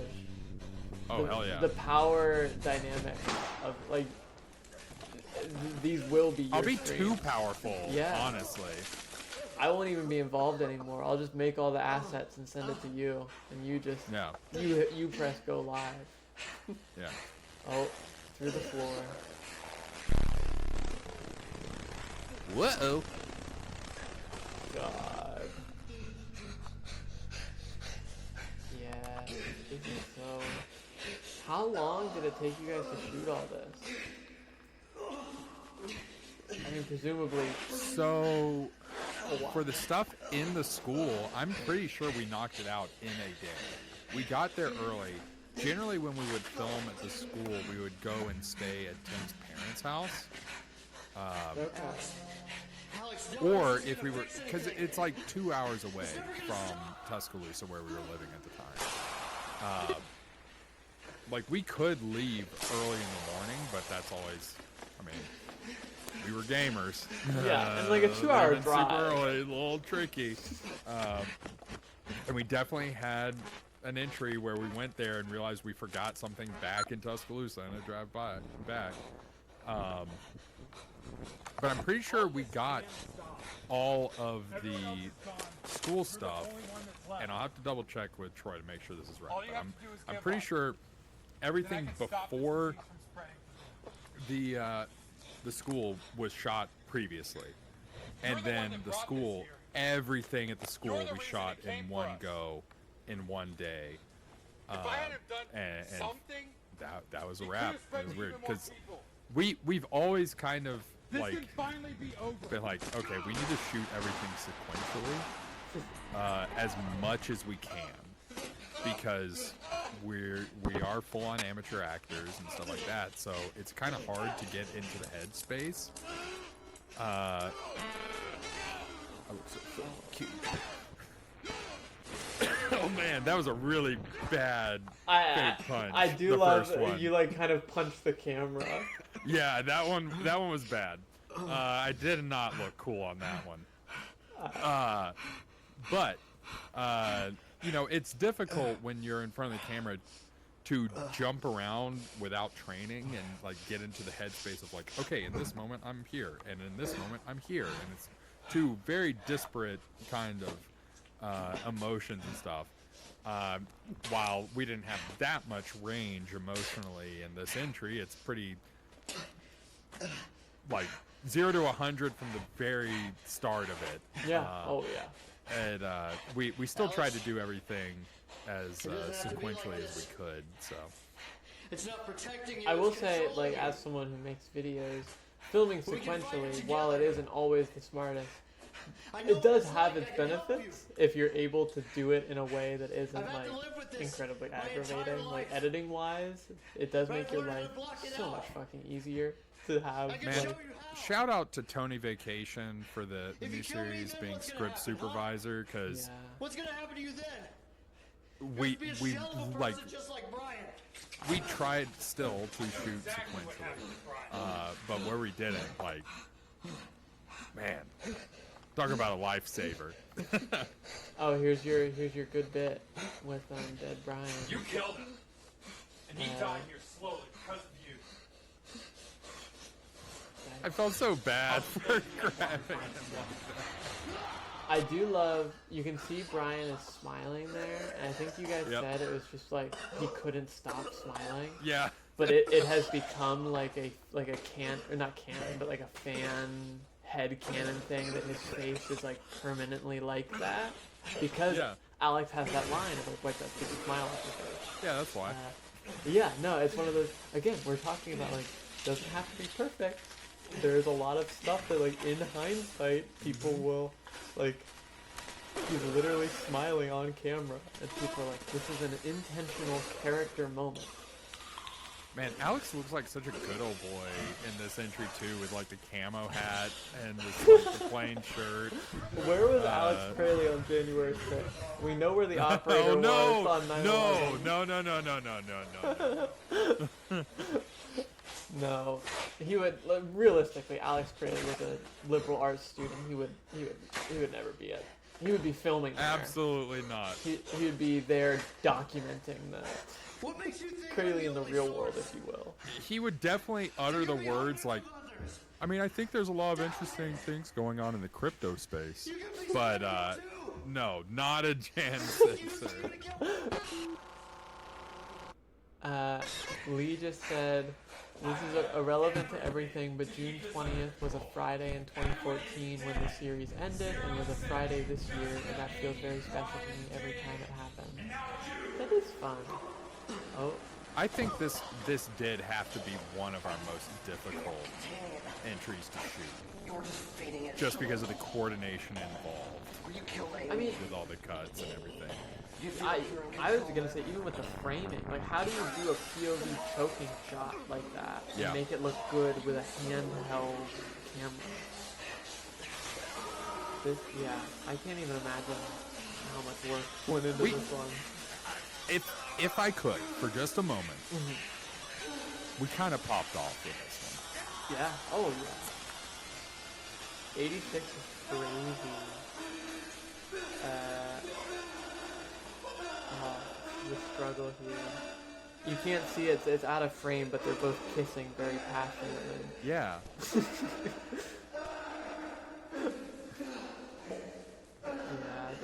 This one, I always go back and forth. Like, 65, 83, and 86 all have some of the craziest visuals, and 72 is my favorite, at point blank. This was the one that was uploaded the night you all got back from Marble Meet. That's fucking crazy. They were all hanging out with you guys at the hotel, and they go home and they see you get fucking murdered. Man, so not everybody has to know how to do everything, like driving. Watching this, because I very rarely frame shots myself. I kind of look swole there on the floor, not gonna lie. Marble swollenness. Yeah. But shooting the, like, when all three of us did the blooper reel, like Alex Crayley's Marble Hornets and stuff like that, comparing that to this, it's like, yeah, I mean, I just don't, I can appreciate and analyze good, like, director of photography. I am not a good director of photography, because some of the shots in this are framed so well, and I would give input, but like most of this is not me. And oh man, Troy and Tim, they're so good. Like this, I was so lucky to work with them.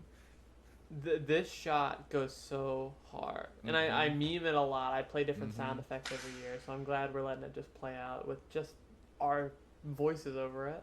But the knife drop, I know Tim has said that was not on purpose. He could just he could feel it slipping. It was like fuck. Just let it go. But it works. And it was the perfect thing. I'm pretty sure that was the only take we did of that. And the timing of it is so good. Because both Troy and I are on the other side of the camera, and when that happened, we were just like, perfect. Oh fuck. And that's the one. And here we are, folks. The last one. Gotta get the driving footage. Gotta have the driving footage. Beard Tim. I remember when this one came out, people were not sure this was it. And I think you guys went to a con like 2 or 3 days later, and we're like, no, that's it. It's over. No, we uploaded it at the con. Oh, okay. Like going to the con. Okay. I believe. Because I believe Tim and Troy were riding together. Because I think I had the like table setup stuff. Yeah, it was finalized in a Chick-fil-A drive-thru or whatever. Yes, Lee just said in all caps at a Chick-fil-A drive-thru. So there you go. Marble Hornets is homophobic. That's why everyone needs to go donate to Slender for Gender. That's why you gotta donate to Slender for Gender. I do have, I have all of the text-to-speech donations to submit. Obviously this year they took a year off last year, so numbers were a little bit lesser than the previous year. But any money we raise for Trans Lifeline is good money raised for Trans Lifeline.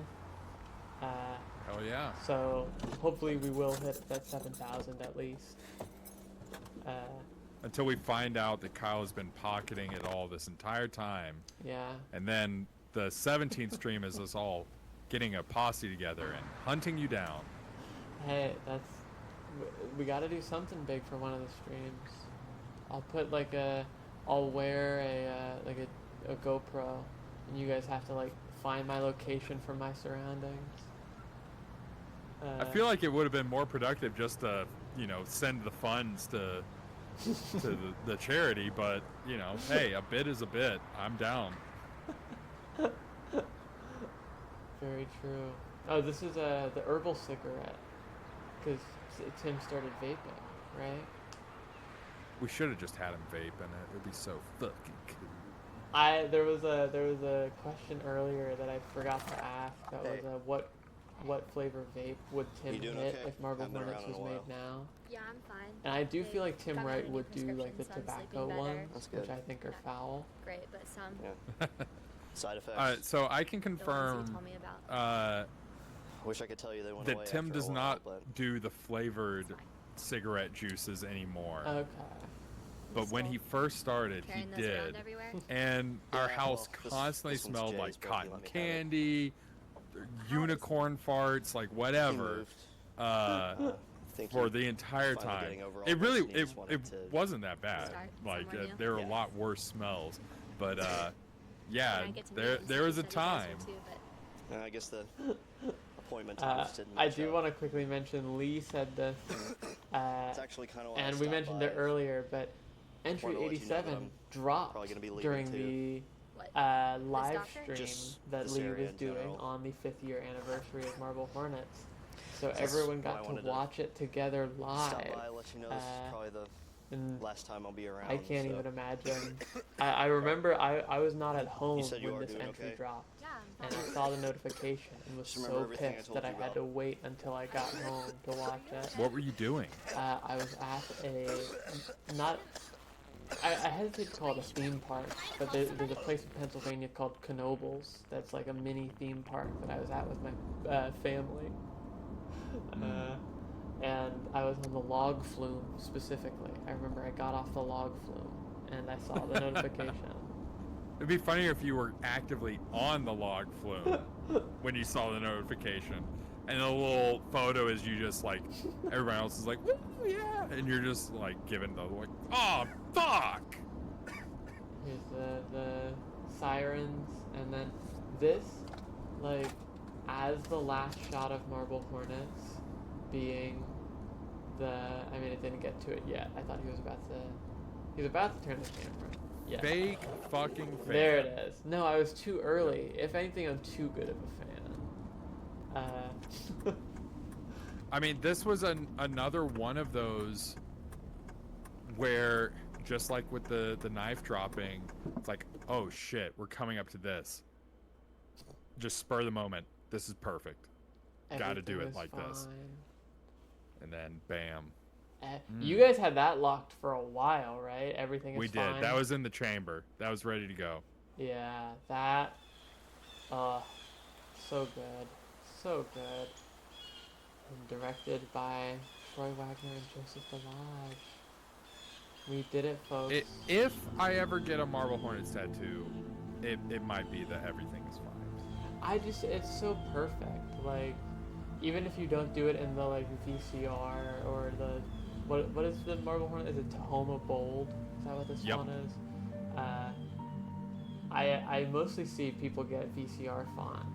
I would love to see someone get Tahoma Bold font tattooed on their body. Have I ever told how my dad found out about Marble Hornets? I don't think so. Oh shit, exclusive commentary coming at you. Let me get the microphone really close. Okay. So, we uploaded the credits, and Troy posted them, and I'm retweeting or whatever like that. And my dad watches it, just the credits. Watches the credits, thinks it is the funniest fucking thing he's ever seen. He's like, oh my god, they made a video of just like credits of this fake thing and like really went in depth with it. This is hilarious. Like, this is like some avant-garde, really funny performance art or whatever. And then he looked it up and he was like, wait a second, Joseph Delage. What has he been doing for the last 5 years?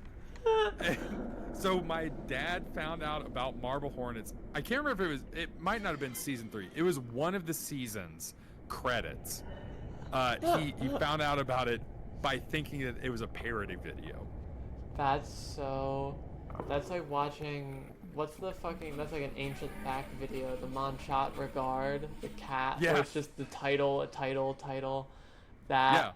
Yeah, that's what he thought it was, because he had seen that one before. He's like, oh, they're at it again. That's so Yeah, so me and my dad, we don't talk a whole lot, but... I just, like... We're cool. Unless... I guess I forgot to mention that I was making my livelihood on YouTube. Well, that's one of those, especially then. Like, parents now probably have a better grip on YouTube and internet. Like, I'm younger and even trying to explain to my parents, like, oh yeah, I do stuff on the internet. They're like, what?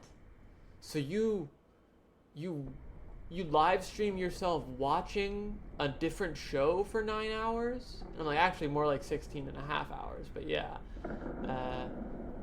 And so I can't even imagine you trying to explain Marble Hornets to your parents, like...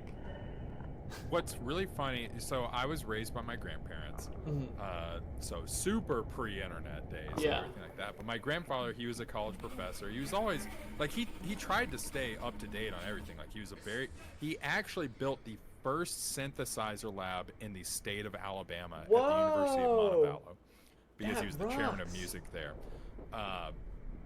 back in the 70s. And so he was always like, well, that's really interesting. So like he kind of, I don't know that he got it. I don't know. He never watched it. Like, I don't know that he knew how to watch it, but he was just like, that's really cool. That is so interesting that you get to go all over and, you know, go to conventions, like professional conventions and stuff, you know. So he was down with it. That rocks. Dad with it. He was down with it. He was dad with it. Yeah, he was dad with it. And then, yeah, at some point I just neglected to mention it to my biological father at any point. And he just calls me out of the day and is like, so Marble Hornets, huh? I'm like, yeah, man, it's going pretty good. He's like, what the fuck is it? Too bad can you imagine you get that phone call, but he discovered, like, Joseph plays a trumpet? Like, that was the video that got put in his recommended. He knew about the THAC channel. Okay. So he knew about the comedy videos, but he didn't know about Marble Hornets. That's so... That adds an extra layer of this. That's so funny. Yeah. Oh my god. So you ready for another hot sauce shot? Should I do one more for the road? I will. I think you should. Well, here. Let's see. What's our total? I can't really see. Okay, we're at... Oh, that's a pretty good number. It's $6,669.69. Is it actually? That's pretty good. I'm kind of like reticent to pump for more donations because that's a really good number, but also it's a really good cause, guys. Maybe I don't know. Maybe I do like a little lightning round Q&A and try to pump for donations and get another hot shot. Oh shit! I don't really know how it works. Can fuck the wheel? Can I just say if they hit an amount? Yeah. We honestly we did 12 hours of the wheel, and then the whole last couple hours with you doing commentary, I was just like, okay, we've had enough of the wheel. So we'll. I have my Twitch TTS donations to contribute. Let me see how I do that real quick. Okay, hold on. Stamps the Silly, the Christmas special. Can somebody confirm yeah. What color is the fucking cat? And I will tell you the name. Stamps sent it to me, and we got sidetracked. Well, it is a black cat. It can be seen with. I'll send you a screenshot. Just black. I believe so. Send me a screenshot. It's kind of hard to see. Hold on. The funniest part is Tim's dog walks in most of the frame anyway, so it's kind of hard to tell. Trudy. Yeah. R.I.P. The Grand Dame has gone to the doggy park in the sky. Aw. But she was a good dog. She lived so long. She was old as hell. Good baby. She just, yeah. That's okay. Trudy lived a long life with some parents that sure did love her a lot. She was pampered all the way. Let me send you. Here is a brief. This screenshot, you can mostly just see the cat's butthole, but it's only on screen Okay. for like seconds. That is Nyanko Sensei Jr. Aw. Or Oh, just baby. Junior for short. Yeah, that was my fucking ex-wife's cat. Thanks a lot for bringing that up for the third fucking time, Kyle. See, the thing is, I don't even think I think both What of the the times fuck? were What Lee the and fuck Troy. is wrong with you? I specifically put on my rider no mentions of my ex-wife, and here you go bringing it up not once, not twice, but 3 times. Fuck you. What can I say? I bring hard-hitting journalism. I'm here for the facts. 4th time? 4th time? Are you kidding me?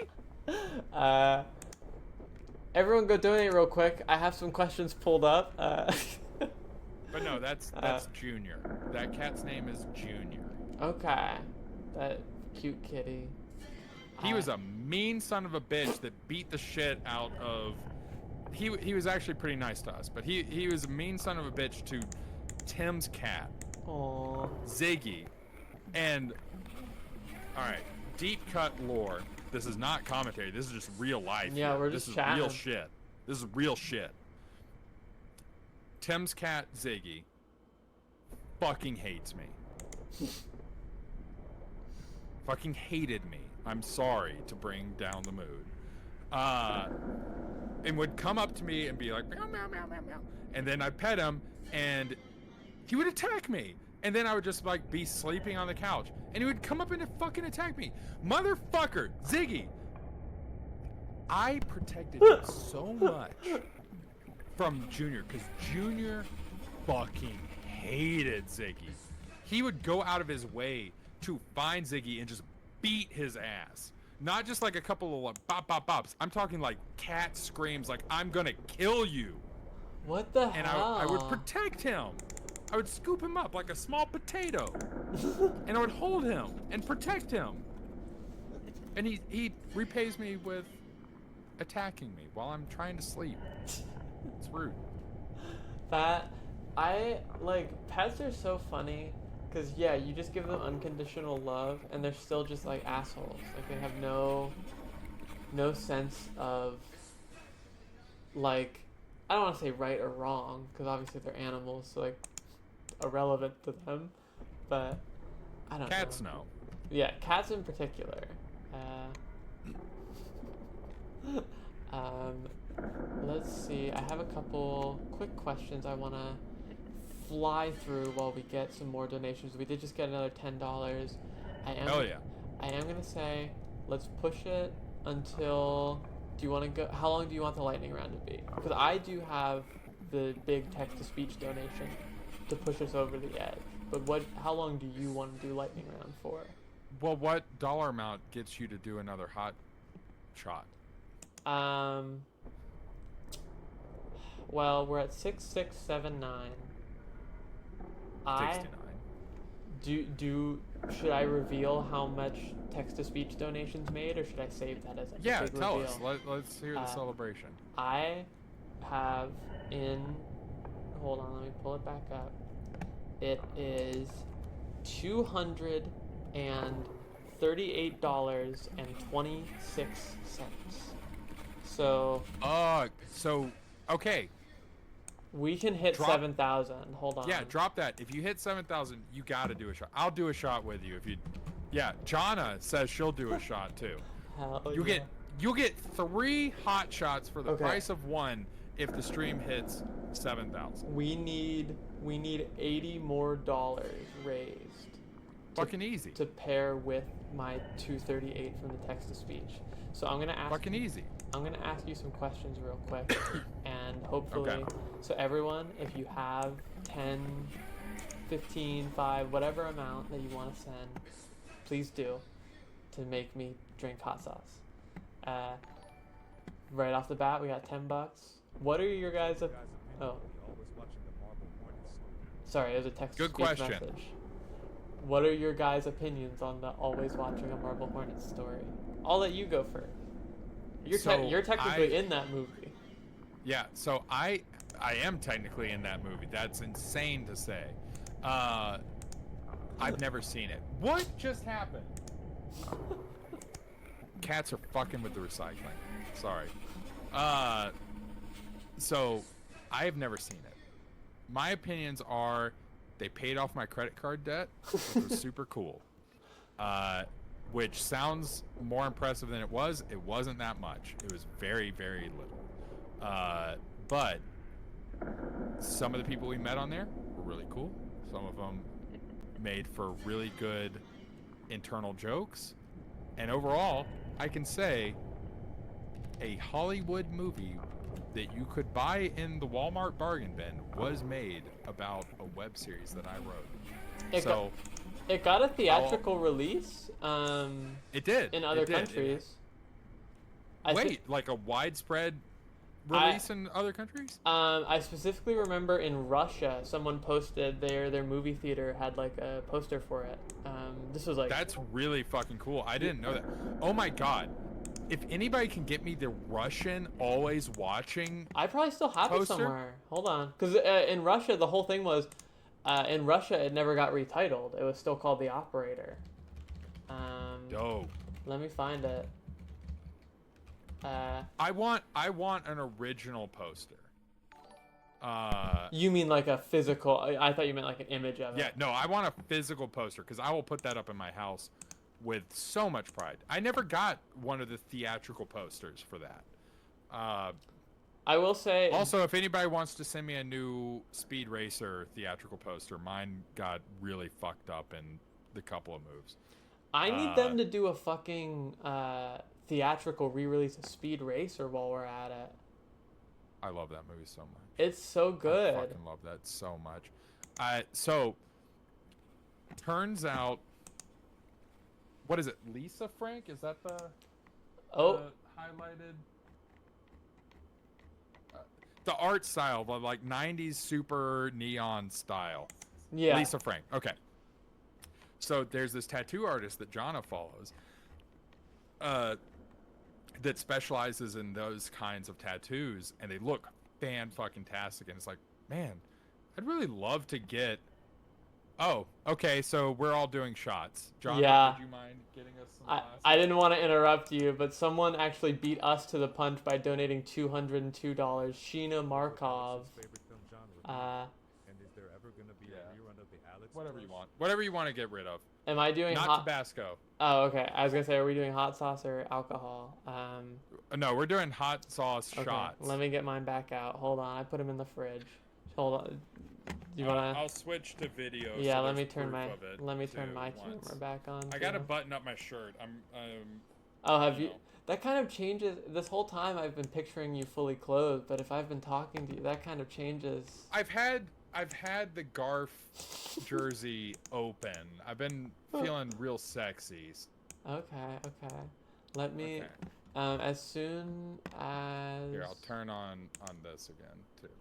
So there's video proof. Anyway. Yeah, let me get my hot sauce. 1 second. I'm walking away and I can't hear you, but feel free to talk.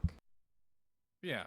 I don't know what happens in the fucking movie because I heard the dog dies and I don't want to watch that. So I just decided not to watch the movie based off of my fucking YouTube series, which hearing that out loud is an insane thing. Somebody from Hollywood decided to make a movie, like spend $1 million or less probably on RIP, and I just decided not to watch it. I will say, not very good. Okay. Why can't I? Oh, I'm a dumbass. I had myself big. I didn't realize you had your camera on that whole time. You piece of shit. Yeah, the dog does die. I will say. So we are drinking Heartbeat hot sauce Scorpion. God damn, I just have sriracha here. Yeah, you have terrible taste in hot sauces because you're a fake fan. Okay, next. Oh God. Next year I'll get some real shit. It's so fucking thick. It's like a salsa. I told you, the one I had was like a yogurt. Yeah, I'm filling this up with sriracha's like a paste. We might need something to wash this down. Buzzball, baby. Beer number yeah, 11. that water will be good, and we have the Tums ready to go. some video proof here. Cheers. For charity. This is all you're getting. This is a good amount. Yeah. For Slender for Gender. Cheers. Cheers, Kampai. Oh, fuck me. God damn it. Throw it back. Thank you. This is a great cause. Ooh,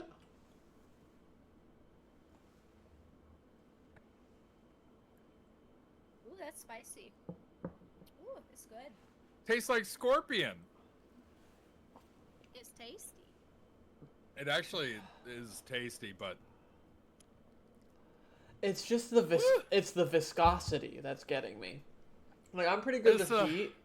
Although that sriracha is actually catching me by surprise right now. Normally I'm pretty good with sriracha.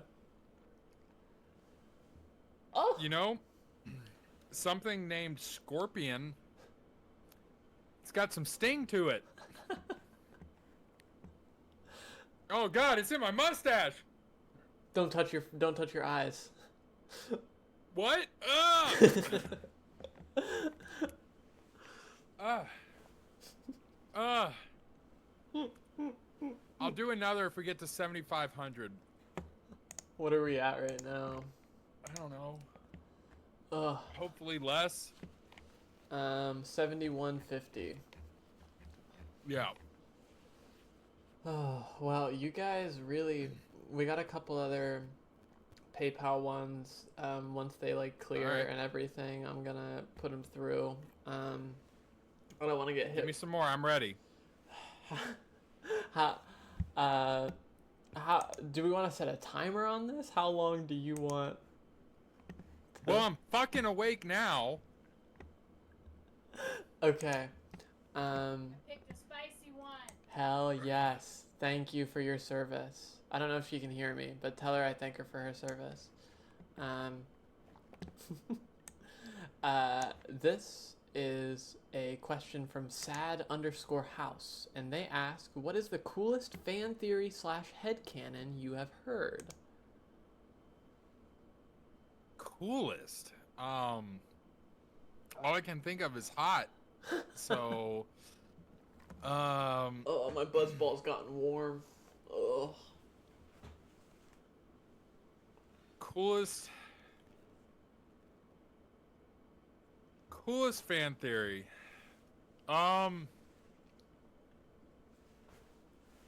So I never really fuck.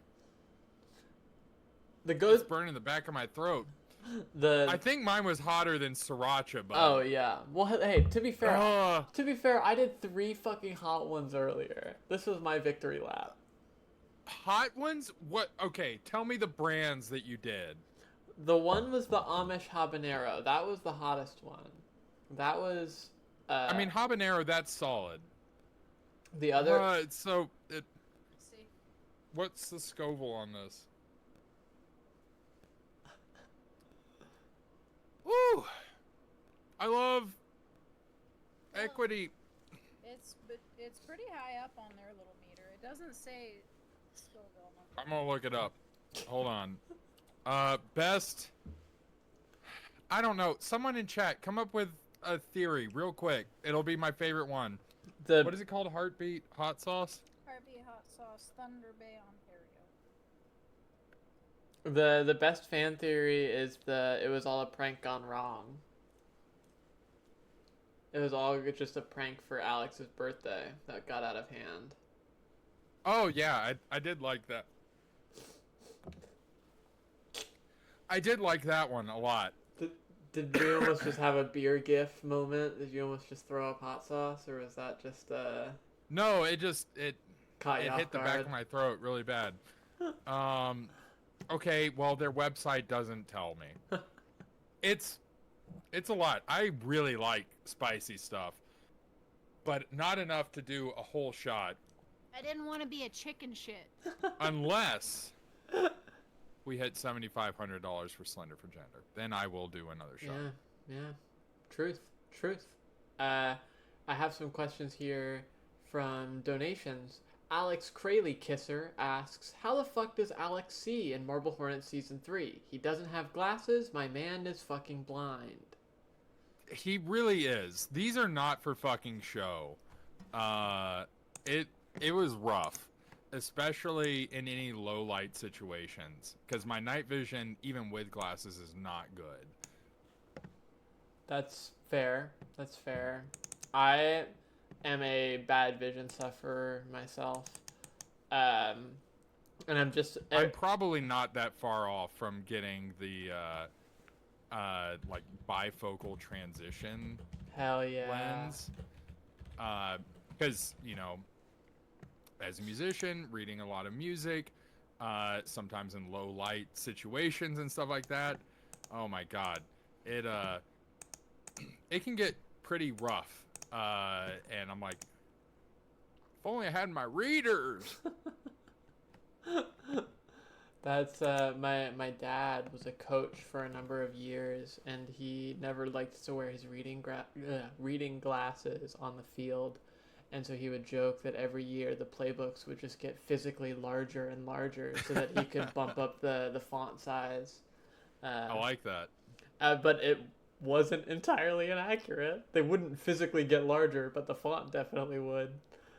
He's just using the big, like, science fair poster boards, folding them out. Flipping through to try to figure out what play to do.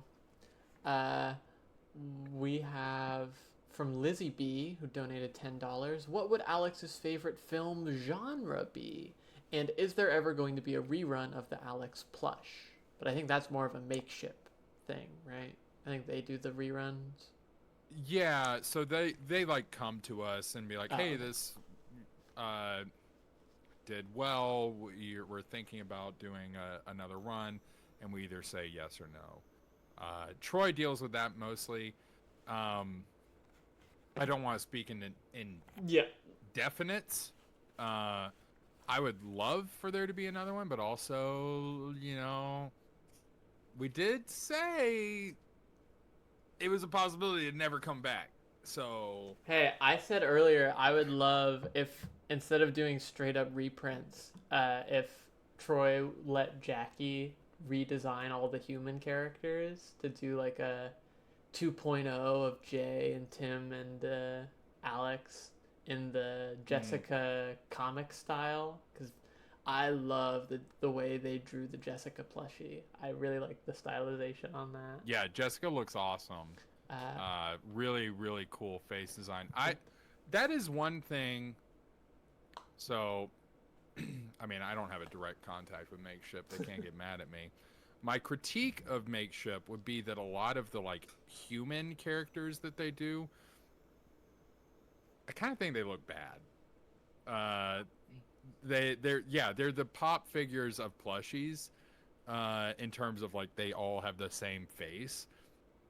But I think ours actually do a really good job of deviating from that, and the Jessica plushie obviously even more so. I really like the design there. I do think like the hoodie masky operator plushies worked best, like the stylized wise. I think they worked, but I do think Jessica, like, I already have I've committed to buying all of the Marble Hornets plushies because I'm a shill. But I'm not doing the 2.0, 3.0 reruns like some people are buying. Right. But if they did another rerun where it was like Jay and Alex, like Jessica as well, I would be all over that. Just fucking. Yeah, I lost my train of thought because my mouth is still kind of fucking burning a little bit. Well, not really my mouth. It's like my esophagus now. It's made its way down. Fuck. Oh my god. And Tin Beer Joseph starts to get a little fuzzy. That's all good. Oh, the actual first question. What is Alex Crayley's favorite genre? He would call them prestige films, but they would be shit like Boondock Saints, Christopher Nolan movies, if he had survived to Christopher Nolan, and everything. Like, he would be like, oh my god. Interstellar is the greatest movie that's ever come around. The power of love is elemental. I would love to hear Alex Crayley's thoughts on Tenet. I haven't seen Tenet because I kind of got tired of Nolan. Then you would not like it. It is Nolan at his most, I don't want to say masturbatory, but it is very much like what you're saying about the people who really like Inception and Interstellar. Look, man, I'm not here to yuck anyone's yum. I hate that fucking phrase. But I like, if you like Christopher Nolan movies, that's great. I say that I don't, and I call them, smart movies for dumb people. Like, oh, Interstellar. Oh, they put so much math into how the black hole is visualized, and it's like, cool, man. Your whole thesis is that love is an elemental force or something, and I don't know. But that being said, I've seen Interstellar like 4 times. So who am I to judge? Visually, it's really cool. That's the thing. Sometimes it's okay to just like dumb stuff, man. I'm very excited. Nolan's next movie is an adaptation of The Odyssey. That's gonna be dope as hell, probably. Like, is it gonna be a little stupid? Yeah. Am I gonna see it? Yeah. Like, I liked Oppenheimer. Like, it just works. I never saw Oppenheimer. I mean, I was gonna say, do you care about spoilers? It's not even a spoiler because it's a fucking biopic. But they treat the moment when he puts on the like iconic hat and trench coat like a MCU. Like, there's a music swell and everything, and I think it's on purpose. Like, Oppenheimer very much is. Bum bum bum bum. Like, literally, yes, it is that. It is on that tier. And Oppenheimer very much is, people have equated it to a biopic edited like a superhero movie, and it kind of is like that. And I enjoyed it. It is basically a bunch of cameos from every A-list actor. Fucking Robert Downey Jr. is very good in it. Hey, it's not like I think he's dumb. I don't think he's dumb. Yeah, I think he's very talented and he knows exactly what he's doing. It just, his movies aren't 100% what I like. Yeah, but that being said, I keep watching them. But the people who do, he makes an entertaining movie. The people who do never shut up about Nolan are very much the Alex Crayley types of, like, he's a genius. Yeah. It's a prestige film, and it's like, no, it's a summer blockbuster, man. Yeah, that's the perfect way of putting it. All right, next question. Let's go. Okay. Who brought their dog? Says Toby. I think they mean in real life. Did you? I did. She went to bed. She got sick of me. You brought waiting. your dog? I need someone to clip that so we can use that audio next year. But it was Seth in real life, right? Like that. Didn't the actor for Seth really bring his dog? Yeah, and his dog's name was Link. Hell yeah. Like the princess from Zelda. Everyone's favorite princess. Asbestos Factory asks, how does your Marble Hornets character like their eggs? How does Alex eat his eggs? Definitely scrambled. He never evolved beyond that. Because I also didn't evolve beyond that until like 2 years ago. Guys, we're doing a couple more rapid fire questions. Let's get some quick donations in. I don't think 7,500's happening, but if we can get to 7,200, that's $50 more. If we can get to that, I'll do another hot sauce shot. I'm gonna be fucking dying tomorrow. I have stuff to do. I might. I might. You don't have to. You don't have to. It's still next to me. I still have to show Clear Lakes and ECKVA, so I don't know. Wait, what? Oh yeah, those are only like, it is like a total of 20 minutes for both of those. It is not long. I normally show those at the very, very end. Dude, you all that ever have any ideas about what Tim and Maskey's relationship was? Okay, did y'all ever have any ideas about what Tim and Maskey's relationship was? Read it to me. I ran out of time. I was letting the text to speech was playing in my ears. I can't hear that. No, it's all good. I was like, wait, what is it saying? Did y'all ever have any ideas about what Tim and Maskey's relationship was? System/alters, psychosis-induced, or other? Or was it left purposefully vague / up to interpretation? It was definitely purposefully vague. Mm-hmm. Because there are definitely times during the series where they seem to be working in opposition, but then there are other times when it seems like, wait, they're working together. And it kind of goes back to, there are no reliable narrators in Marble Hornets. There are also just, no reliable actors, period. Mm-hmm. They're all just, especially once you get to that point of donning the mask or what have you, it's there is some fundamental things that are just wrong with you and your thought process. So the question would be what is their end goal is very much up for debate. And then with them working together, it's is it happenstance? Was it planned? So it was definitely left to be ambiguous. Yeah. I have always liked how Maskey, people mention how Maskey is different in season 1 compared to later. It's obviously a product of what we were talking about earlier of Marble Hornets was you guys just kind of dicking around for a while. But I do really like how what we learn about Maskey in season 3 in particular does really recontextualize all of the season 1 and 2 appearances of okay, so we know for sure he has, I don't even know if autonomy is the right word, but it's almost kept vague for a while, just how capable Maskey is. And then I feel the very end kind of alludes to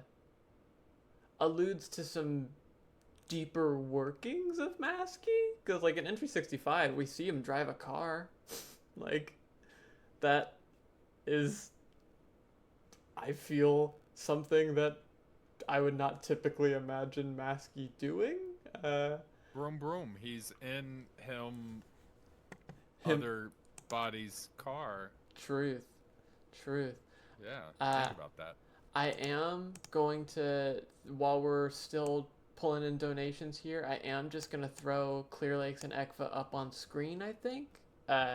Emily and I will be doing an actual ECKVA analysis stream like we did last year at some point. That will not be tonight or tomorrow. But boo-hoo-hoo, I don't want to be up until 4 a.m. Boo-hoo-hoo. But if you guys have never watched Clear Lakes or ECKVA, which a lot of you are newer, you should. And we're going to just watch And we're just going to talk over it. So yeah. So this is just, listen, they both have a lot of very cool visuals. So that it works out, but you should watch them on your own time. And you should tune in to Emily and I stream whenever we do that. Let me get this situated on Streamlabs. Unmute my tab. And then we'll rapid fire some more questions for you while these are playing. Firefox. Bam.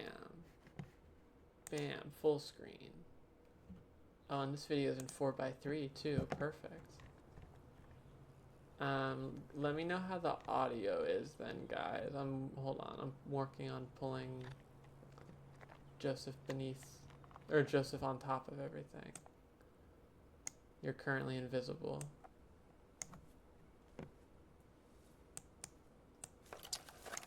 There you go. So wait, is this Is this Clear Lakes? Yeah, this was part of the like ARG leading up to it. This was a hidden video on marblehornets.com. Okay. This is canonically Alex Kylee location scouting for his film. Why are you vanishing on me now? Hold on. Yeah, for those who weren't aware, there was a whole Alex Kylee director blog that was really, really fun. That was like written from Alex's perspective. It won't let me full screen the video and look at you at the same time, and I don't know why, so I'm gonna fix that. I'll just do this. That works. But there is something very serene about this video. It's just peaceful. Okay, questions. Where did my question tab go? Here it is. Okay.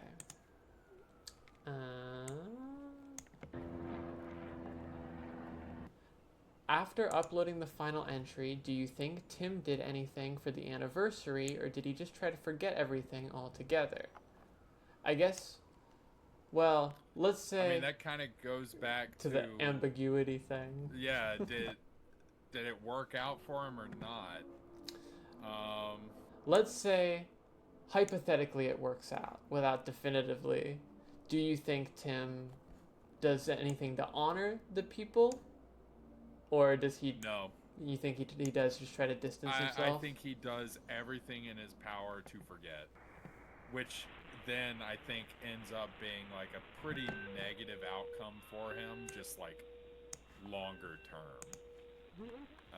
Because I think the coping mechanisms that would come with that would probably not be the healthiest. Yeah, that I would say tracks. I do love this missing persons report. That's you can't hear this, Joseph, but that's what the audio is on this video right now. Yeah, all of this like pre-release ARG stuff. If there's one thing Troy is excellent at, it is weird codes and website hidden puzzle stuff. But this is the first proper broadcast. The first real one. Oh, what could have been? I will always stand by. I think the vibes of Clear Lakes 44 is one of the coolest things that has ever been put on YouTube, just like aesthetically speaking. When is the last time you have seen any of these videos? If you don't mind me asking that. Probably since they were released. Interesting. So what? I mean, 2015. I mean, real talk hours, and I don't think this is out of line to say this, but at this point, there was a real creative rift in how we pursued Clear Lakes 44, and I always envisioned it as more of an anthology style, kind of like Monster of the Week kind of show, but not necessarily like pure horror. Oh, that's my grandpa! I was just about to ask you. This has haunted me forever. The way this is edited, he is faceless. And there's a figure in the doorway. And people have wondered forever if this was a hired actor or if this was like a stock shot that you guys paid for. Now we know. That's my grandpa. Important lore, thank you. Probably only a couple of years before he passed away. Oh. Wow. I had totally forgotten about that. But our idea, or the idea that I wanted to pursue with Clear Lakes 44 was a little bit longer entries or episodes or what have you. Broadcast. And it would be anthology, kind of like Monster of the Week. And it kind of is that. But I always absolutely, without a doubt, fucking hated that we had Tim in it at all. Yeah. The character Tim. I hated that. And it kind of killed the project for me. Just by that one minor inclusion. And this is just a project that I saw so much promise in. I thought it could have been so good.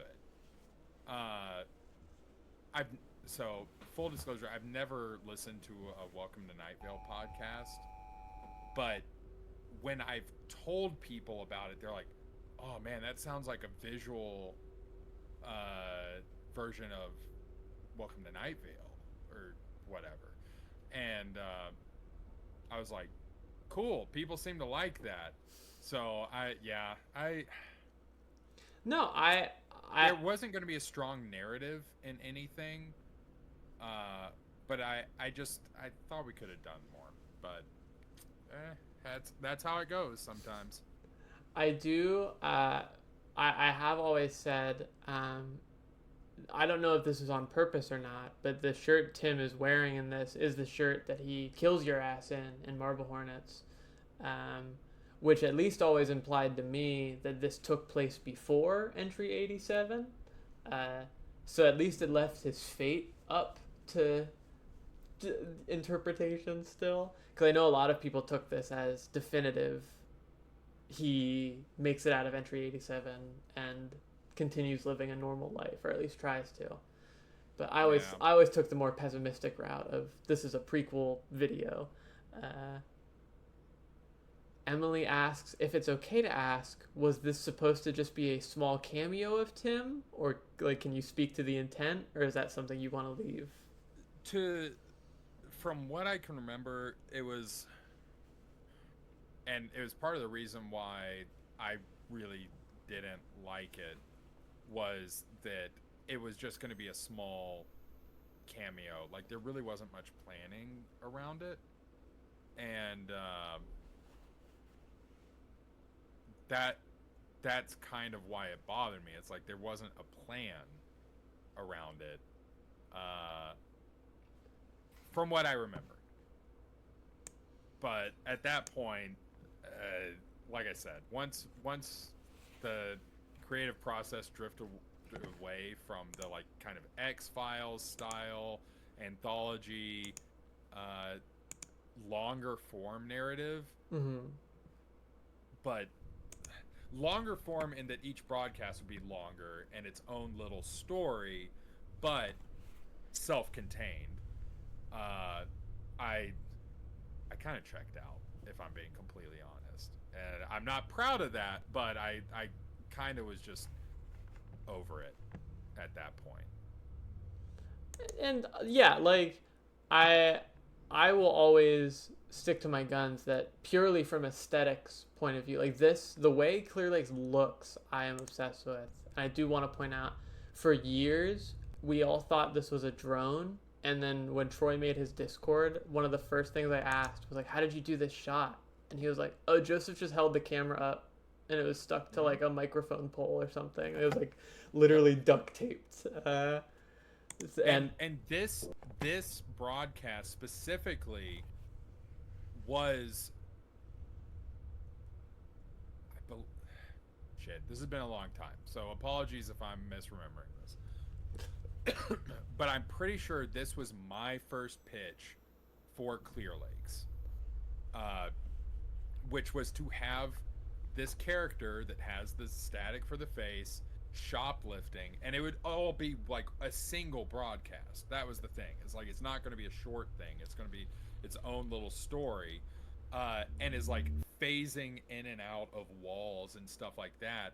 And the whole, and like being as an introduction to Clear Lakes, having it be like, oh, it's security camera footage, but then the security camera starts moving, and following, and then it's almost like this guy realizes that he's being followed, so he jumps through walls, and the camera has to recalibrate, and it's following him around.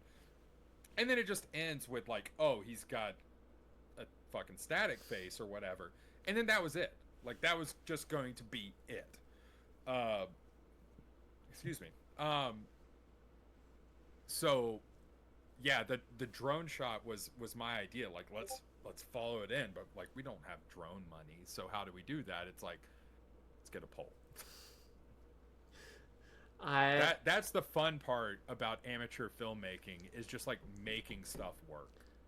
Yeah, that is like pretty much everything I make, I do entirely by myself, and so there is a lot of like, how can I make this work in the cheapest and most effective way possible?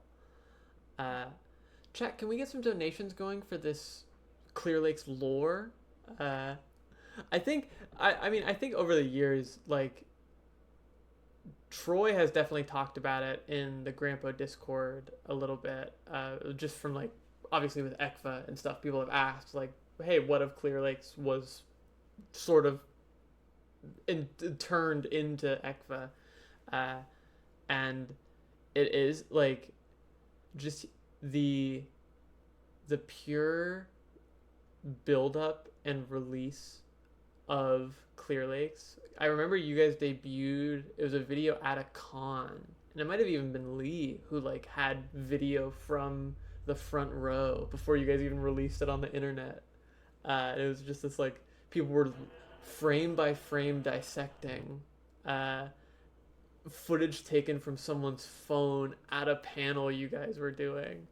And I just remember having this moment of like, I can't imagine this getting any crazier. And then I just did 4 hot sauce shots live for 300 viewers. So what do I know, I guess? Yeah. I mean, going back to what I was saying earlier about like it being okay to make something that you're not happy with at first, but like looking back at it with a kinder eye, and that's really how I view Clear Lakes, is like, no, it didn't go how I wanted it to. There's a reason why it was abandoned. It just wasn't working.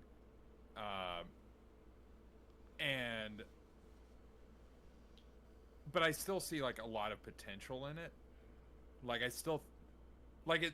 It's not like you couldn't go and create Clear Lakes 44 now. Like, we could still go and do it. There are still positives to come out of it creatively.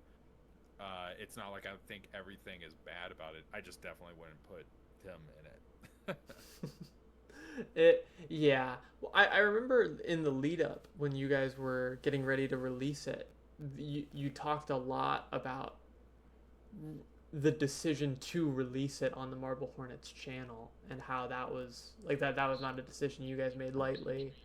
And I'm assuming that was where the Tim cameo was sort of born out of, is like trying to create some kind of justification of like putting it on the Marble Hornets channel.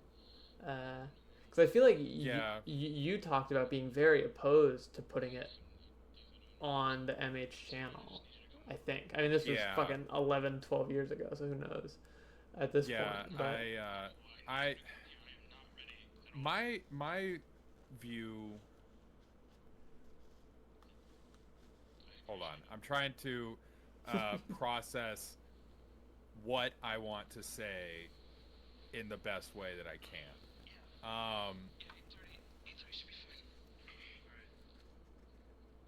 Artistically, I like there to be a point to things. Yeah. Like, that is the most important thing to me. It isn't important how many people see it.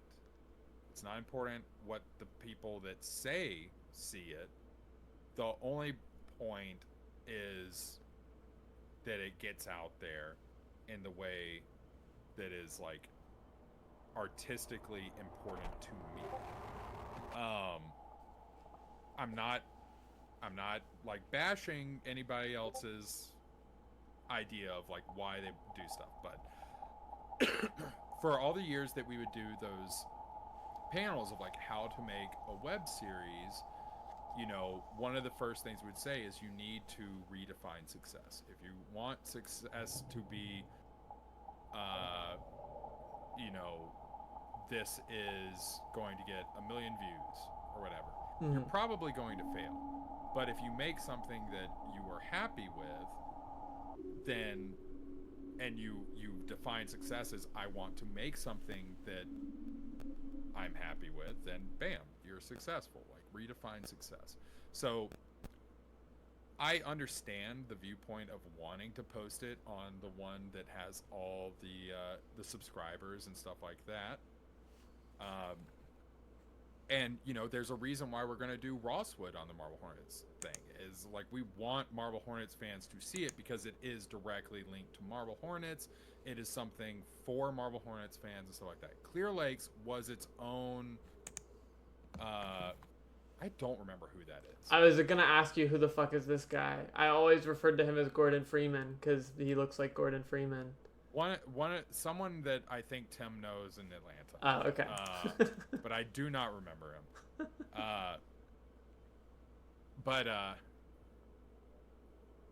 It's gonna be really awkward when it turns out it's a mutual. So I was very opposed to it because Clear Lakes 44, it's like, that's the thing that is going to stand on its own. So yeah, I was super against putting it on the Marble Hornets channel. The comment of like, Troy wanted to go abstract, Tim and I wanted to do like anthology, Noah wanted a singular narrative. That was the big breaking point. Like, because abstract, that's totally fine. Clear Lakes 44, I wanted it to be a catch-all for really cool visual narratives that we could do independent of each other. So there were several ideas that I came up with that I was like, I think these would be great shorts, but they're still pretty short form. I wanted to pursue more short form narrative because I felt like that was where we were really strong, was, you know, those kinds of narratives. I didn't want to do a big overarching narrative. And, you know, something like that in the context of Clear Lakes 44 works perfectly because it's like, it's this really mysterious like news channel that is showing the viewer all these like windows into oddities. So it's like, to me, it's like, we can have our cake and eat it too. Like, I can explore more narrative stuff because I've always liked writing that kind of thing. And then, you know, if Troy wanted to go more off the deep end with abstract visuals and stuff, it's like, it's right there. Go for it. It falls right in. The one thing that I did not think worked at all was any kind of long form narrative. Like the overarching, yeah. And I was open to the idea of characters coming back at some point. I don't know who this is either. That's another. I think you guys have confirmed that he was like an actual like actor, or at least maybe that was Troy. That was like, this was a like for hire actor type guy. I think at this point the band had broken up. I actually It's still been like 5-6 months. I think there may have been one more before then. Maybe I'm wrong, but I think there may have been one more after this man, but that might be me mistaken. Keep in mind, the band broke up before we. That's fair. That's true. Yeah, I do think what you were saying about the channel did kind of lead to a lot of the fan reaction. I remember specifically a lot of people were like, this is Marble Hornets 2. And it wasn't at all. Oh shit, Troy is up. Hopefully I'm not speaking out of line, Troy. Hi, Troy. Hey, I feel like I'm trying to be as unbiased as I can about it. We just a minor bit of the what ifs. We Clear Lakes, we show Clear Lakes every year, so it comes up. I will always, purely the aesthetics, I will never stop defending and honestly aping. Every time I make one of my like fake videos for to promote these streams now, I'm like, I'm tapping in. Take 5 seconds to do something. Troy, if you want to hop on the commentary train at 3 in the morning, I'm stalling until we hit 7,200. It's getting there. It's getting there. But yeah, I do the Walker. The one you mentioned is Broadcast 5, where he's like running through the streets and it's the dolly shot. I will always remember I was like on the bus home when that video dropped, because it was like a random midday, and that was when I watched on the school bus, and I was probably looking like a massive dork, like hunched over my tiny ass phone, but I had to see it. Had to get on it.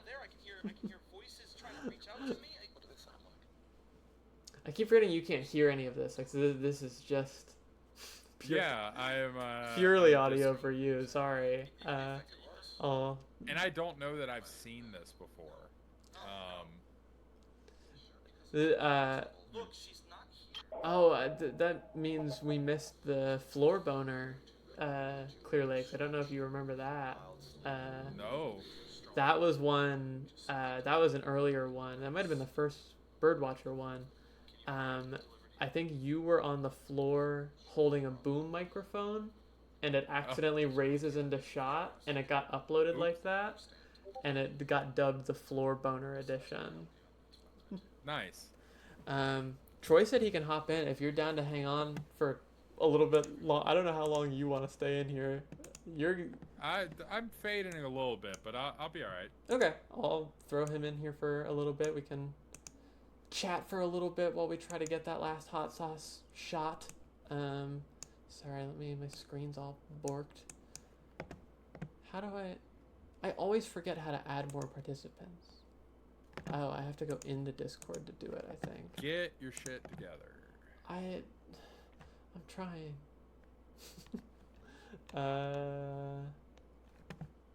Oh, okay. It's because the old group of just me, you, and Troy no longer exists because I added Lee to it. But Lee is asleep now, so I don't want to, Okay, here we go.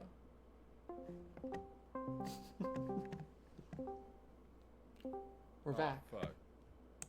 We're back. And pop you back out. Right. That's who can't sleep. Oh no. Just too excited. Yeah.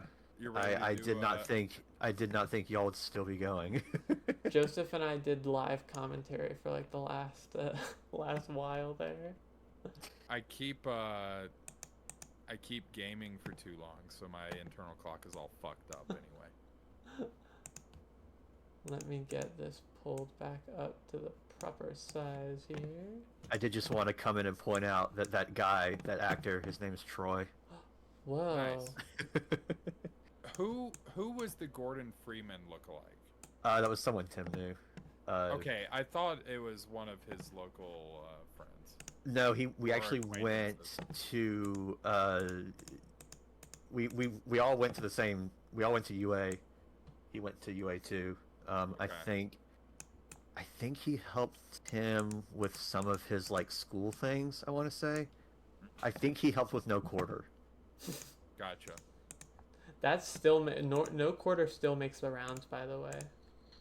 Fans still find that video, and that's my favorite Troy performance. Me with my feet out. That's why they're finding it, I'm sure. Yeah.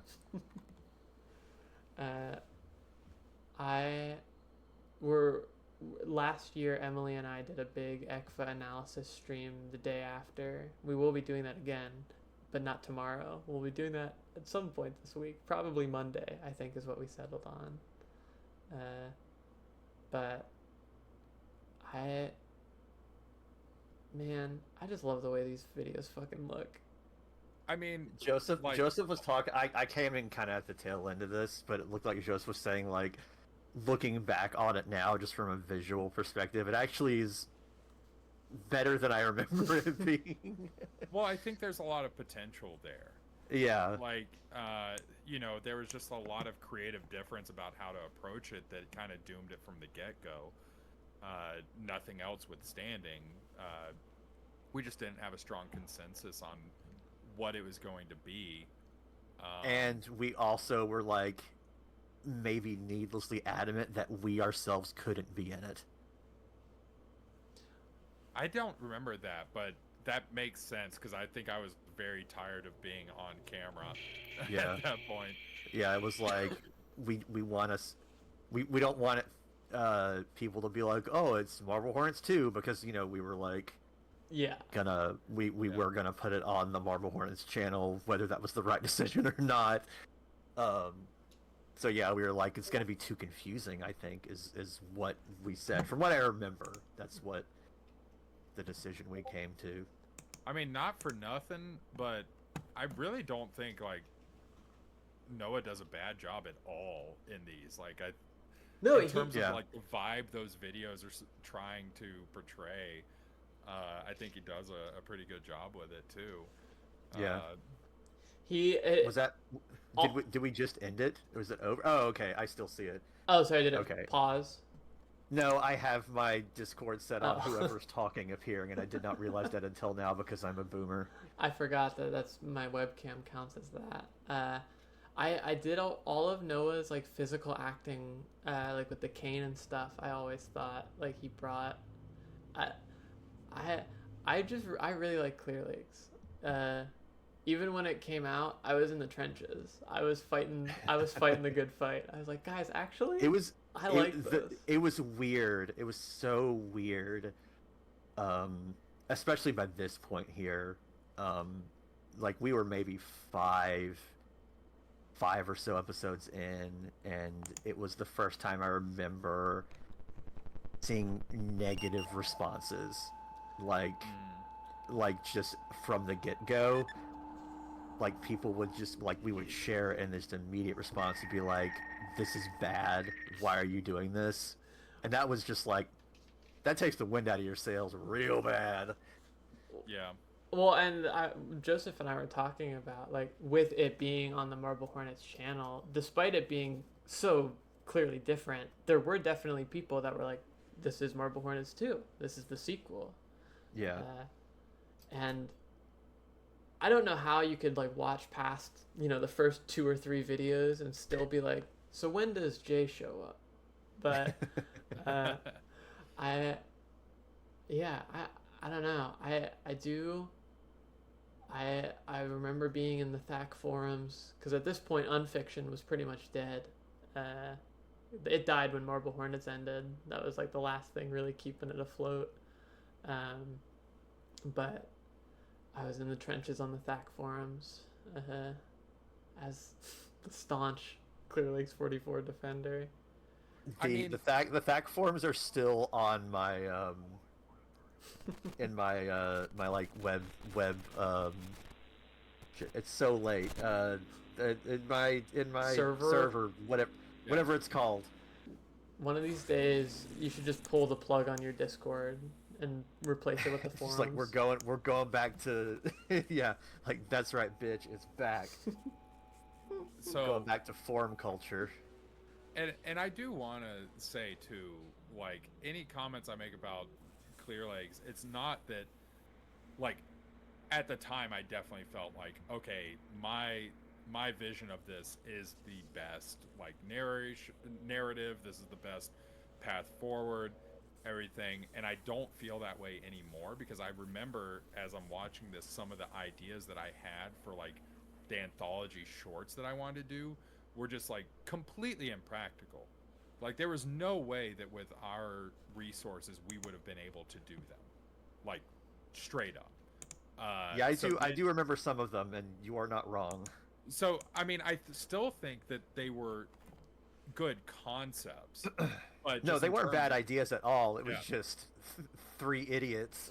So I don't know if we could do it with the resources that we had available to it. Like there's no way that those ideas would land outside of us doing you know, the static face guy zipping in. I think we could have done more with that in that broadcast, because that was kind of like in our wheelhouse from what we did with Marble Hornets.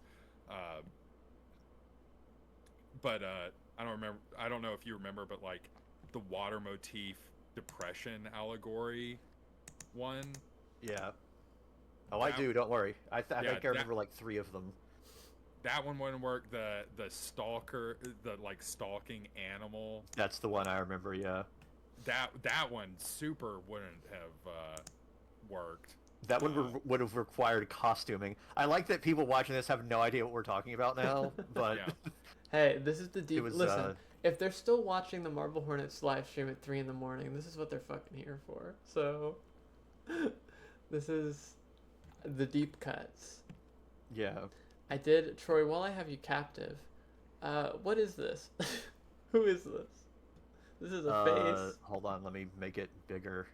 It's like the bottom of. It almost looks like a drawing, like you traced someone's head, but it's a person. This has haunted me for almost a decade.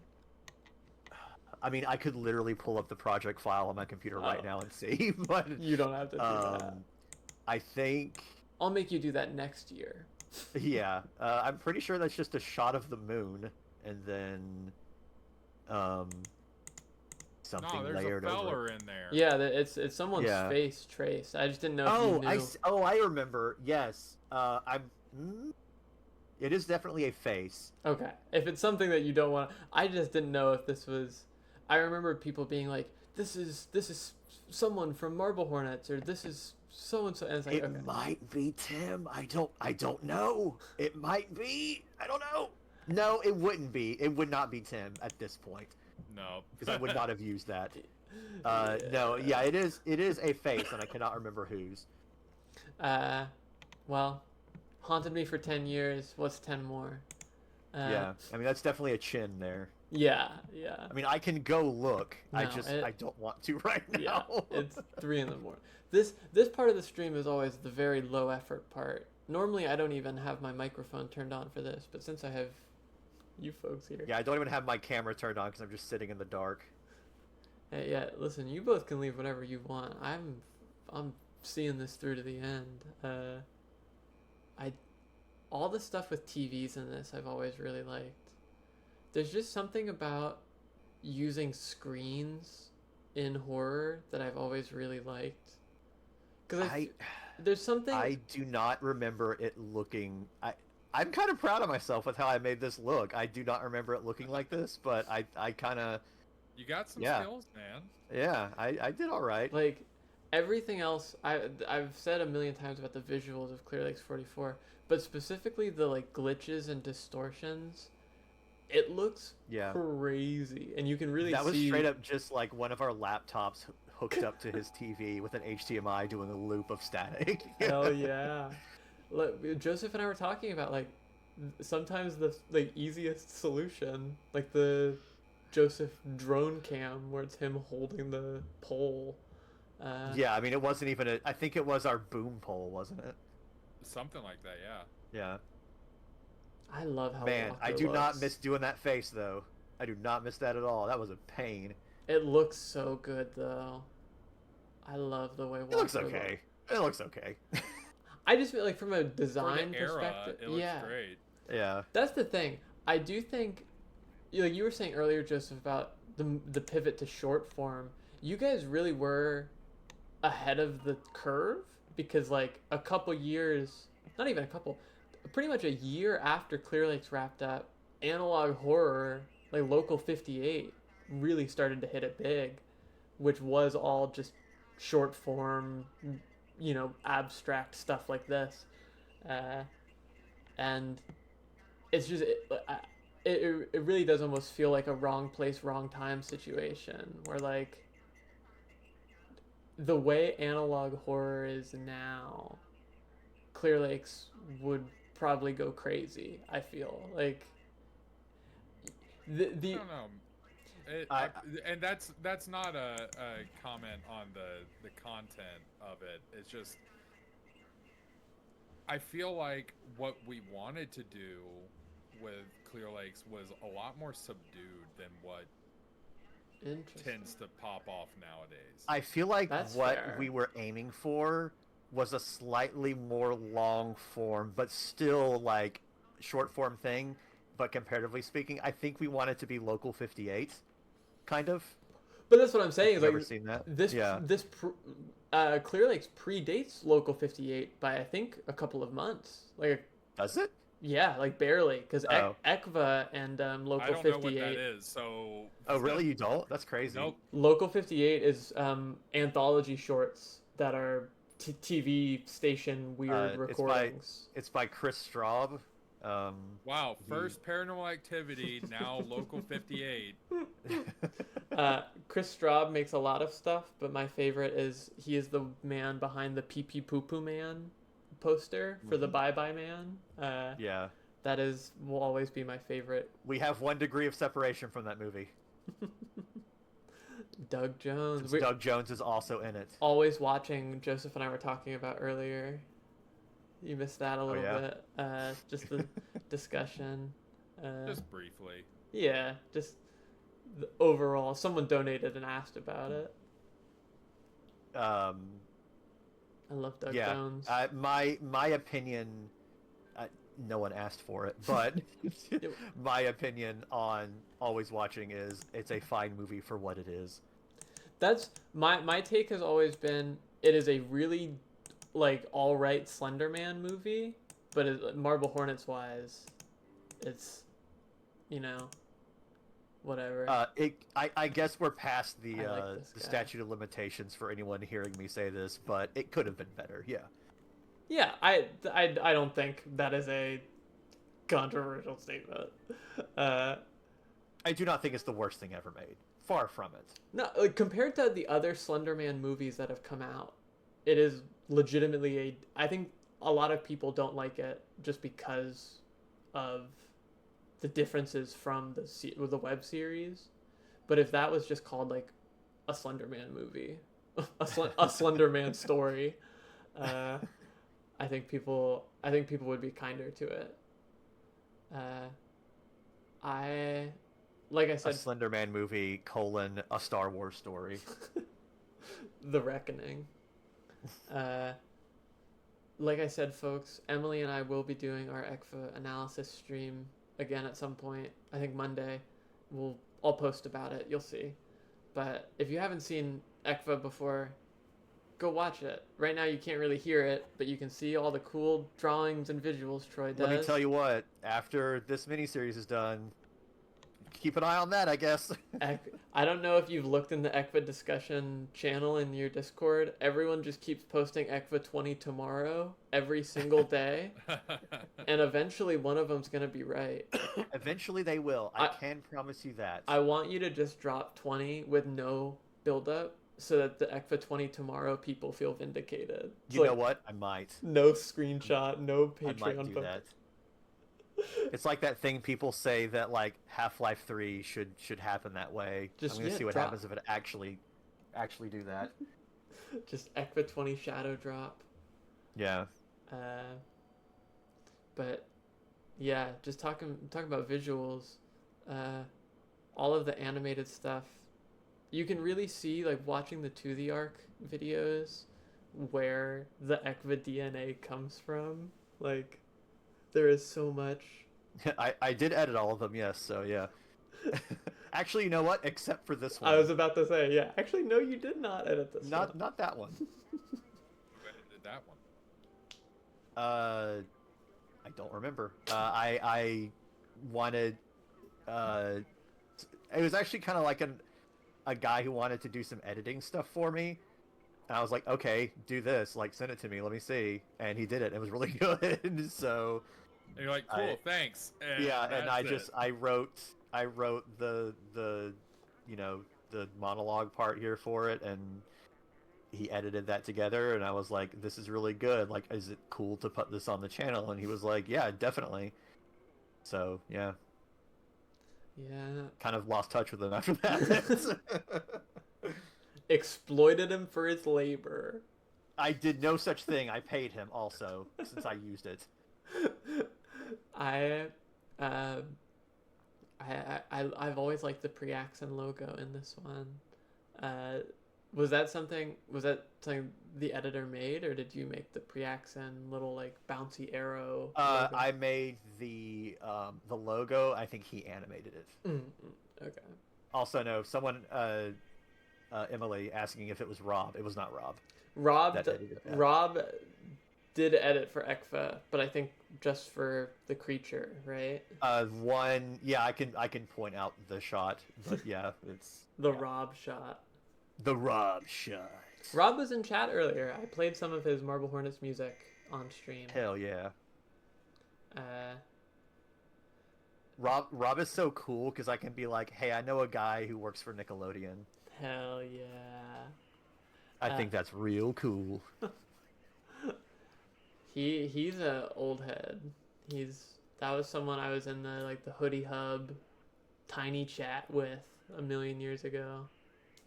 We did meet him at a convention one time, and he was dressed as Craig Digsby, and I was very happy about that. Hell yeah. I feel like I remember seeing pictures of that. Like, I think he posted that on Unfiction.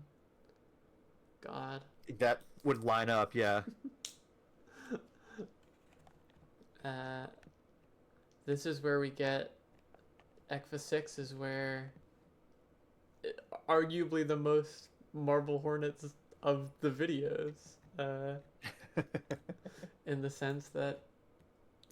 Yeah, once I get back on making more of these, I'm definitely going to have to do a watch through of the ones I've made already so I don't forget anything. Gotta keep up to date Hey, you know what? That's the curse of doing something on your own. Turns out it's really hard. Listen, you know how Sega just hired someone in their full-time position as Sonic lore keeper? I've seen these ECKVA videos quite a lot. Also, why is it not Cybershell, you know? Exactly. It is a different YouTuber, though, so I'm at... Cyber's hell. Sorry, yeah. The biblical pronunciation. His God-given name. This house is gone now, right? It is a Publix. You should film there. Wow. Like, you should set this back up in the Publix. Where was this? It's in Georgia. Okay. It was very close to the house I lived in at the time. Like, within walking distance. Hell yeah. What was I going to say? Oh yeah, there was another house down the street from this one that was also abandoned that the unpublished Clear Lakes video was shot in. It was weird. It was a weird one.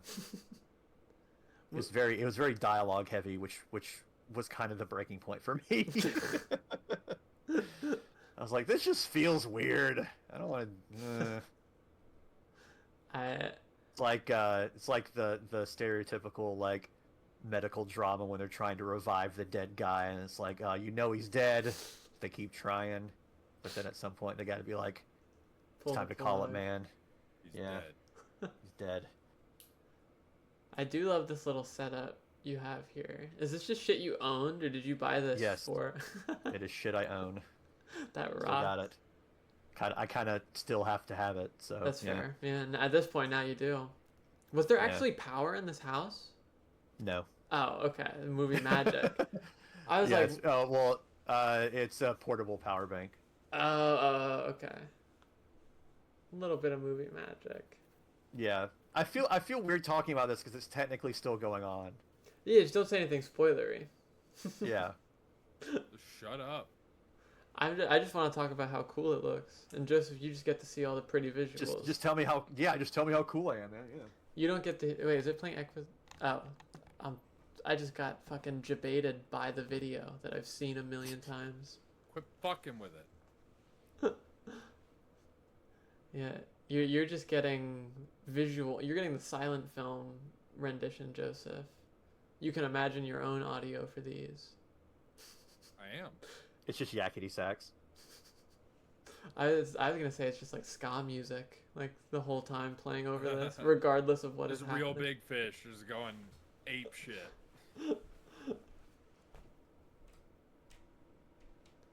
When we were during TCAF, the last night, they had like a little post festival party thing that we went to, and one of my friends from actually Live Journal days was there, Joseph, and he has a ska band, and he was saying how about a year ago they opened for the Mountain Goats, doing a ska rendition of a Mountain Goat song. That shreds, actually. Hey, if they need a trumpet player, man, I got time. Do you own checkerboard clothing? Does the trumpeteering you do, does that translate to ska, or is it all the same? I do all the trumpeting, man. Okay. I don't know how different it would be. I don't know. It's like jazz. Like... No. Ska... Yeah, ska and jazz, same thing. Ska is about the notes you don't play. That's what I'm always hearing. No, ska is the notes you do play. Jazz is the ones you don't. It's like yin and yang. Okay, they're polar opposites. Yeah. You can't have you can't have jazz without ska, is what I'm hearing. That's right. Joseph, when you get your doctorate, I will be quoting you as, "You can't have jazz without ska," Dr. Joseph Delage. And from then on, every time we do one of these, we will have to address you as Dr. Delage. Oh yeah. Oh yeah, I'm going to be insufferable about that. I need you to, like, anytime anyone refers to you as Doctor. Joseph. Yeah, all stream. Someone in chat said Dr. Ska. Dr. Ska is like a really good villain name. Please. My father was Joseph Delage. Actually, he was Dr. Delage as well, but I am also Dr. Delage. Refer to us both as Dr. Delage, please. That's... I remember, Troy, you said that there was no way anyone could figure out what this phone number was. And then, like... Yeah, they figured it out, like, immediately, didn't they? Like, 5 minutes, people were like, pretty sure it's this. And I was like, don't call it. I literally, like, screen capped the DM of you saying it's not a real number. I was like, guys, it's not real. Please don't call it. I have a real message from Troy. Please do not call this number. I don't think it was even, like, in service, because I think I looked it up once people found out what it was. Was it not a 555 number? No, I think it. I think it was 555. I think it was random. That was stupid of me. You were very sure that people, because it was like just the very tops, and I think with the font, you were like, people aren't gonna figure this out, but you misunderestimate the. I guess everyone showed me. Yeah. People. No more numbers in anything ever again. ECKVA is all letters and shapes and colors from now on. Yeah. Here's the house walkthrough. It is crazy. This is now technically a historical document now that this house is a Publix. Yeah. This is you could use the kitchen floor kind of goes hard. I like it. The checkerboard. It's ska. Yeah. It's got that checkered van look. I did look up who used to live in this house one time too. Were they murdered? No, I think they died because they were very old. It had been abandoned since like 1992. Whoa. Yeah. Yeah, that's why I was always that like. Owned this house power? Died in this house. That's. Dot was her name. So anytime our cats are doing the staring off into space, we're just saying, "Oh, they're just looking at Dot." Is that why you're moving? Getting away from Dot's ghost? No, we're bringing Dot with us. Roommate, she pays rent. Yeah. Pack up your ghosts. The cats would miss her. I'm pretty sure if power was actually going into that outlet, it would be a very bad idea to put your fingers in there. Yeah. Yeah, I did always like that you unscrewed the power outlet for ECKVA 6. I do... Were the gloves and if you don't want to answer this, that's fine. Were the gloves a trying to conceal its you thing, or a this house is gross thing? I cannot answer that. Okay.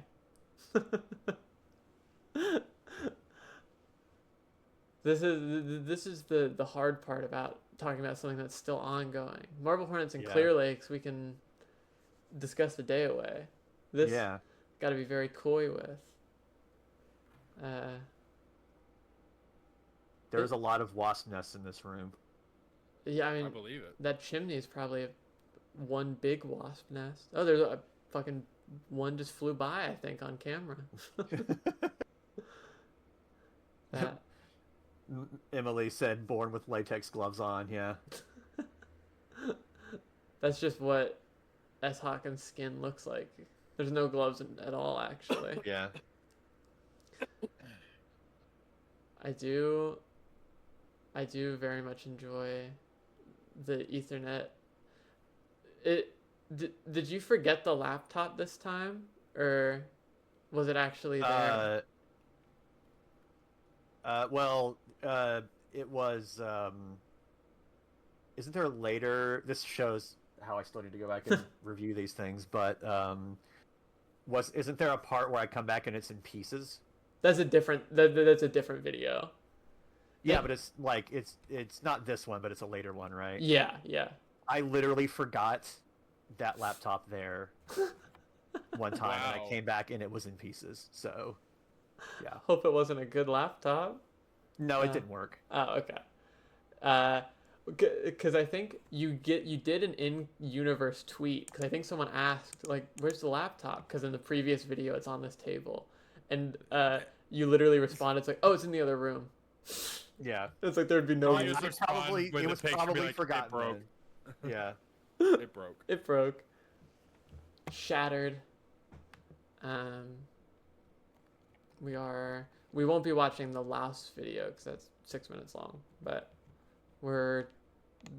these videos are not very, very long. 9, I think, is the longest, right? Yeah. It's all shorties from here.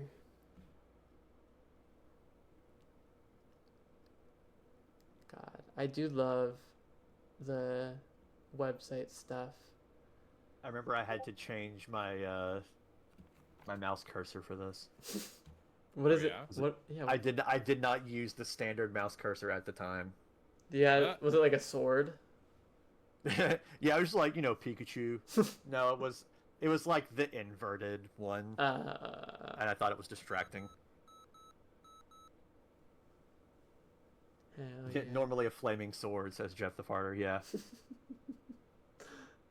Hell yeah. I definitely had one that I downloaded that was totally a virus. That was like a gun. Hell yeah. Probably destroyed my family computer, but it looked sick as hell. I can tell you that much. Worth it. Yeah, exactly.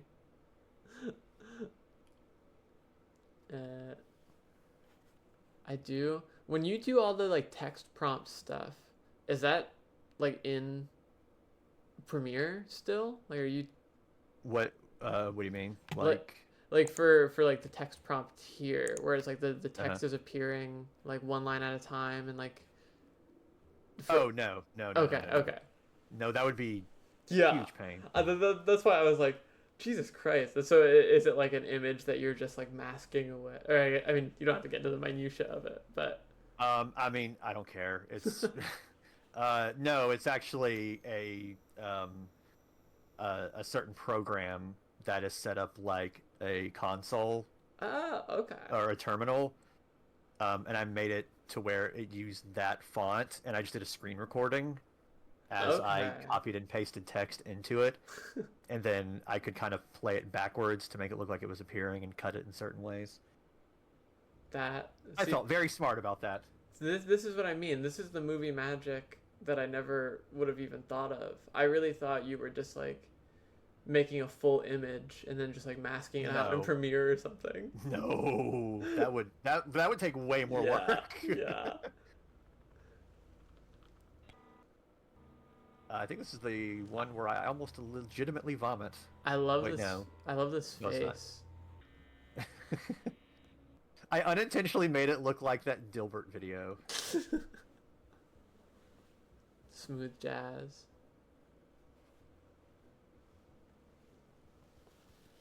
That one came from my own stock video library. Which I had a lifetime subscription to, and they closed down. What the hell? Yeah. How does that even work? Turns out the lifetime subscription is not your lifetime, it's the lifetime of the service. Yep. That's why you gotta get on Storyblocks, bozo. That's where I get my stock footage from. No, it was this, I mean, I can straight up call it out now. It was this service called Digital Juice. Whoa. Oh, shit. That I used a lot back when I was, like, interning in Birmingham for, like, video production stuff. The guy that I helped, well, Clint, if anyone has read, you know, the first chapter of the book and stuff, he used Digital Juice, so I just kind of did too. I feel like I remember us looking through that database just for fun. Yes, it was very large. It was also the music one we used was a lot of fun to look through. Is that where the Nature Break theme comes from, or is that a different? Hell yeah! I love to play that every year during the like season 2 entries where it's just walking through the woods. Do you just play the Nature Break theme? Every now and again, yeah. Just like when it's there just, was like, one panning time. around. There was one time where Tim found like some kind of weird softcore porn thing, and it was using the Nature Break theme in it. Fuck yeah! Oh hell yeah! I'm just picturing like you guys are like watching it as a joke, and then you realize it's on the Nature Break set as well. It's like in the Rosswood woods. Oh no! Gosh, I do love. What do you do the like cartoons in? Is that like Procreate or is this? At that point when this one was made, it was still in Flash. Oh, whoa! So that shows how long it's been since I've Real I've shit. updated this. There is. I can point the exact one where I started using Procreate though. Hell yeah! I just realized that I said Tim was looking up softcore porn. I think someone sent it to him. Yeah, I'm sure that's what he said too. Hey, check out this Yeah. thing someone sent me. God. Oh my God, do you have a animal there, Joseph? I didn't even realize. I do. Bug is back there. Blending into the background. Yeah. My dog literally left the couch and went to bed. So as soon as this is done, I'm gonna brush my teeth and join her. Yeah, we set up the futon bed style when my mom came up for my graduation and never changed it because the animals fucking love it. This is the animal bed now. That's where they live. It is. Do you guys have like a limit on how many animals you can own that you like set internally? This is no longer commentary. We're just chatting. So I operate on a 4-point scale. I cannot exceed 4 points. Cats count for 1 point. Dogs count for 1.5. So I could Okay. have 2 dogs and a cat. I could have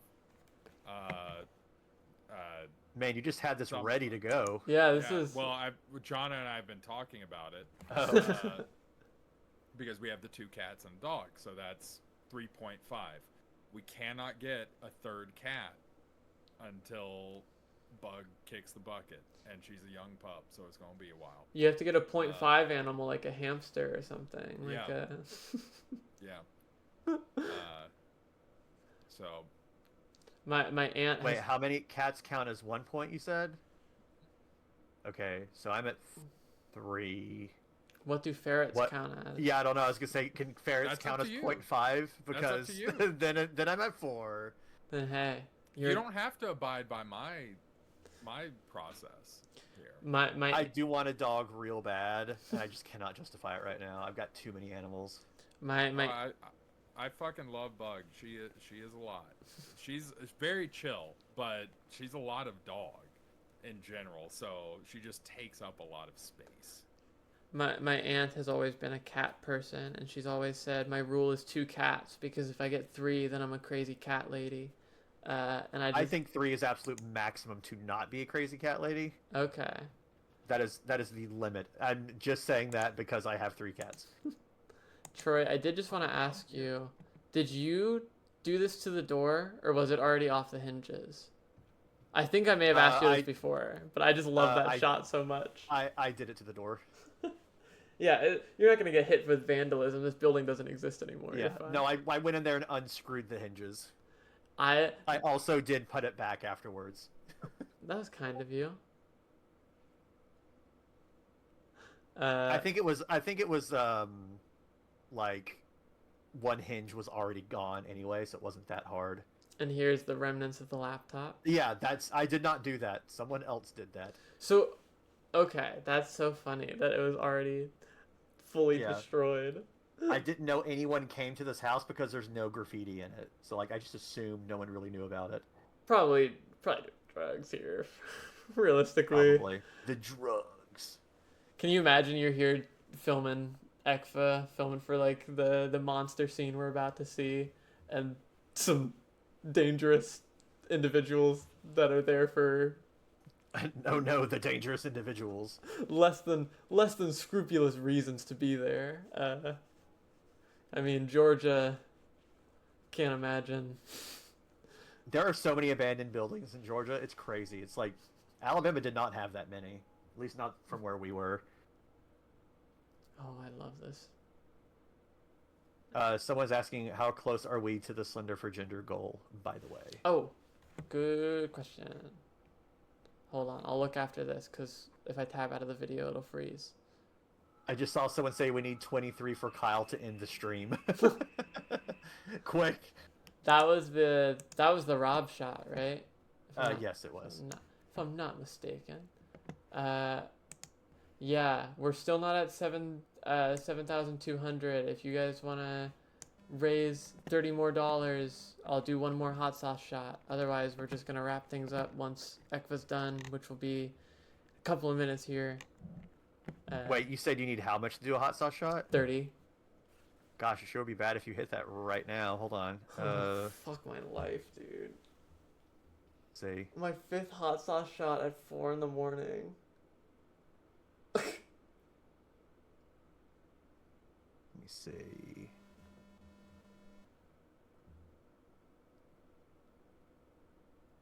So you need 7,200, right?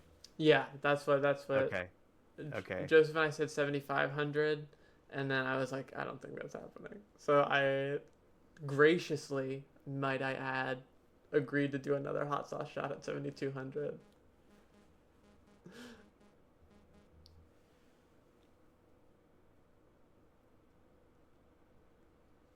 I'm waiting for it to happen. I love how this looks. So fucking crazy. Guys, I don't know if I've made this clear, but I like ECKVA. Thank you. I should make more of it. Well, I listen. It makes sense. The Marble Hornets comic and miniseries people paid for. ECKVA is just for vibes. Yeah. Oh gosh, look at that! You're over 7,200. That's crazy. How did I know that was gonna happen? Fuck my life, dude. Fuck my life. Get after it. This is this was my wallpaper on my phone forever. Was the shot of Quiet Bug, by the way. One of the things I'm most proud about that I've ever animated was that little swimming animation. Hell yeah, it's good. Quiet Bug, I love. Like, talking about friend-shaped characters, friend-shaped Pokemon, Joseph. This guy's literally a circle. That's dope. Doesn't get much more friend-shaped than that. Oh, I still have my fucking bottle of Sriracha here. I never even put it away from the last one. Oh, it's like room temperature now, too. Who just donated? ECKVA 20 tomorrow. Where in Rosswood says ECKVA 20 tomorrow? $10. Thank you for donating $10 to say that. Okay. I don't. My camera is on right now, I believe. Fill her up. Is that just sriracha? It is. When are we getting quiet but plushie? Someone just donated to ask Troy, when are we getting Quiet Bug plushie? Ooh, I just shot some with my finger. I should probably make more ECKVA videos so people would actually buy it.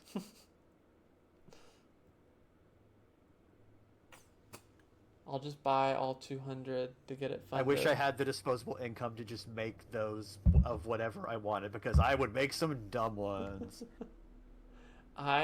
Was it last year that we said that once you run out of Marble Hornets characters, you just gotta make your legally distinct Shreddin' Shads. Yeah. Happy birthday. Just like the most obscure stuff possible. What was the one? Get nowhere near the makeshift goal, but whatever. Oh, that. Sometimes I'll look at the makeshift site, and that will kind of bum me out when I see one that's like sold one. Because I think makeshift will let anyone start a campaign. I don't want to speak for them, but it no. Who just donated to say shots, shots, shots over and over again? I like that everyone is just like cool with taking part in torturing me at this point. At 4 a.m, have I? Awful lot of talking and not enough shooting. Come on. Have I Too not? much talking, no shooting. Have I not done enough? Have I not done enough for all of you? Is that Alex No, we're Curley's owed like another motto? shot. Less talking, more shooting. You know what I mean? Yeah. Full to the brim. Bottoms, and I get to chase it with a warm buzzball. Fuck my life, dude.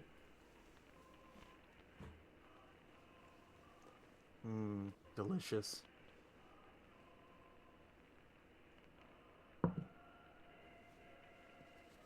That's good.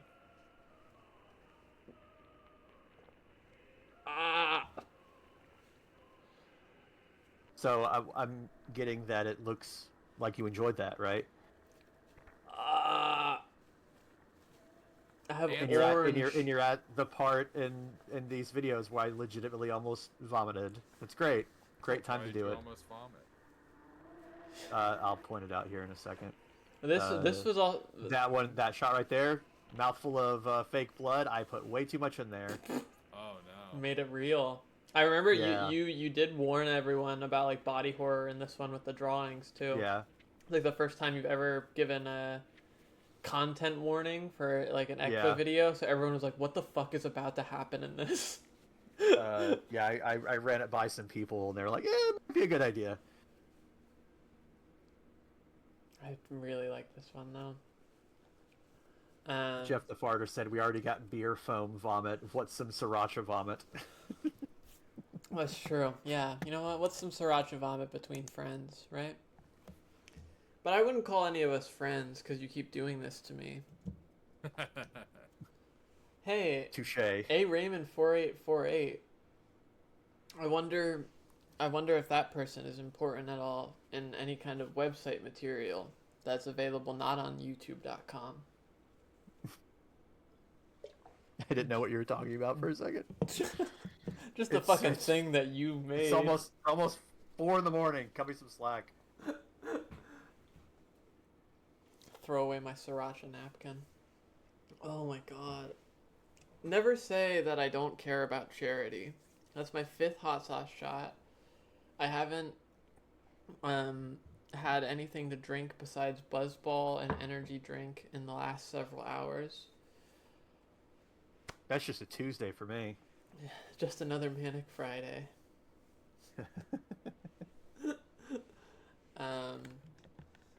ECKVA 16 and 19. Or is it? God, it's been a minute. Is that a 16? No, 19 does not come after 16. 16 is one of my favorite things you've ever made, period. And either Can't wait to see it. 18 or 19 is also very, very good. But I really like this one. Which one is this one? The radio one, the You Are the Last. I mean, like, what's the number? Oh, 16. Oh, 16. Okay. Almost done. Almost done. That was all. Was that a Rob shot? I can't remember. I think he I think did it was. a shot in this video. I don't remember if it was this one or the patch part that's coming up later. No, okay, yeah, that previous one, that I did do that one, I'm pretty sure. Okay. That armless guy looks cool as fuck. I really like the design of that creature. Thanks. I remember when you first showed him off, the fan name. Oh, Rob did do that part. Yes, this one right here, he did do that. When that creature first got shown off, people were like, let's call him Static Boy. And I was like, as the moderator, please not. I was like, I will not let Masky happen again under my nose. So we've gone back and forth on what to call it. And I'm sure you have a name for it, but obviously you can't say. Okay, yeah, I did this shot right here, and Rob did the previous one with the arm. Yeah. I really, Joseph, you can't hear it, but the radio is saying you are the last in a text-to-speech voice right now, like over the radio. And the first time I watched this, that was one of the most like chilling moments. I really like this video. I wish Jackie was here because Jackie has opinions on text-to-speech not being scary. Interesting. I just the fact that it sounds like it's over the radio. Like obviously you didn't broadcast it on your own pirate frequency. I do not have a high-powered radio transmitter. I like this whole shot a lot too. I'm glad I came back in here just so I could hear Kyle tell me how cool I am. Listen, even when it's literally just me during this section most years, I just talk about how much I like Clear Lakes and ECKVA. So it's no different with you guys here. The old Clear Lakes apologist. Listen, I've been in these trenches for a decade. But we are coming up. How do you think I feel? We are coming up on the end of Emily said, a few more here. Emily said, I can insult you if that'd be better.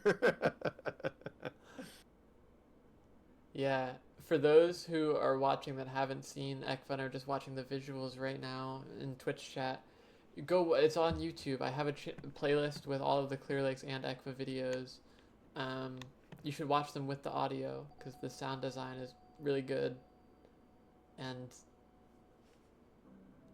you can't really hear it that well right now because we're talking over it, but it's tradition to play these at this point, and I'm nothing if not a stickler for tradition, I guess. Yeah, that's why I had to have a buzzball earlier. I like this box, man. That's when I started using Procreate, by the way. The amount of emotes that you've made for Discord that have just come from your drawings in ECKVA are very, very good. This shot right here almost crashed my computer, and I never figured out why. It looks crazy. Alright. Troy, I'm going to put you on blast for a second. I have a bone to pick with you. Okay. And maybe this is something that will come back and you can't speak on this. This translates to nothing. I don't know if this was another situation where you thought people wouldn't be able to piece these together. People did. It's sign language, isn't it? Yeah, but one of the hands is missing a finger, like even when pieced back together. And I think I forget the exact rationale here, but people like spliced these individual things back together and it was unsolvable. Like it translated to nothing. Damn. It was something, I can tell you that.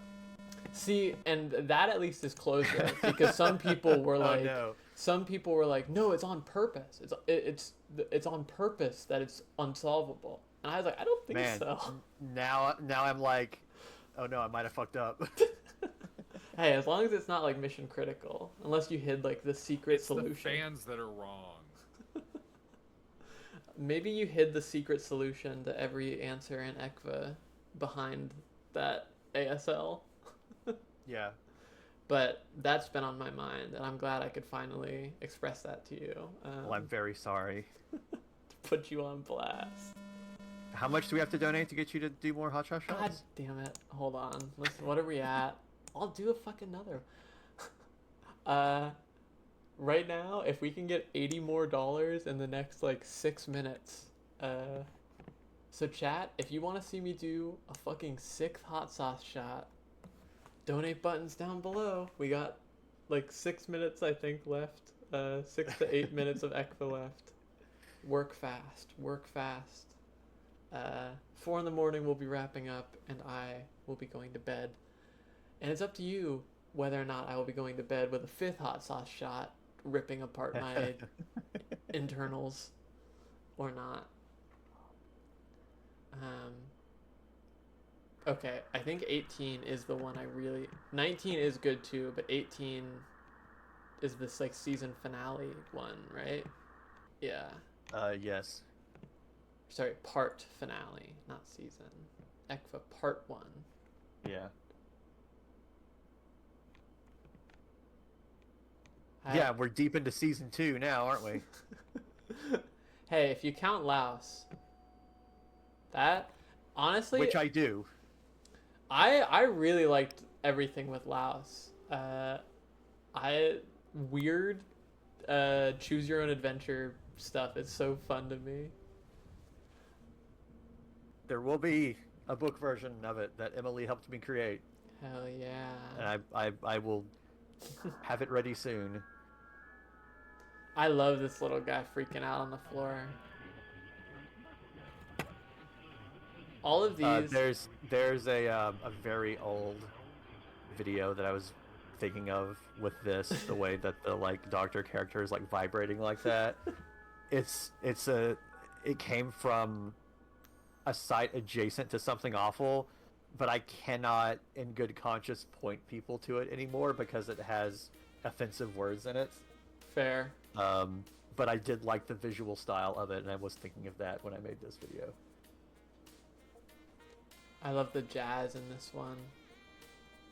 I remember you sent this to me before it was public, and you were like, I think you sent it to me and Emily, and you were like, do you guys mind watching this real quick? And when that jazz hit played...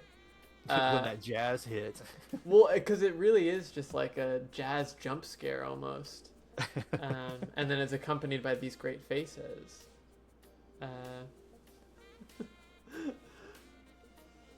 I did make a Patreon sticker off of one of those that I have, like, right next to my face right now. So yeah, seeing all the visual stuff going on here, I can't wait to see how fucky you get with the miniseries. I think you should let Joseph edit one of the parts, but then not tell anyone which one is Joseph's. Oh, it'd be very obvious. No, you edited Fixin' to Fix It, didn't you? Yeah. And those were very good. Yeah, I did do that one. I think about Owen Hankinson more often than probably anyone else. I think I can safely claim that. John Wilkes Booth ghost, clear out of your workshop. That was the only of the 3 characters whose name was taken from a real person. Yep. God, Owen Hankinson. That is, like, such a perfect, like, tool man type. Like, if I had to hire someone to come fix something in my home and his name was Owen Hankinson, I would know I was in good hands. It was somebody that fixed Tim's car, wasn't it? Yeah, it was, like, on the receipt or whatever. Yeah, it was like, your technician was Owen Hankinson. I think I remember Tim being like, look at this guy's name. I think you have to track down the real Owen Hankinson and best him in hand-to-hand combat, Joseph. Would that have been in Alabama? I guess it would have been, yeah. Where's all Owen these days? Fixing cars. Probably still fixing cars. Fixing cars and breaking hearts. Am I right, folks? All Or right. fixing hearts and breaking cars? I don't know. This is part of the Louse. This is a good little video, but without the audio, you can't really hear anything. But ECKVA 19, this is part 2 of ECKVA, and ECKVA 20 comes out tomorrow, I believe. So Oh yeah, definitely. Yeah. everyone lock in. I fully intended to keep going with this, but then other things got in the way very quickly, so I'm sorry. No, hey. It happens when it happens. It will happen. Of that I can tell you. Yeah. What's this frickin' mini-series? This pesky mini-series. That people paid money for. So much money for it. I really like the music for Andy Augercat. That was made by one of our friends. Ah, fun. Who I don't know what they go by now. I believe it's still Crush's Bones, Lucky Lola. Okay, yes, it was Crush's Bones then. Yes, I did that. I sent them a message just being like, give me something uplifting and silly sounding, something that you're very great at doing. You told her to give you something funky, and that you got. Yeah. So was this abandoned house? Is this in a this completely is also part different? of a Publix now. Oh, okay. So this was part of that same area. It's not the same house. It's just nearby it. Okay. So but it's all part of the same Publix now. I thought you meant this was independently its own Publix now, and I was like, that would be kind of crazy. I should have known it was going to be torn down soon based on how it looked here. Yeah, that does look like a place that is being gutted. Yeah. I'm honestly kind of surprised that no one was there, that you were able to just get in here. Yeah, I just walked right in. The new quiet bug emerges. There was eventually, when they really started tearing down, cutting down the trees around this house and everything. Mm-hmm. They did have someone kind of posted out there. In fact, I think I did a Patreon update one time of when I went out there for the last time when I knew it was going to be torn down soon. I just took some pictures of it, I think, and I put it on my Patreon. Damn. I'm not too upset about not being able to use his house anymore because they were next to a very busy road and it was a huge pain to cut out car noises a lot of the times. As you're saying that, I can kind of hear a car noise in my headphones right now. Yup. It's kind of like the plane curse when we were shooting Marble Hornets, or Nature Break or anything like that. The second we would start shooting, loud car or a plane. Didn't someone yell something at one of you guys while you were filming a Marble Hornets entry once? On the side of a road? Probably. It was probably you guys hunting ghosts when we were in the hospital. I was thinking of a different instance, but that is good. The ghost hunting story. I feel like that didn't get brought up this year. Normally people ask about that. But that's ECKVA as it currently stands. ECKVA 20 comes out tomorrow. Yeah, definitely tomorrow. Tune in. Well, boys. Is that it? Are we done? Can we go? Wait, let me just double check. What are we at on the Tiltify? We have not raised an additional $80, so I am spared the... I guess we'll let you off the hook. Thank Christ. Howard. Well, Joseph and Troy, thank you guys for coming back. You did not have to at all. Joseph, you've now been on this call with me here for 4 hours. I'm so sleepy. Yeah, go to bed, dude. You did not have to hang out at all. I'm not this much of a gamer. Godspeed. Yeah, Emily had a job interview in the middle of the stream, and she messaged me. It was like, hey, just so you know, I'm going to be away for a couple of minutes. I was like, yeah, that's fucking fine. No one has to be here except for me. I hope Emily still had on the red operator symbol shirt for that. Still cropped and everything too. Yeah. She was, hey, dress for the job you want, not the job you have. That's right. I do want to say some quick thank yous to Slender for Gender for setting up all of the fundraising stuff. I'm glad I don't have to organize any of that, and I'm happy to be a part of this whole series of streams that you guys do every year now. So I'm excited for next year.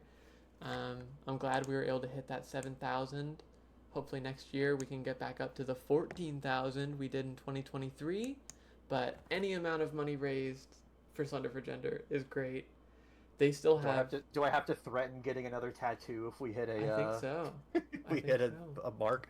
Well, and I do want to say Slender for Gender has one more stream happening tomorrow, so still go donate. Just because we're done does not mean Slender for Gender is done. They have a closing ceremony tomorrow, so go donate still. And if they do well enough next year, we can bully Troy into getting a tattoo. You heard it here first. But thank you both to you. Emily says $15,000 Troy tattoos the null code. Don't do that to me. That would take so long. Just like on your forehead though, like written it's like out. a mark of shame. Yeah, that's what you get. That's what you get for condemning us all. Thank you both for being part of this every year now, and giving your time to talk to us and answer the questions. Thank you to Jackie, who has long been asleep because they have work tomorrow as well. Thank you to Lee for helping moderate some of the Q&As. Thank you to Emily for moderating the Mega Q&A and moderating Twitch chat and Grandpa and everything. Thank you to Tony Vacation, who I'm assuming is also asleep, for joining us for the Mega Q&A. It is always a pleasure to have you all on. We gotta shoot for the stars. Next year we're really gonna start reaching into the depths of we're gonna get the antique shop lady for the Mega Q&A. The depths of depravity. Just really get Man in Woods, headphone guy Ellis. Track down Chris Joseph, get him in here. Yep. Yeah, listen, next year's Mega Q&A, we're getting all of the incidental characters. Incidental Thon. Incidental Thon. That can be a thing. Yeah. With a snappy enough branding and a flashy enough logo, it would work.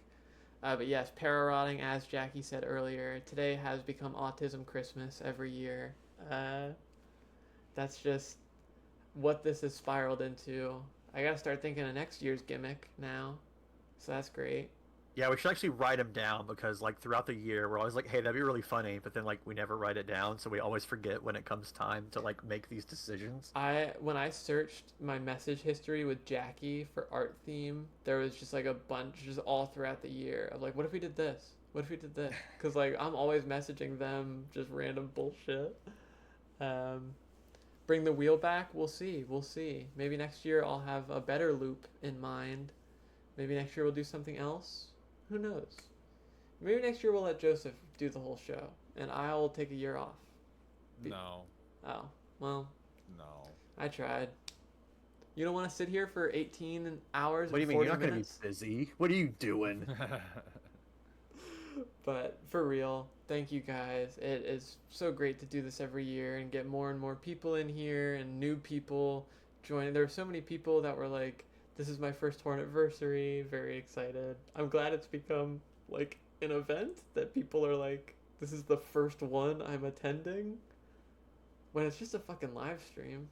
But hey, I'm happy that everyone likes it so much. Jeff the Farter says it's there first. And Jeff the Farter, you've been a pillar of this stream. Every time I've seen your name in chat, just reading Jeff the Farter sparks joy. But on that note, thank you all for joining us for this 16th anniversary Marble Hornets Hornetversary live stream. We will see you all next year. Emily and I... Go get in bed and then be woken up about an hour later with the worst heartburn you've ever experienced. Heartburn amongst other things, I'm sure. I'm sure. Go die. Issue 5 coming out November 24th. And miniseries part 1 coming out August 27th. 27th. Go look at those. Invader Zim fanfiction part 1 out now. Out right now. The biggest announcement of today. Fuck the miniseries and the comic. Invader Sim fanfic. Go read that. Alright, folks. I will Goodbye. Yeah, goodbye. And ECKVA 20 coming tomorrow. ECKVA 20 coming tomorrow. Alright. Farewell, Troy. Goodbye. Pew. I'm going to bed. And goodbye to Twitch chat. I'm out of here. Farewell. I'm gonna let the stream catch up, fade out here. I'll upload these at some fucking point. I need to edit them. It's gonna take me a while. You understand. Oh, yeah, Emily and I will do our stream Monday. Keep an eye out on my social medias if you want to hear us go in depth on ECKVA and actually analyze it instead of me just kind of gawking at it and being like, that looks cool. Okay. See you all next year.